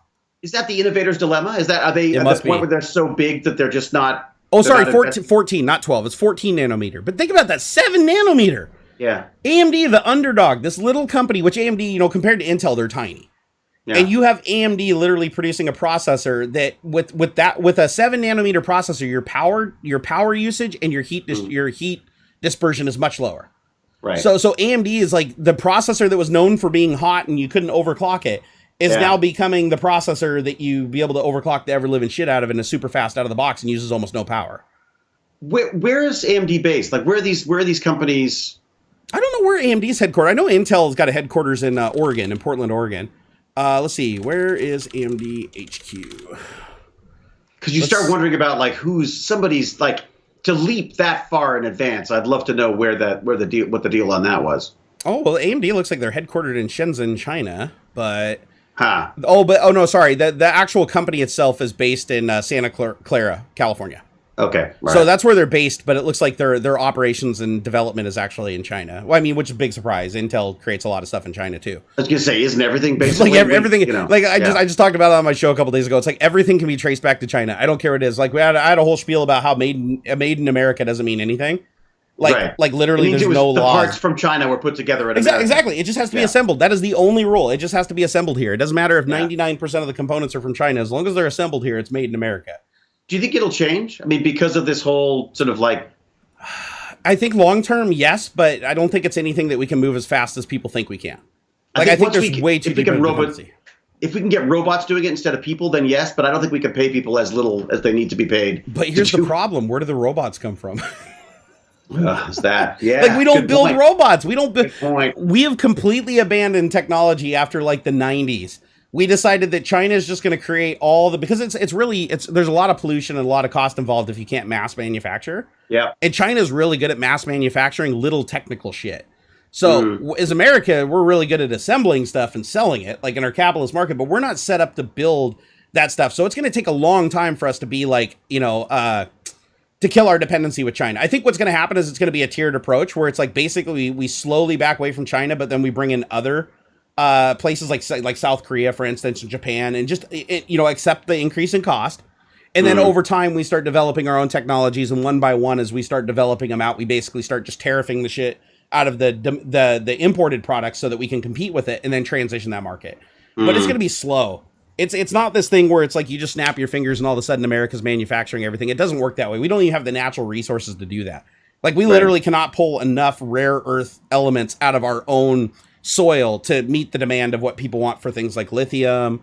We should be recycling more of this stuff then. Yeah, with the number of phones we throw out all the time, you could be reusing all that stuff. Yeah, but you know what the funny thing is? Guess who recycles like 90% of America's electronics? China. We literally send it all to China. We literally fill a damn freighter and send it to China. It's cheaper to fill an entire boat and send it on like a 6-week voyage across the ocean to recycle it than us to do it here. That's how bad the price disparity is between us and China. Yeah. And the problem is our cost of living follows that model, and it's been developed to follow that model. So it's like we don't make enough money on average here to buy the cost of a domestic manufacturer. Like I said the other day, like this to manufacture here, China, it's like $250 per unit to make like an iPhone XS Max. Right. It's like $250 cost to Apple to get it fully built, assembled, and shipped to the United States for sale. If this was domestically manufactured today, because the supply would be so much lower than demand, they would have to charge. Yeah, these would be like $15,000 phones. Yeah. Like the only people that would have them would be like the ultra wealthy. Like everybody else would be running around. Like we'd have to figure out how to create like some Android phone that's like, it'd be like Russia in the cars. Like, you know how they still sell like the Lada or whatever it is. I almost bought a Lada. I almost bought a new Lada. Dude, the metal on the fenders is like so thick, like you can hit it with a baseball bat because the car weighs like 9 tons and has like 40 horsepower. It's like they nickel and dime you. You get in there, you're like, "Where's the steering wheel?" They're like, "Oh, extra." Yeah, that's extra. Oh, you want the radio? No, radio. That cost you extra. You want the luxury edition? You want the seat? We stand here in Mother Russia. That's it. But it's literally a Yakov Smirnoff joke. Yeah, I loved that Lada. I loved it. I thought it was just I gotta say, I was so taken with this Lada. It was the cheapest thing I'd ever seen. They're so ugly that they get they're charming, right? Yeah, they become It's like I hate to say this because it's like a really mean thing to say because I love this guy, but Stephen Fry, he is like the Lada of actors. Okay, you love the guy. He's got an amazing voice. His acting talent is amazing, but his nose is like just off to one side of his face, and he's like, fuck it. He's still like got all that sex appeal because of that. Owen Wilson, there's another one, right? He got his nose broke, never fixed it, right? True. Yeah, and it kind of gives him a nasally voice thing, but it becomes like a signature, and you're like, okay, that's now Owen Wilson. Like that's what we identify. Yeah. Like if he didn't have that broken nose, I think his career would have gone a completely different trajectory. Not to say he wouldn't have been successful. But Brando, exactly. Brando had the little ski slope, and then they got it broken. Yeah. So I think it's one of those things where it's like it crosses a point where it just becomes absolutely beautiful because it's so different. Yeah. And the Lada, what's the other one? There's another Russian car that was just, I mean, on Top Gear, they made fun of them, right? They used to just buy them and just drop them on the ground and drop pianos on them and shit. The Brits are so cruel about anyone else's vehicles. Dude, anyways. I thought that was so funny. Like, they'd always do these episodes and be like, oh, we got somebody wrote in and said, oh, we killed another car, that there's not very many left. We feel so bad about that, so we're going to preserve this one. And then they just drop a piano on it, and everybody cringes. The Volga. Was that it? Is that what it's called? The Volga? The Volga? That doesn't sound familiar to me. I don't know. I'm just screaming out what I saw in the chat. Jason Fry's like, whoa, easy on the Fry hate, man. It wasn't hate. Hey, nothing but love for Stephen Fry. I love and admire the guy, but I'm just saying it's one of those things where it's like, there's the average area. There's beautiful. There's absolutely what we as a society perceive as beautiful. Then there's average. And then there's like, okay, maybe not. And then there's just so far over that direction, like Steve Buscemi teeth, where you're just like, I love that guy. Yeah. Like, I want that guy in everything. It's weird. It's hard to explain, but it becomes like almost a trademark. Seth Rogen. Not Seth Rogen. Seth Rogen. Is that right? The comedian knocked up guy? Yeah. Yeah. We just watched, what was it, Long Shot last night? Just loved it. I love Seth Rogen. Oh, my God. But there's just certain things. That was it. The Morris Marina. That's what it was. The Morris Marina. That's the car that they keep killing on Top Gear. The Morris Marina. Like the Morris Mini? Morris Motors. Owns a Morris Minor. Yeah, this is the Morris Marina. I think is the one that they didn't make too many of them, so that when they destroy them, they get really mad because the Car Preservation Society is like, no, don't kill them. We need those. And then what was the other one? Oh, somebody else listed the other one. Not the Ford Cortina. No, the Ford Cortina is beautiful. Are you kidding me, dude? The Ford Cortina is like a gorgeous car. Like, you take that back. The Reliant Robin. There's another car that's so ugly. Wow. You're like, it just looks so. It's got one wheel in the front. And you just look at it and you're like, that is a beautiful car, just because it is so damn ugly. We got a friend of mine used to have the Thing. Remember the VW Thing? Oh my God, the beach buggy, right? Wasn't that the one that was? Yeah, I freaking loved it. It's a box. Yeah, it's got like a Volkswagen motor. Don't you have to build it? It's like a kit, right? Is it a kit? I think it is. I don't think you can buy a Thing. Like, I mean, you could today, but I think everything was literally built in a garage. Or the Carmen Ghia. Remember the Carmen Ghia? Oh, dude, the car that's unsafe at any speed, or was that? Which one was that? It might have been. No, not the Carmen Ghia. That was the Volkswagen. The Carmen Ghia was the Volkswagen. Yeah, that thing was beautiful. Yeah, that's when I went to California, I thought I'm gonna have a Carmen Ghia and I'm gonna live in the hills. Yep. Or like Studebakers too. Have you seen the old Studebakers? They are beautiful cars. Like, you could tell that they went a completely different direction than Ford and Buick and all those guys back in the day. They made this like really crazy like rocket looking design. Like, they even had one that had 3 lights on the front of it, 1 in the center and 2 at the side, and the one in the center actually steered with the steering wheel. And this is back in like the 50s. Oh my God, I loved all those things. Yeah, but they went out of business because I think their cars just they couldn't compete with whatever the status quo was back then. But yeah, the Corvair, that was it. The Corvair was unsafe at any speed. That was the rear engine. Okay. Yeah, that was a rear engine GM product, I think. Well, there's the Pinto, of course. Yes, naturally. Yeah, the Pinto was also unsafe at any speed. But that ended up kind of being a little bit bullshit because they fixed it. They fixed it like before it even was an issue, but then the public was so soured on it that nobody bought them. I like the fact that the Nova, when they released the Nova, they didn't realize that means no go in Spanish. And it actually turned out like meeting every expectation of that. Well, I had a friend that had one. They were terrible. It's in the name. Yeah, I had a Mini. I remember I had an original Mini. Back, like with the little itty bitty wheels? Yeah, the 1967. Oh, God, those are gorgeous. I love the old Mini. And I think I drove it up and down the driveway like twice, and then literally the front seats dropped out onto the ground. Wow. Like it rusted entirely. And again, we're in Canada. Yeah. Salt on the roads, that'll do it. But those are really valuable cars today, though. Like, I rarely see them on the road. Oh, yeah. They're like an original Mini costs probably more than a brand new one. I had motorcycles more powerful than that. I had larger engines on my motorcycles than I did in that Mini. Well, the Mini, I think, only had like 35 horsepower or something like that. It wasn't nothing crazy. It was 1,000 cc's. Dude, there's like literally motorcycles that have a motor half again as big as that. Yeah. I had a 1200. I had a Honda Shadow 1200. I think the biggest motor I've ever seen on a bike, I think it was like a 15 or 1600 cc on a Honda Shadow, or no? Or the Honda, the Goldwing, the big one. Yeah, that's right. That's giant inline engines. Oh my God, dude! They advertised that bike as carrying 3 people. Did you ever see that where they had 3 adults sitting on the Goldwing? Oh my God, that's how big those bikes were. You could actually put 2 people on the lower seat, and then it'd pop up a little bit, and you could put a third person, like a kid or a smaller woman, you could just put right on the back seat, and you could have 3 people. It's literally like a family motorcycle. I used to do the Ride for Sight here. They used to do like a ride every year for people who were blind or going blind, and so you'd raise money and you'd drive around. I can't remember where you'd go, up north somewhere. And so, but it was great because it was just like a huge, just massive amounts of motorcycles coming by. And I remember like 4 of us trying to help this old guy up because his Goldwing had gone over. Oh God, you're not getting that up by yourself. Yeah, no way.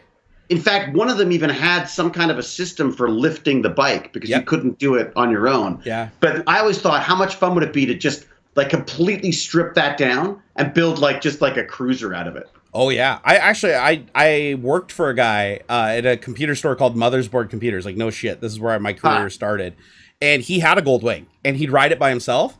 And I remember twice in the 2.5 years that I worked for him, twice he came into the store because he laid the bike down pulling into the spot, and he just it got away from him, and he had to let it down on the ground, and we had to get 3 people out there to push it back up on its wheels. They are monsters. It's crazy. He even hit a deer on it once, and all he did was like break his collarbone, and he hit a deer at like 60 miles an hour just because the bike was so freaking massive. The deer just disintegrated on the front of the damn thing. Like, I think he split it in half or something because the whole front was he drove to the store. He hit the deer, didn't even put the bike down, and kept driving to the store. But he broke his collarbone because it whipped him forward on the bars. And Jesus. the bike didn't wreck because he was going fast enough that the wheels and everything's so heavy. It just like gyroscopic force. It just kept going. And he comes to the store and he's just got blood and guts all over the front of this bike. And he's like, oh, my shoulder hurts. And we're like, you should probably go to the hospital because it's like big ass bump sticking out of his neck. We're like, dude, that's your bone. Like, it wasn't coming through the skin, but we were like, yeah, you're kind of fucked up. You need to. So we drove him to the doctor and they're like, yeah, he's got a broke collarbone. Not much we can do about it.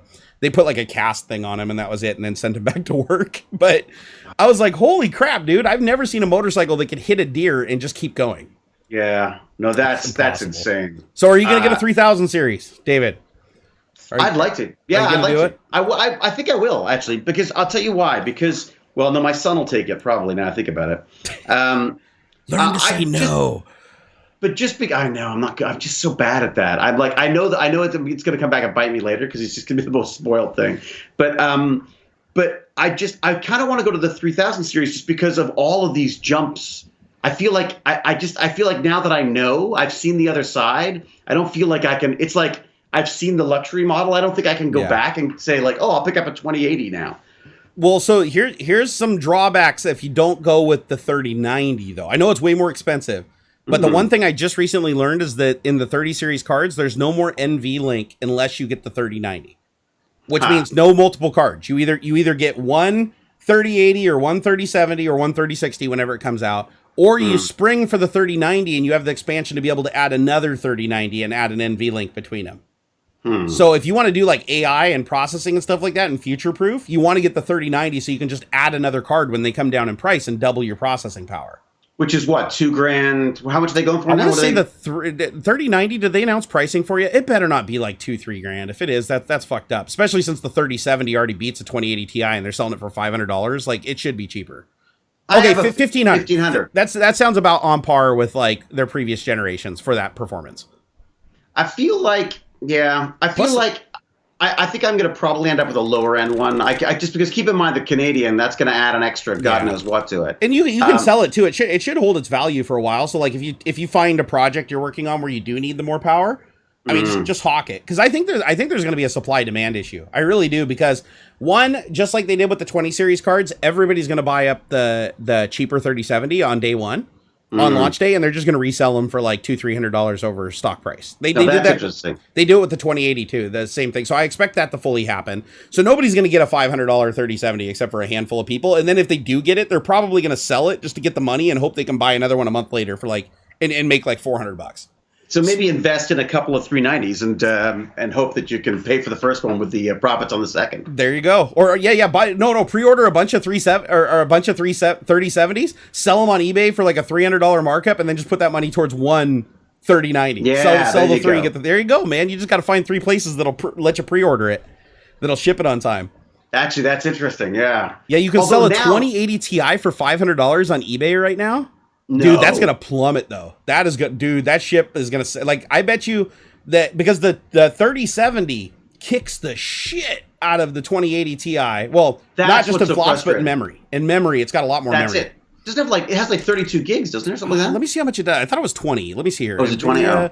Let's see here. Nvidia 3070 specs. Because I want to say that it outclasses it in more than just performance. Like there's a couple of, especially if you're playing like Flight Simulator 2020, which is just a graphics like horror for memory. Let me see here. Okay, RTX 30 series. Let me see what Nvidia is saying about it. This is like the only source I would trust 24, right now.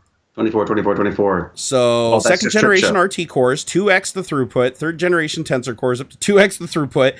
New SM, 2x floating point 32 throughput. So they're basically saying that it's 2 times faster than the previous generation in every area. Yeah. Let's see here. Well, plus they have that software thing. They've also got the software boost. What is it? The Reflex or whatever it is? Is it DLSS?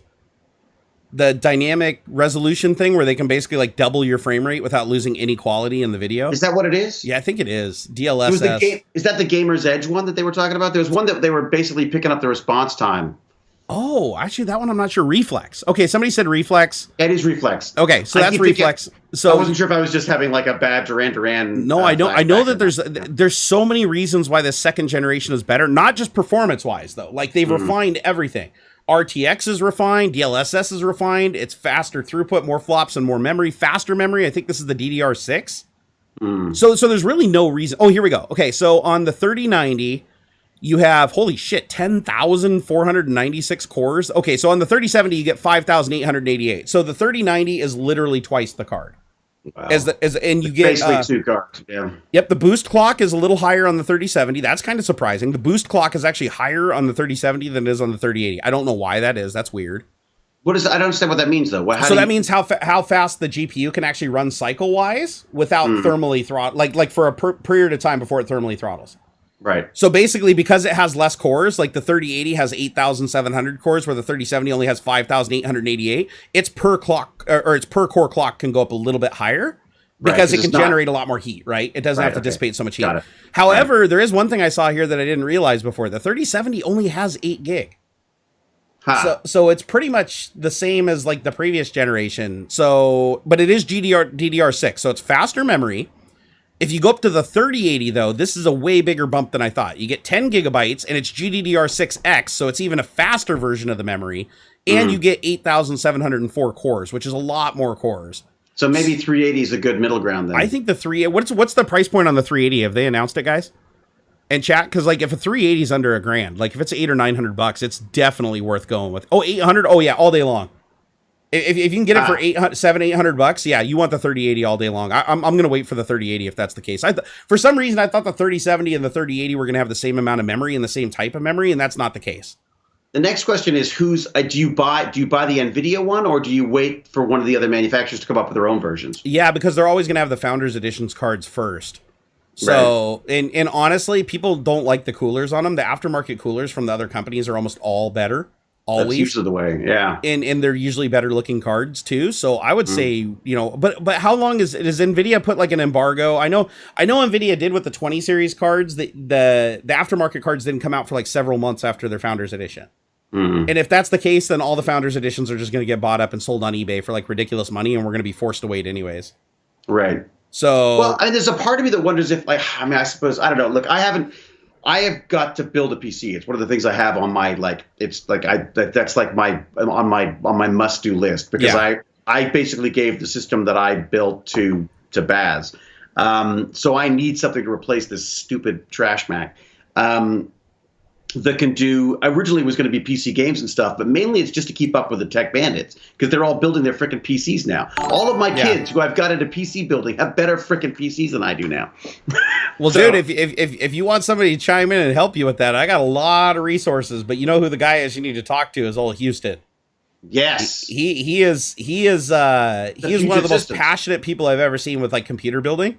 Yeah. And dude, he would love to like walk you through like how to build something that's compact but like ridiculously fast.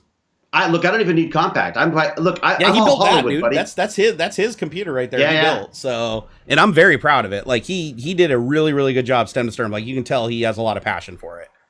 This is the thing though. I feel like modding computers, it's a bit like cars. I mean, I like the idea of like, I love that whole process. I mean, I feel like I never have time, but whenever I get the option of building something versus just buying it, I go for the build.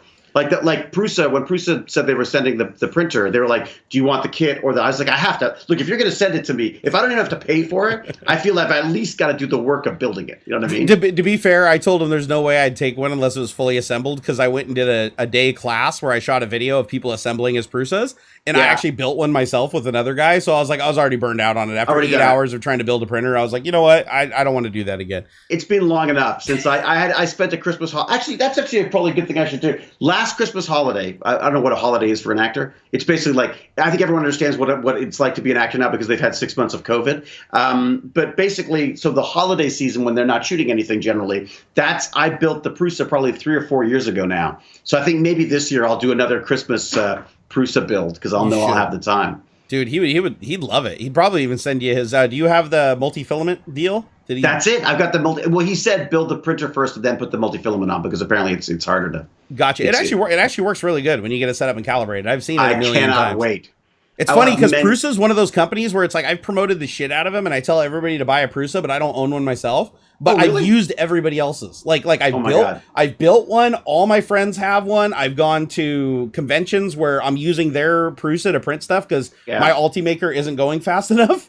So so I have a lot of experience with them. But yeah, it's rare for me to have a product that I recommend to somebody that I don't own myself. And really the only reason I don't own one is because he wants me to build it myself. And I'm like, meh. I'm just so burned out. I'm like, dude, my ADHD, that thing's going to come out like not working right.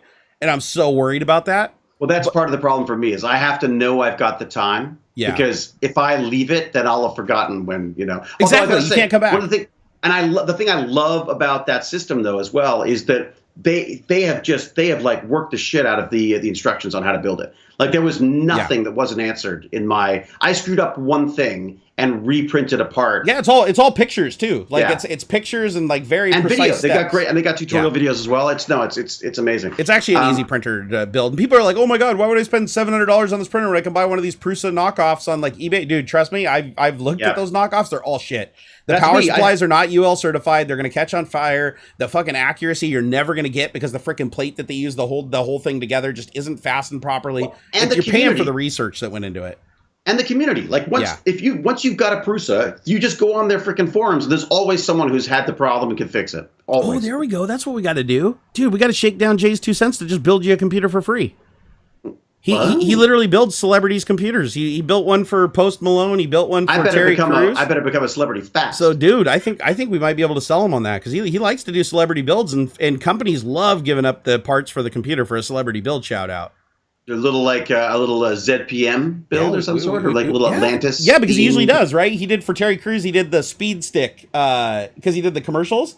He did a speed stick, and for Post Malone, the whole case was like a custom guitar, like billet cut out guitar parts and stuff. Jesus. So yeah, we might have to hit up. But then I don't get to build. But then I don't get to build it. Then my kids are gonna laugh at me because someone else built the computer for me. That is true. That is true. But yeah, that was a good suggestion in chat. But yeah, we actually got somebody here that likes to build his own stuff. So, no, I love that suggestion. Trust me. I mean, and the reality is, if you want to get a PC built, if you want to get me using a PC, that's the fastest way to do it because I don't know when I'm going to build it. But you should have no problem though, like getting parts from companies if you're actually making content online. Like I don't know of any company that would be like, this is a bad idea to like send this guy like a bunch of stuff. Well, one of the kids, so I've got a kid right now who's what do I call her? She's Noodle Raccoon. So Noodle Raccoon is like one of my sort of more. I give everybody else pet names too. Well, it's also just because I don't know how much privacy they need on that stuff. But anyway, she's come over. And I had her pull apart this PC so that she could get sort of familiar with the idea of doing it. Then I've got her now starting to rebuild it again. It's a shit, like it's a ancient old. It's probably a nice system at one point, but it isn't now because like 4 years worth of tech bandits have had this thing apart and put it back together again. So I figured she gets familiar with the things. Then one of my sponsors bought this girl a freaking PC. That's awesome. I love it when companies do that. Yeah, well, so I'm going to just buy her the parts, or we'll get one of my other bandits to figure out what parts we should get. We'll buy the parts. I'll get her to build it. But what's nice about it is it is all content, right?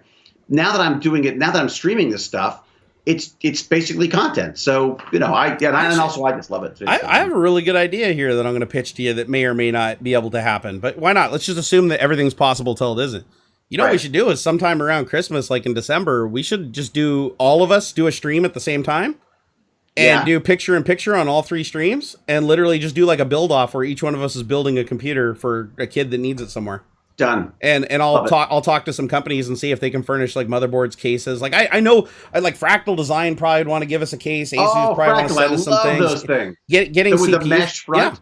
Yeah, exactly. So I think that there's a lot of people that'd be interested in that. And I know Houston, he loves doing little builds and stuff like that. But I think it'd be a great way to cross promote the channels. And then at the end, we give some kid that needs a computer. Yeah, or like get it to a school or get it to that's a great idea. Actually, a school would be a good idea, especially like right now with everything going on. Like schools are not getting the funding that they need now because it's being pulled back. Club, so they could play. Yeah, no, definitely. I would love that. That's or hell, we can even build a computer for the teachers, right? All the teachers are doing this telelearning stuff now. Let's build some computers with good webcams and stuff and send them to the teachers and be like, here you go. That's a really good point. I feel really bad for whoever gets the computer I build, though, because if you've watched any of my build-off videos I've done with Jay's 2 cents, I tend to leave like half the parts out. Yeah, so, me too. I also but it works. Like I call it weight saving personally. I think it's weight reduction. It's. I'm like, what's that noise? Oh, I cabled through the fan. Like my cable management skills translate in the build as much as they do in my life. So yeah, this is a good idea. Let me talk to Houston, talk to a couple of my contacts around to some of these companies, and if we can get enough people on board where it's like we don't have to go out of pocket on anything. A simulcast. Yeah, even if I do have to go out of pocket on like a power supply or something like that, I don't mind for that, but I just can't. I mean, I obviously can't eat the cost of like a $2,000 computer. No, I'm back at work, so I can help with a bit of it. I mean, and also I have a bit of Tech Bandits money as well. That's true. If this is being done with Tech Bandits, then I've got a bit of that I can spend on. See, and I think that'd be great because if we do the simulcast thing where you're casting whatever, then everybody can go follow everybody else, and then they're following along and seeing like where we're at in the build, what direction we're going. Like if we all start with the same parts but end with like a different strategy, I think that would be really entertaining. Like, let Houston do his crazy, meticulous cable management. Let me just make it look like, like I would make it look, and then you can be somewhere in the middle. I'll be like, why the fuck isn't it working? Oh, my God. I'll be like just McKay raging in the background because I can't get the fucking thing to boot up. Yeah, and then the great thing is, too, if, what I would do is I'd live stream the whole thing, record it locally, and then just do a supercut, like, afterwards and upload it to YouTube. Like, take the hours of building and just condense it down into, like, a 10-minute YouTube video.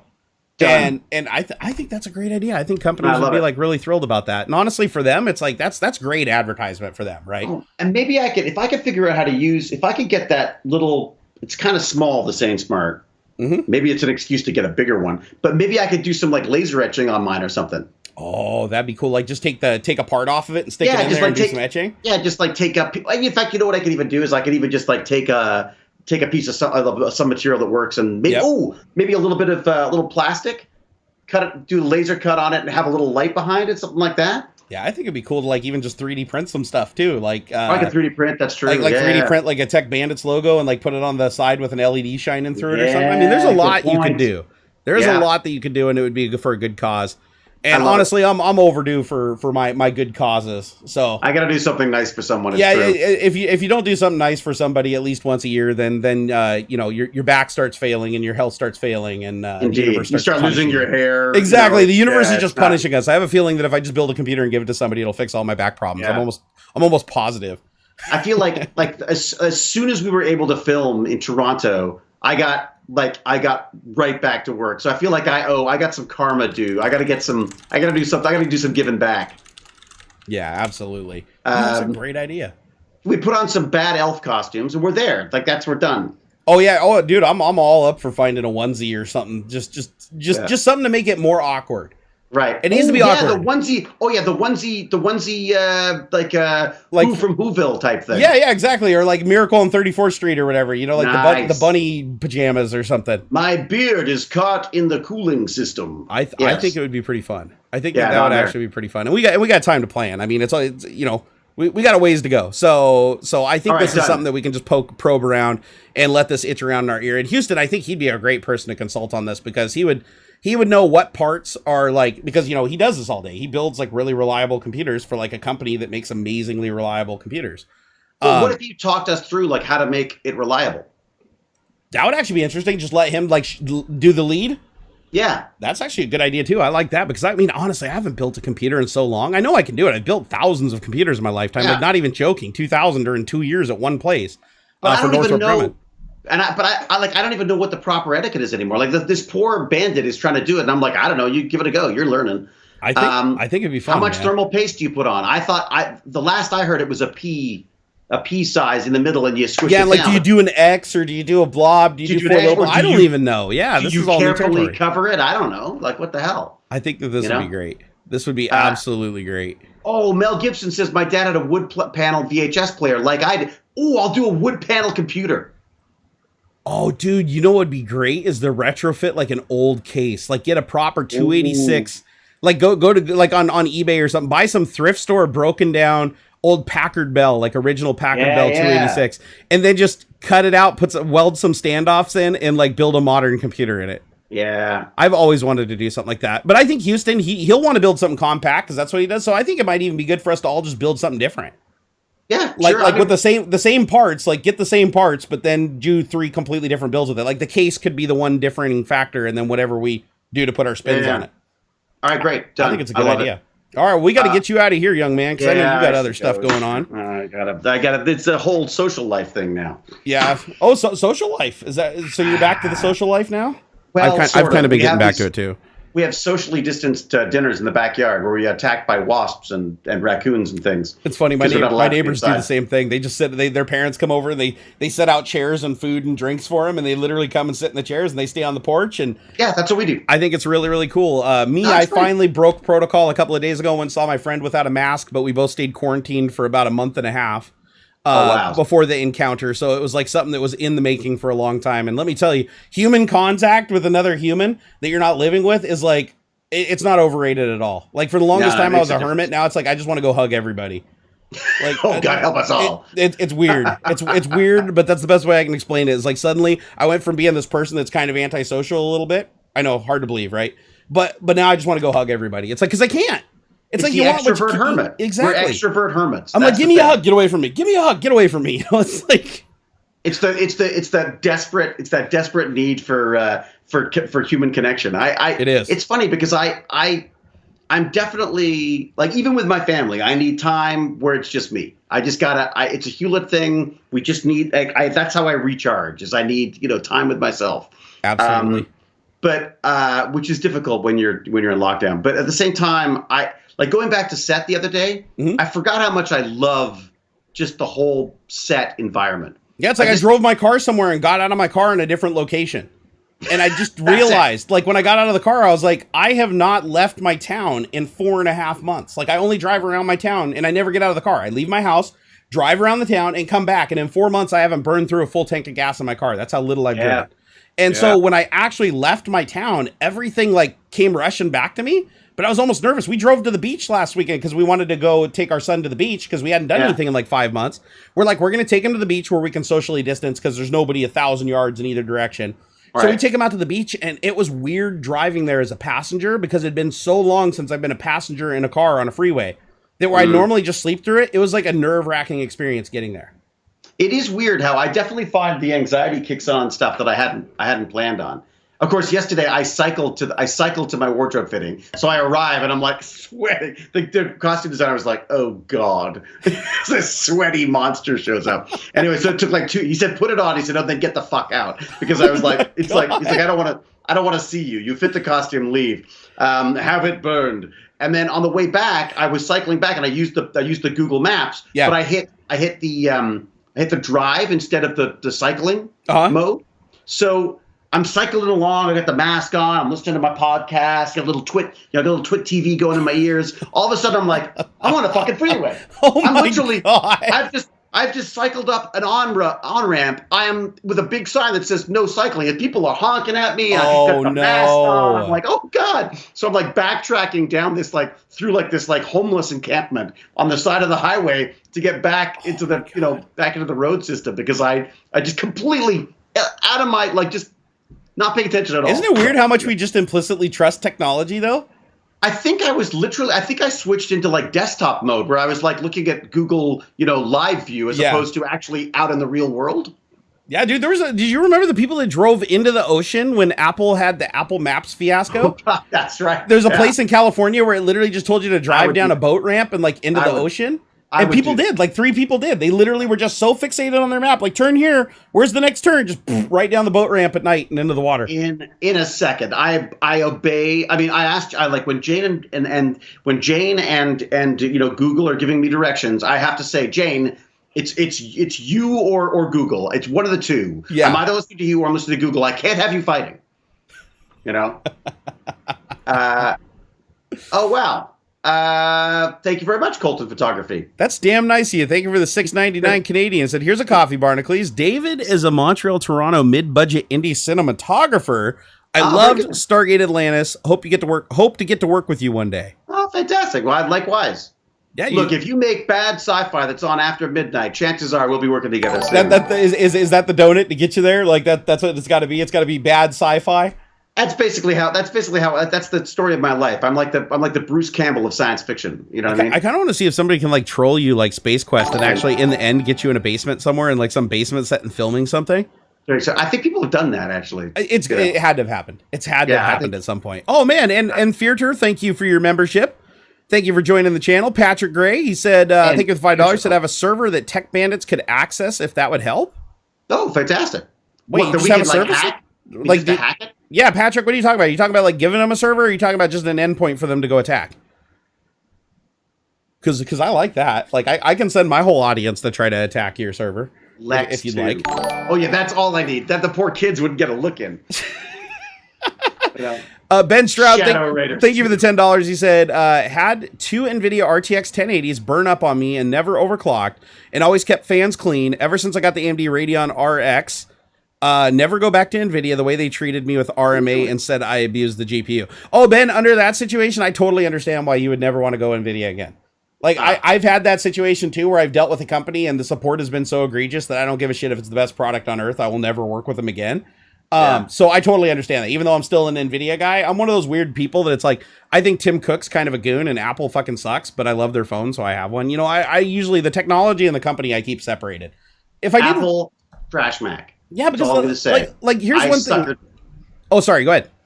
No, I was gonna say I got suckered into buying the Apple trash Mac, and it's a freaking. Even Apple says it's a waste of money.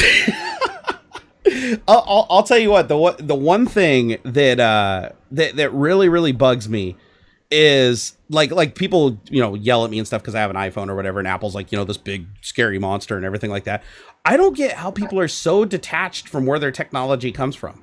They really are. Like I had somebody message me the other day saying that, like, oh, you know, I only use stuff that's made in America or whatever. I'm like, what are you typing this to me on? Because last I checked, there isn't a single device made in the United States, like literally made here, that you can access the internet with and send me a message on Twitter. Unless it's made out of like steel. I don't know what else you'd be. Yeah, exactly. Like, I don't get it. So it's like, I wish people, that's the one thing I really wish people would do, is they would just take like 10 steps back from where they're standing and look at the big picture. You don't have to like it. You don't have to like, because I don't like it either. I think it's shitty that, you know, 30% of the lithium that's in the battery in my phone was probably mined from some poor 4-year-old kid in some country, but that's like the only thing he can do to make any money or to feed his family. But it's still sad as shit. I get that. And I want to fix that in the long run, but don't deny it. Don't ignore it. That's the biggest thing I get, is people just ignore where stuff comes from. And they make a lot of assumptions, and it's like, no, if you're using technology right now, there is a tie back to China. There is a tie back to South Korea. There is a tie back to Japan. We are a global civilization that are heavily entwined. So don't like get in that mindset that we just stand alone and it's possible to live an entire life just like the olden days, farming your crops in your backyard and stuff. That ship sailed. Yeah, I think you could probably do it, but I mean, I know I don't want to. I don't think everybody could though. Problem. Like, I don't think everybody, like individual enthusiasts, sure, but I don't think everybody could. Yeah. Hey Thomas, thank you for the $5 for the stamina, guys. Woo, man, $5. We did have some stamina. 4 hours, man. Holy crap! Okay, I'm out of here. We did a 4-hour stream. Get out of here, man. David, run while you can. You're gonna have me on every single day because I will be very single if I don't get out of here. Dude, you can come on the show anytime you want. 15 minutes notice, all I need, buddy. All right, done. Fantastic. I'm here. Look, I love it. I like it's fantastic. You know, dude, I love having you here. Both me and Houston. Like last week's stream was amazing. This stream was amazing. It's just the good dynamic. I love it.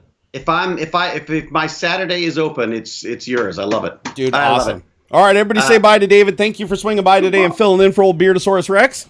Thank you all. Yes, a feeble attempt at an alternate aux, but there you go. Yeah, grow more beard next time.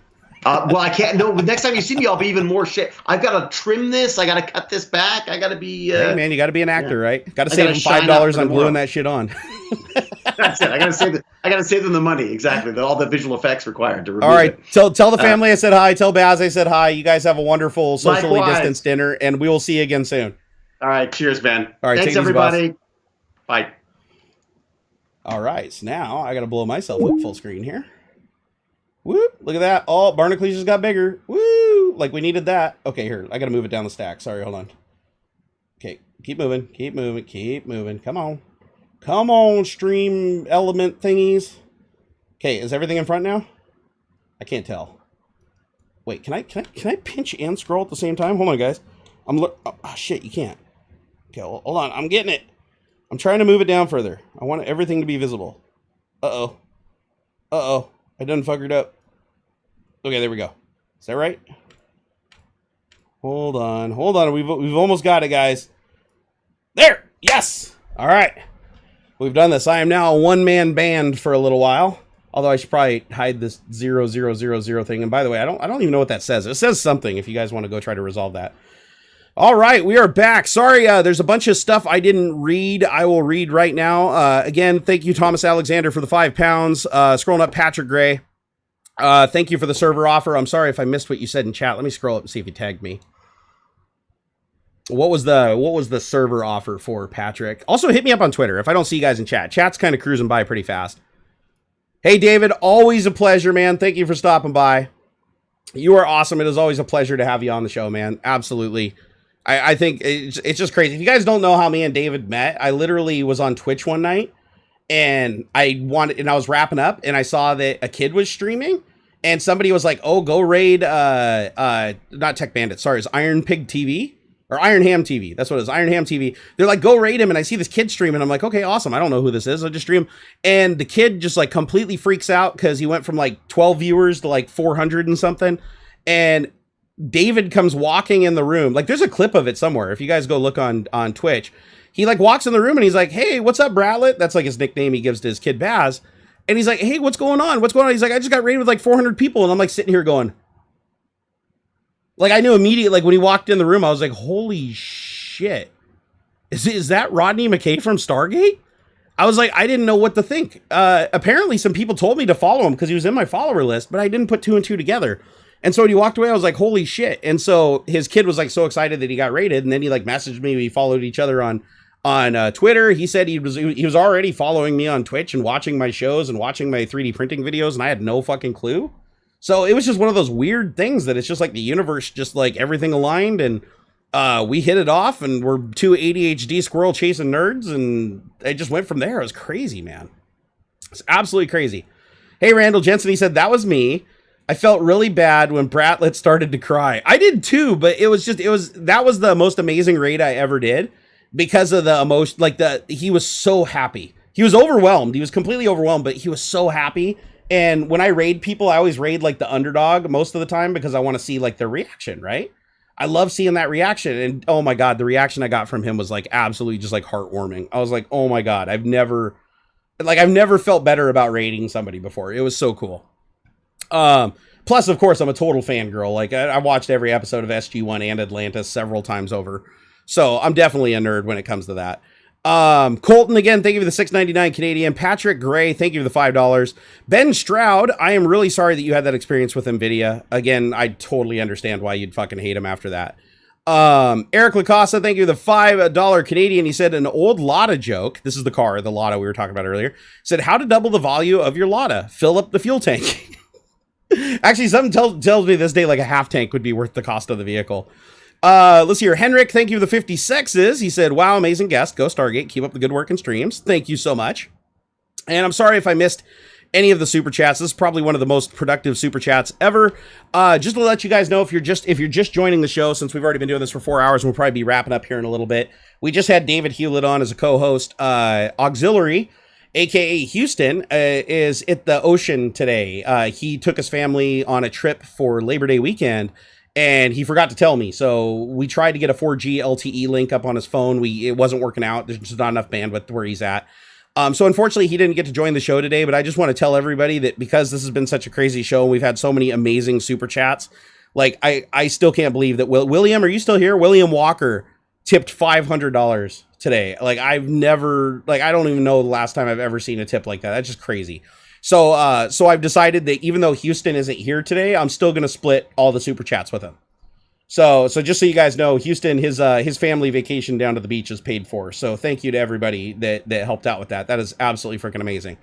And David, since, you know, he's a big millionaire, rich actor in films and stuff, I'll make sure that I buy him a coffee when I see him. I think that'll be enough. until his agent contacts me and I have to pay his agent, in which case I happily will, because I don't have a lawyer that I think could go up against that. Randall Jensen said it was worth it. The ends justify the means. I'm really sad that Houston didn't get to join us today though, because he's I know he's a big Stargate fan himself. Like when we did the first stream and I told him that David was coming on, he was like, he held his fangirling back really well, but he's just as starstruck as I am. Like, it's just crazy that we live in a day and age where it's like freaking like, celebrities that are in your favorite TV shows, like, David Hewlett as Rodney McKay. You got Trinity from Trailer Park Boys, like streaming on Twitch and rating me, and I rate her, and she wants to come on the show and everything like that. You got Chandler Riggs, chair handler over on Twitch. It's just weird that these worlds are colliding like this. It's so freaking amazing. So what I'm saying here, guys, if you're not following me over on Twitch, you should be, because I stream way more over there than I do here on YouTube. So Twitch TV/Barnacules. Hit me up over there. Give me a follow. And I don't think I'm going to stream. I was going to stream today. I think I'm going to stream tomorrow over on Twitch, because this show went a little long today. And I try not to stream any more than like 4 hours a day. So if I go do a stream on Twitch and I do another 3 hours, I'm probably going to kill my vocal cords. So I think we'll just end out the day streaming right here.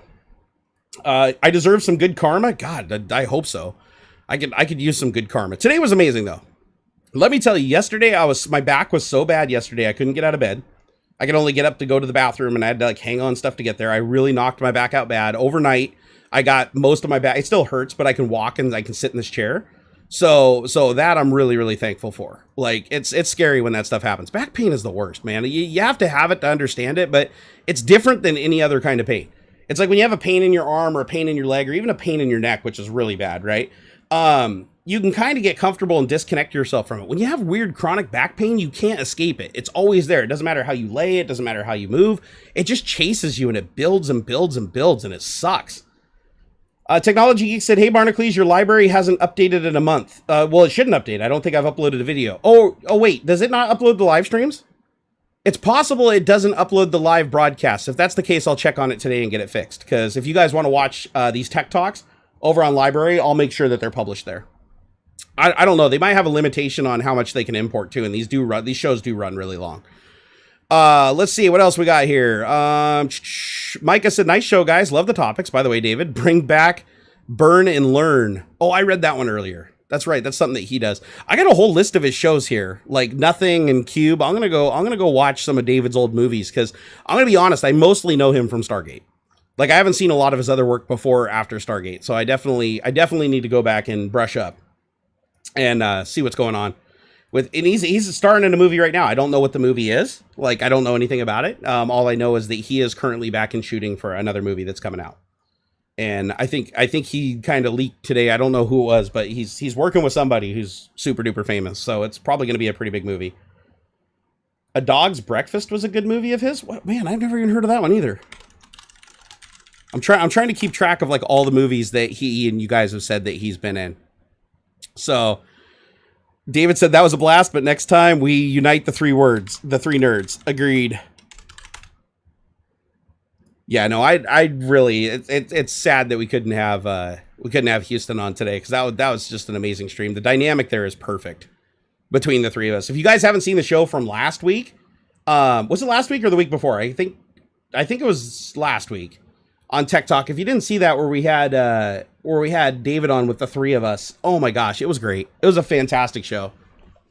Barnacules, are you still floating for your back pain? No, I am not, because with the old Rona going around, I've been really apprehensive about floating in a tank, basically a human soup of other people, no matter how much filtration they have.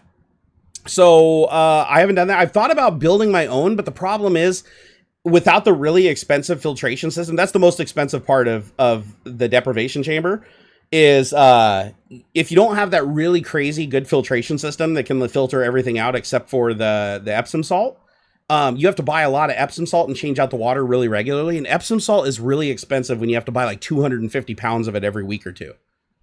So it's not in the cards, but floating is amazing for your back. If you have access to a float tank, like, absolutely take advantage of that if you have back pain. It's freaking amazing. I think the actor David is working with is Bradley Cooper. That's what I think I heard him say too. So yeah, I think this upcoming movie is going to be pretty crazy. Let's see here. Andre Williams said saltwater pool pump.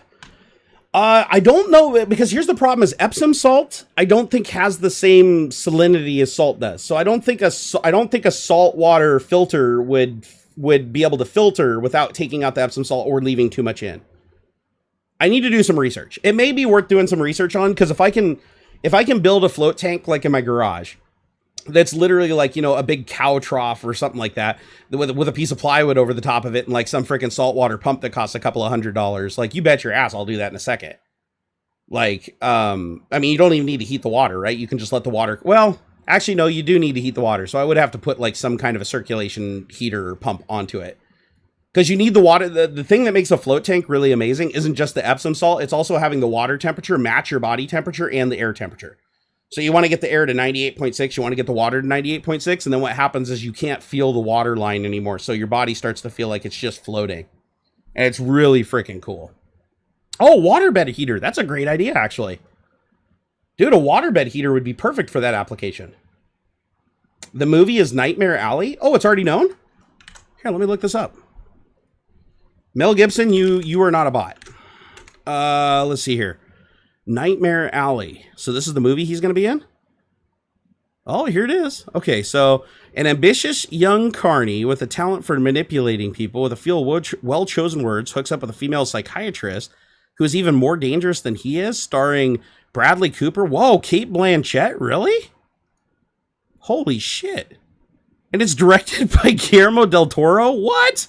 Okay, this is going to be a big movie.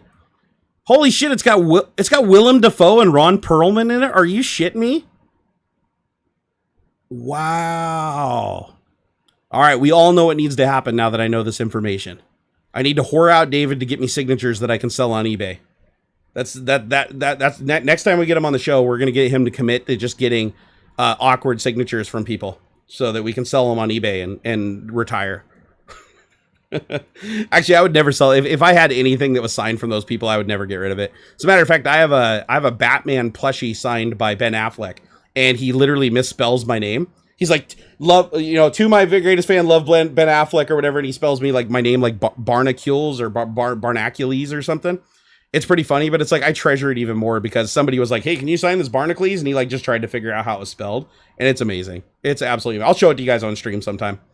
I'm actually saving it for when my son gets older because it's like a little Batman plushie, and so it's in the closet until Xander gets old enough that he won't destroy it. Did David ever kiss Amanda Tapping? That I don't know, but I'm almost sure he did. For some reason, I'm gonna say he did, and if he did, I am super duper jelly. Unless my wife's watching, in which case I'm not jelly at all. And that, oh, ew, gross, ew. Kiss another girl, ew, grody. You know what we found out though? If you guys are just joining us, we found out that David Hewlett's sister in real life is the person that played his sister in Stargate, in SG-1 Atlantis. I never would have guessed that in a million years. How crazy is that?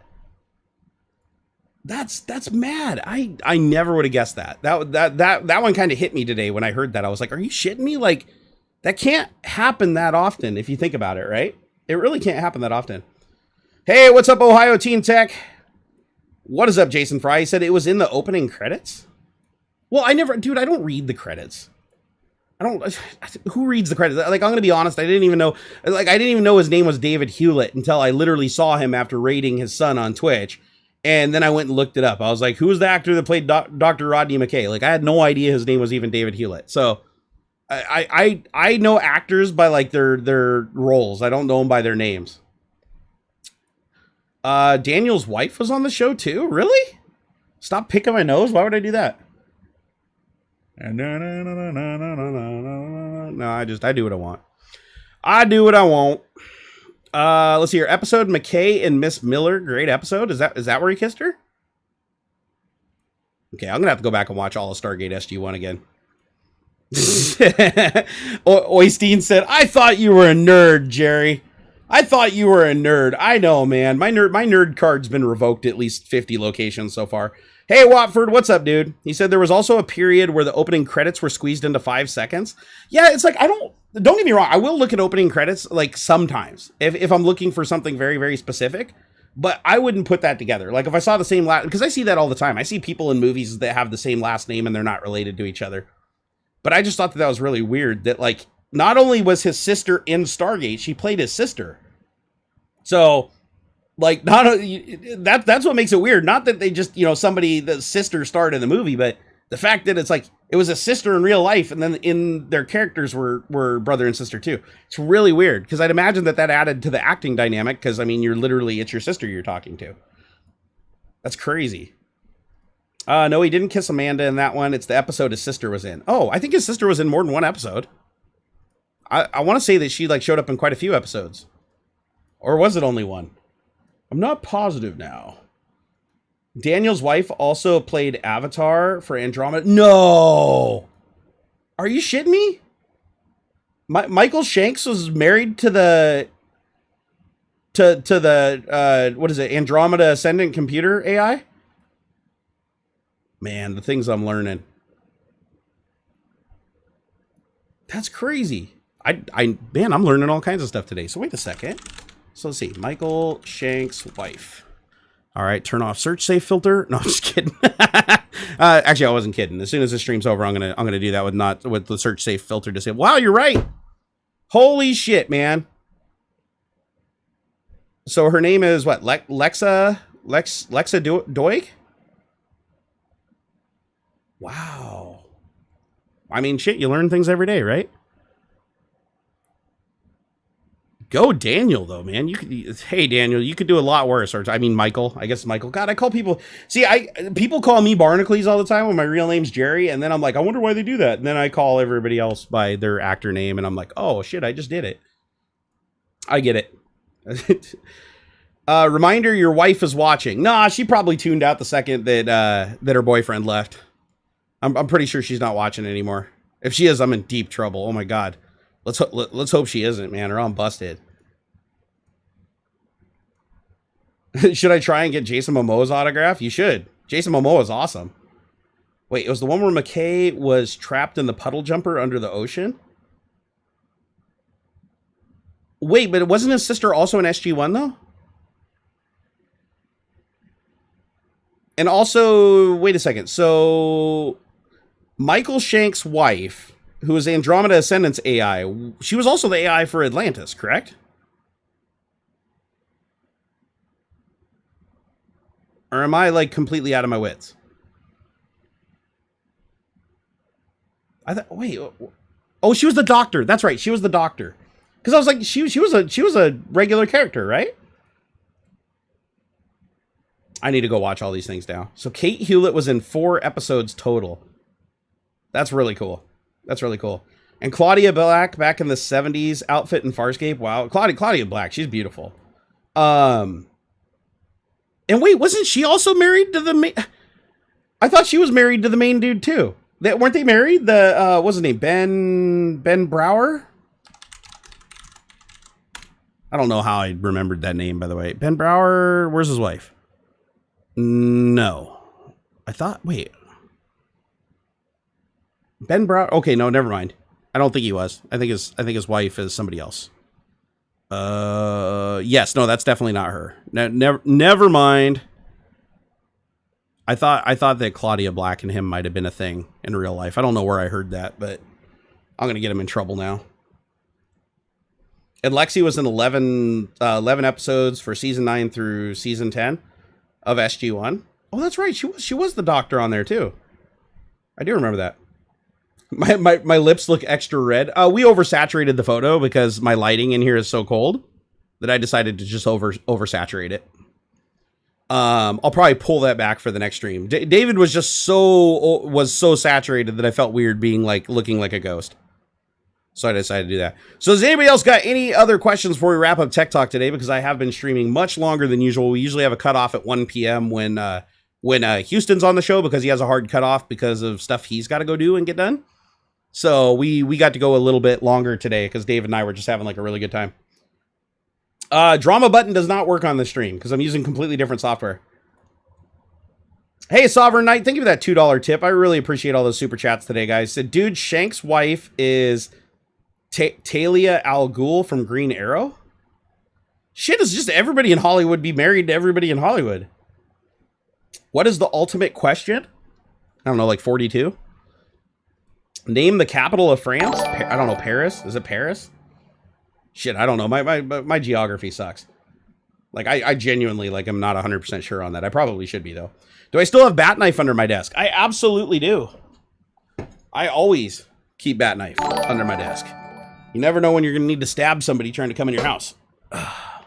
Oh, that's the ultimate answer? What is the ultimate question? I don't know. What is the meaning of 42? or what is the meaning of life? That would be the ultimate question, correct? Jason said, is there a fix? Is there a fix for all the cheating in video games? Unfortunately not. It makes me feel like more money cheating than companies doing fixing them. Yeah, cheating, unfortunately, is always going to happen because no matter how hard a company works to create an anti-cheat mechanism that can't be defeated, the very fact that you have input all being interpreted by a game and the video signal's visible, there will always be cheating and it'll only get worse. As a matter of fact, I wrote automation for a game called EVE Online like 12 years ago. I wrote automation for EVE Online because they literally said that you could not automate their game because of the way they did the graphics and the way they did the AI endpoints and stuff. They're like, our game cannot be hacked or whatever. And anyways, I wrote an automation suite that literally screen scraped the video and used the video to use modified keyboard and mouse inputs that had noise added to them, put back into the game, and it took them 6 months to catch me and ban me.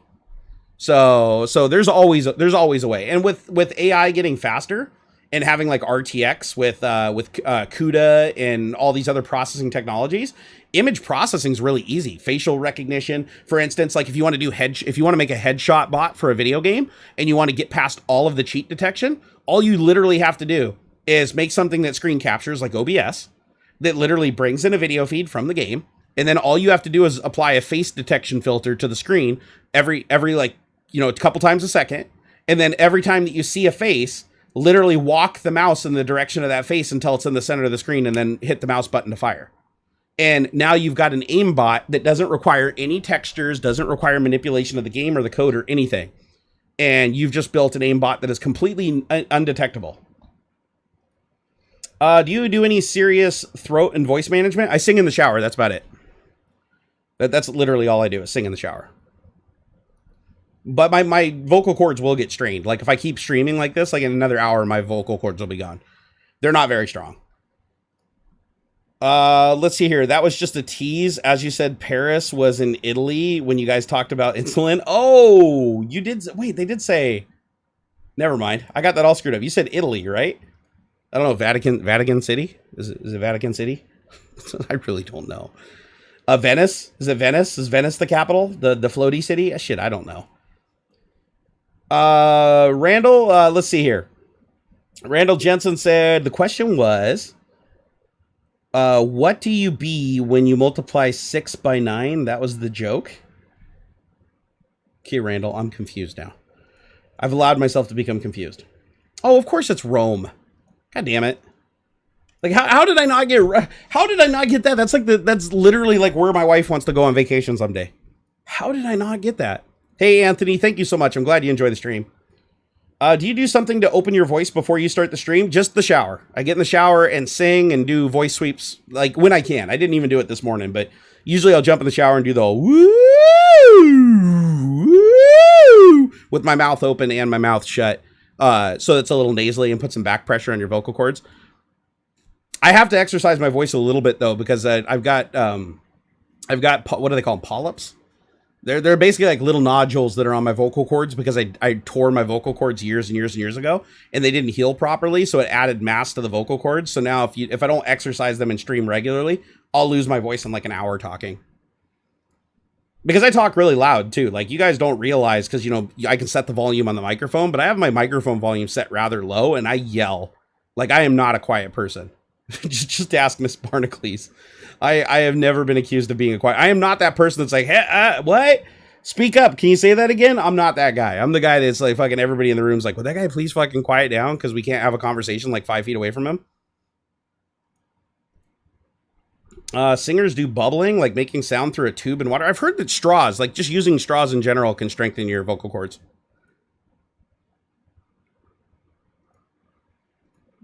Gargle salt water helps. I've done that. I've gargled salt water, but only when I usually have like a tonsil infection or something. Why am I not surprised by the fact that you're loud? Well, you don't get in this business by being quiet. Let's just say that way.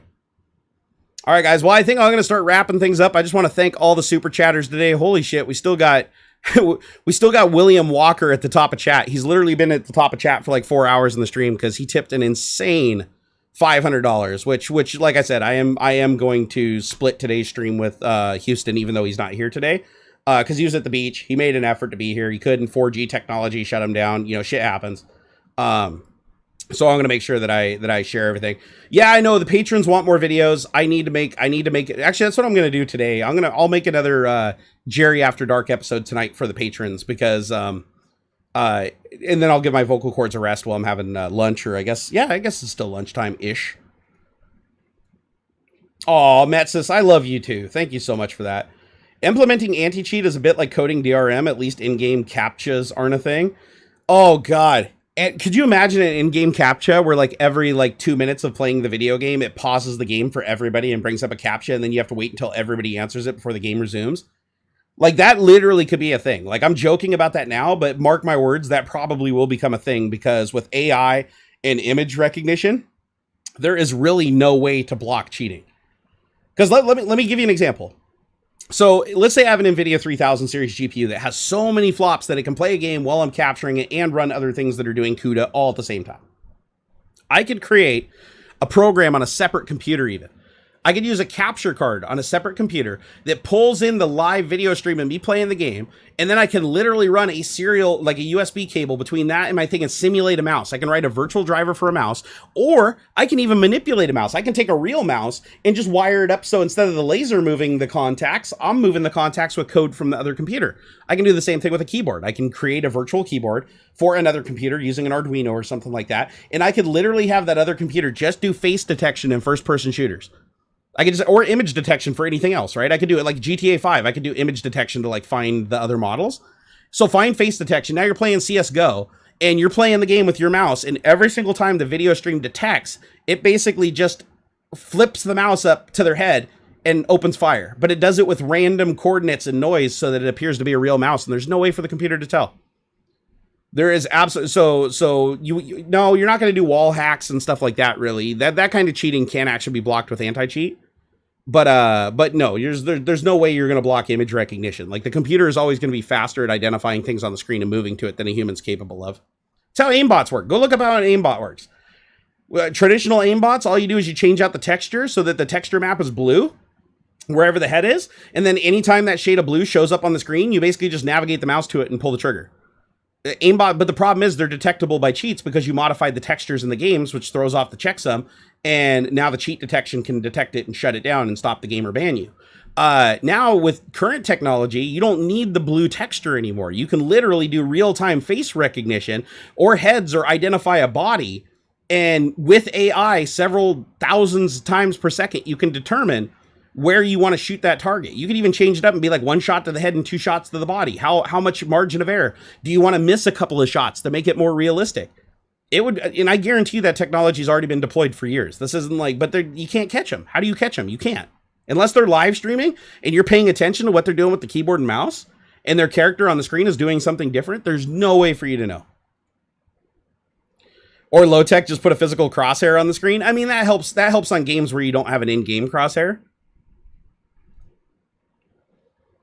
Let's hear. MD Hofsty said you had to answer a question on an image and know what technology you need, and it corresponds to the manual. Oh, so we got to go back to the days of like Leisure Suit Larry and King's Quest and stuff, where you literally have like, you have to open the book to a page and find a word, but then somebody's just going to copy it, put it in the computer, and it'll be able to look up that word way faster than you can. It's a constant fight, dude. It's always going to be the people trying to defeat DRM and trying to defeat cheating and stuff, and then the people that are clever enough to go one more rung up the ladder. And then you eventually hit a point where it's like there's just no way to do it. Like you've exhausted all the avenues, and ultimately the cheaters are always going to win. Because at the end of the day, computers are fast enough now that they can simulate human behavior. And if you can simulate human behavior looking at an image and doing inputs, there's no way to detect it. It's absolutely impossible to detect it. Didn't a streamer just get busted on Twitch for cheating? Yeah, I don't remember their name, but yeah, I know exactly who you're talking about. All right, you guys, I'm going to start wrapping up. I am not going to be streaming over on Twitch today. I'm going to stream on Twitch tomorrow just because this stream went really long today. We streamed for like 4.5. Yeah, a little over 4.5 hours. So I don't want to blow out my vocal cords. Plus, I want to save them so that I can do a Jerry and the Raw for my patrons tonight. They really need a new video today. I'm going to go ahead and get some rest, and I will see you guys tomorrow over on Twitch TV/Barnacules. I'm going to get started. I think tomorrow I'm going to do noon. I'm going to do noon just because that time seems to work really well on the weekends. So tomorrow I will start at noon. We'll stream until 3 or 4 tomorrow over on Twitch. Remember, not here, over on Twitch. You can find all the links down in the video description, and I will see you guys tomorrow. And one more time, thank you to everybody that showed support today. It absolutely means the world. You guys are friggin' awesome sauce, and I love your face. And come over and give me a follow on Twitter if you're not already, and we'll take the conversation over there. All right, where's my streaming software? Where'd it go? I lost it. I have 350-inch screens, and I have no idea where it went. Hey, take it easy, Unfairter. I do appreciate it. Miss Liz, thank you so much for moderating today. I really do appreciate that. It really helps out a lot to have good moderators. Let me tell you, if you guys are ever getting into the streaming business, get yourself some fantastic moderators. It makes all the difference in the world. It makes the stream so much more enjoyable. And I love how YouTube allows you to just hide people from the channel so that they don't know they're hidden, so that they can still be like ranting and dumping shit in chat and I don't see it and you guys don't see it. It's a beautiful thing. Works way more effective than bans. It's fucking amazing. I hope Twitter does the same, or Twitch does the same thing. Because I think that would be a better mechanism than banning. Because when you ban somebody, then they know to create another account and to come back and start barking. But if they think their message is being seen, then they just keep doing it and it's hidden and it's great. Fuck the trolls. All right, guys, take it easy. I will see you tomorrow. And just a shout out for Houston if you're listening. I hope you're having fun at the beach, bro. Don't worry, I got your back, and I'll see you on next Saturday here. Same bat time, same bat place, 10 a.m. Pacific time here on the YouTube's /Barnacules1. Take it easy, guys, and until next time.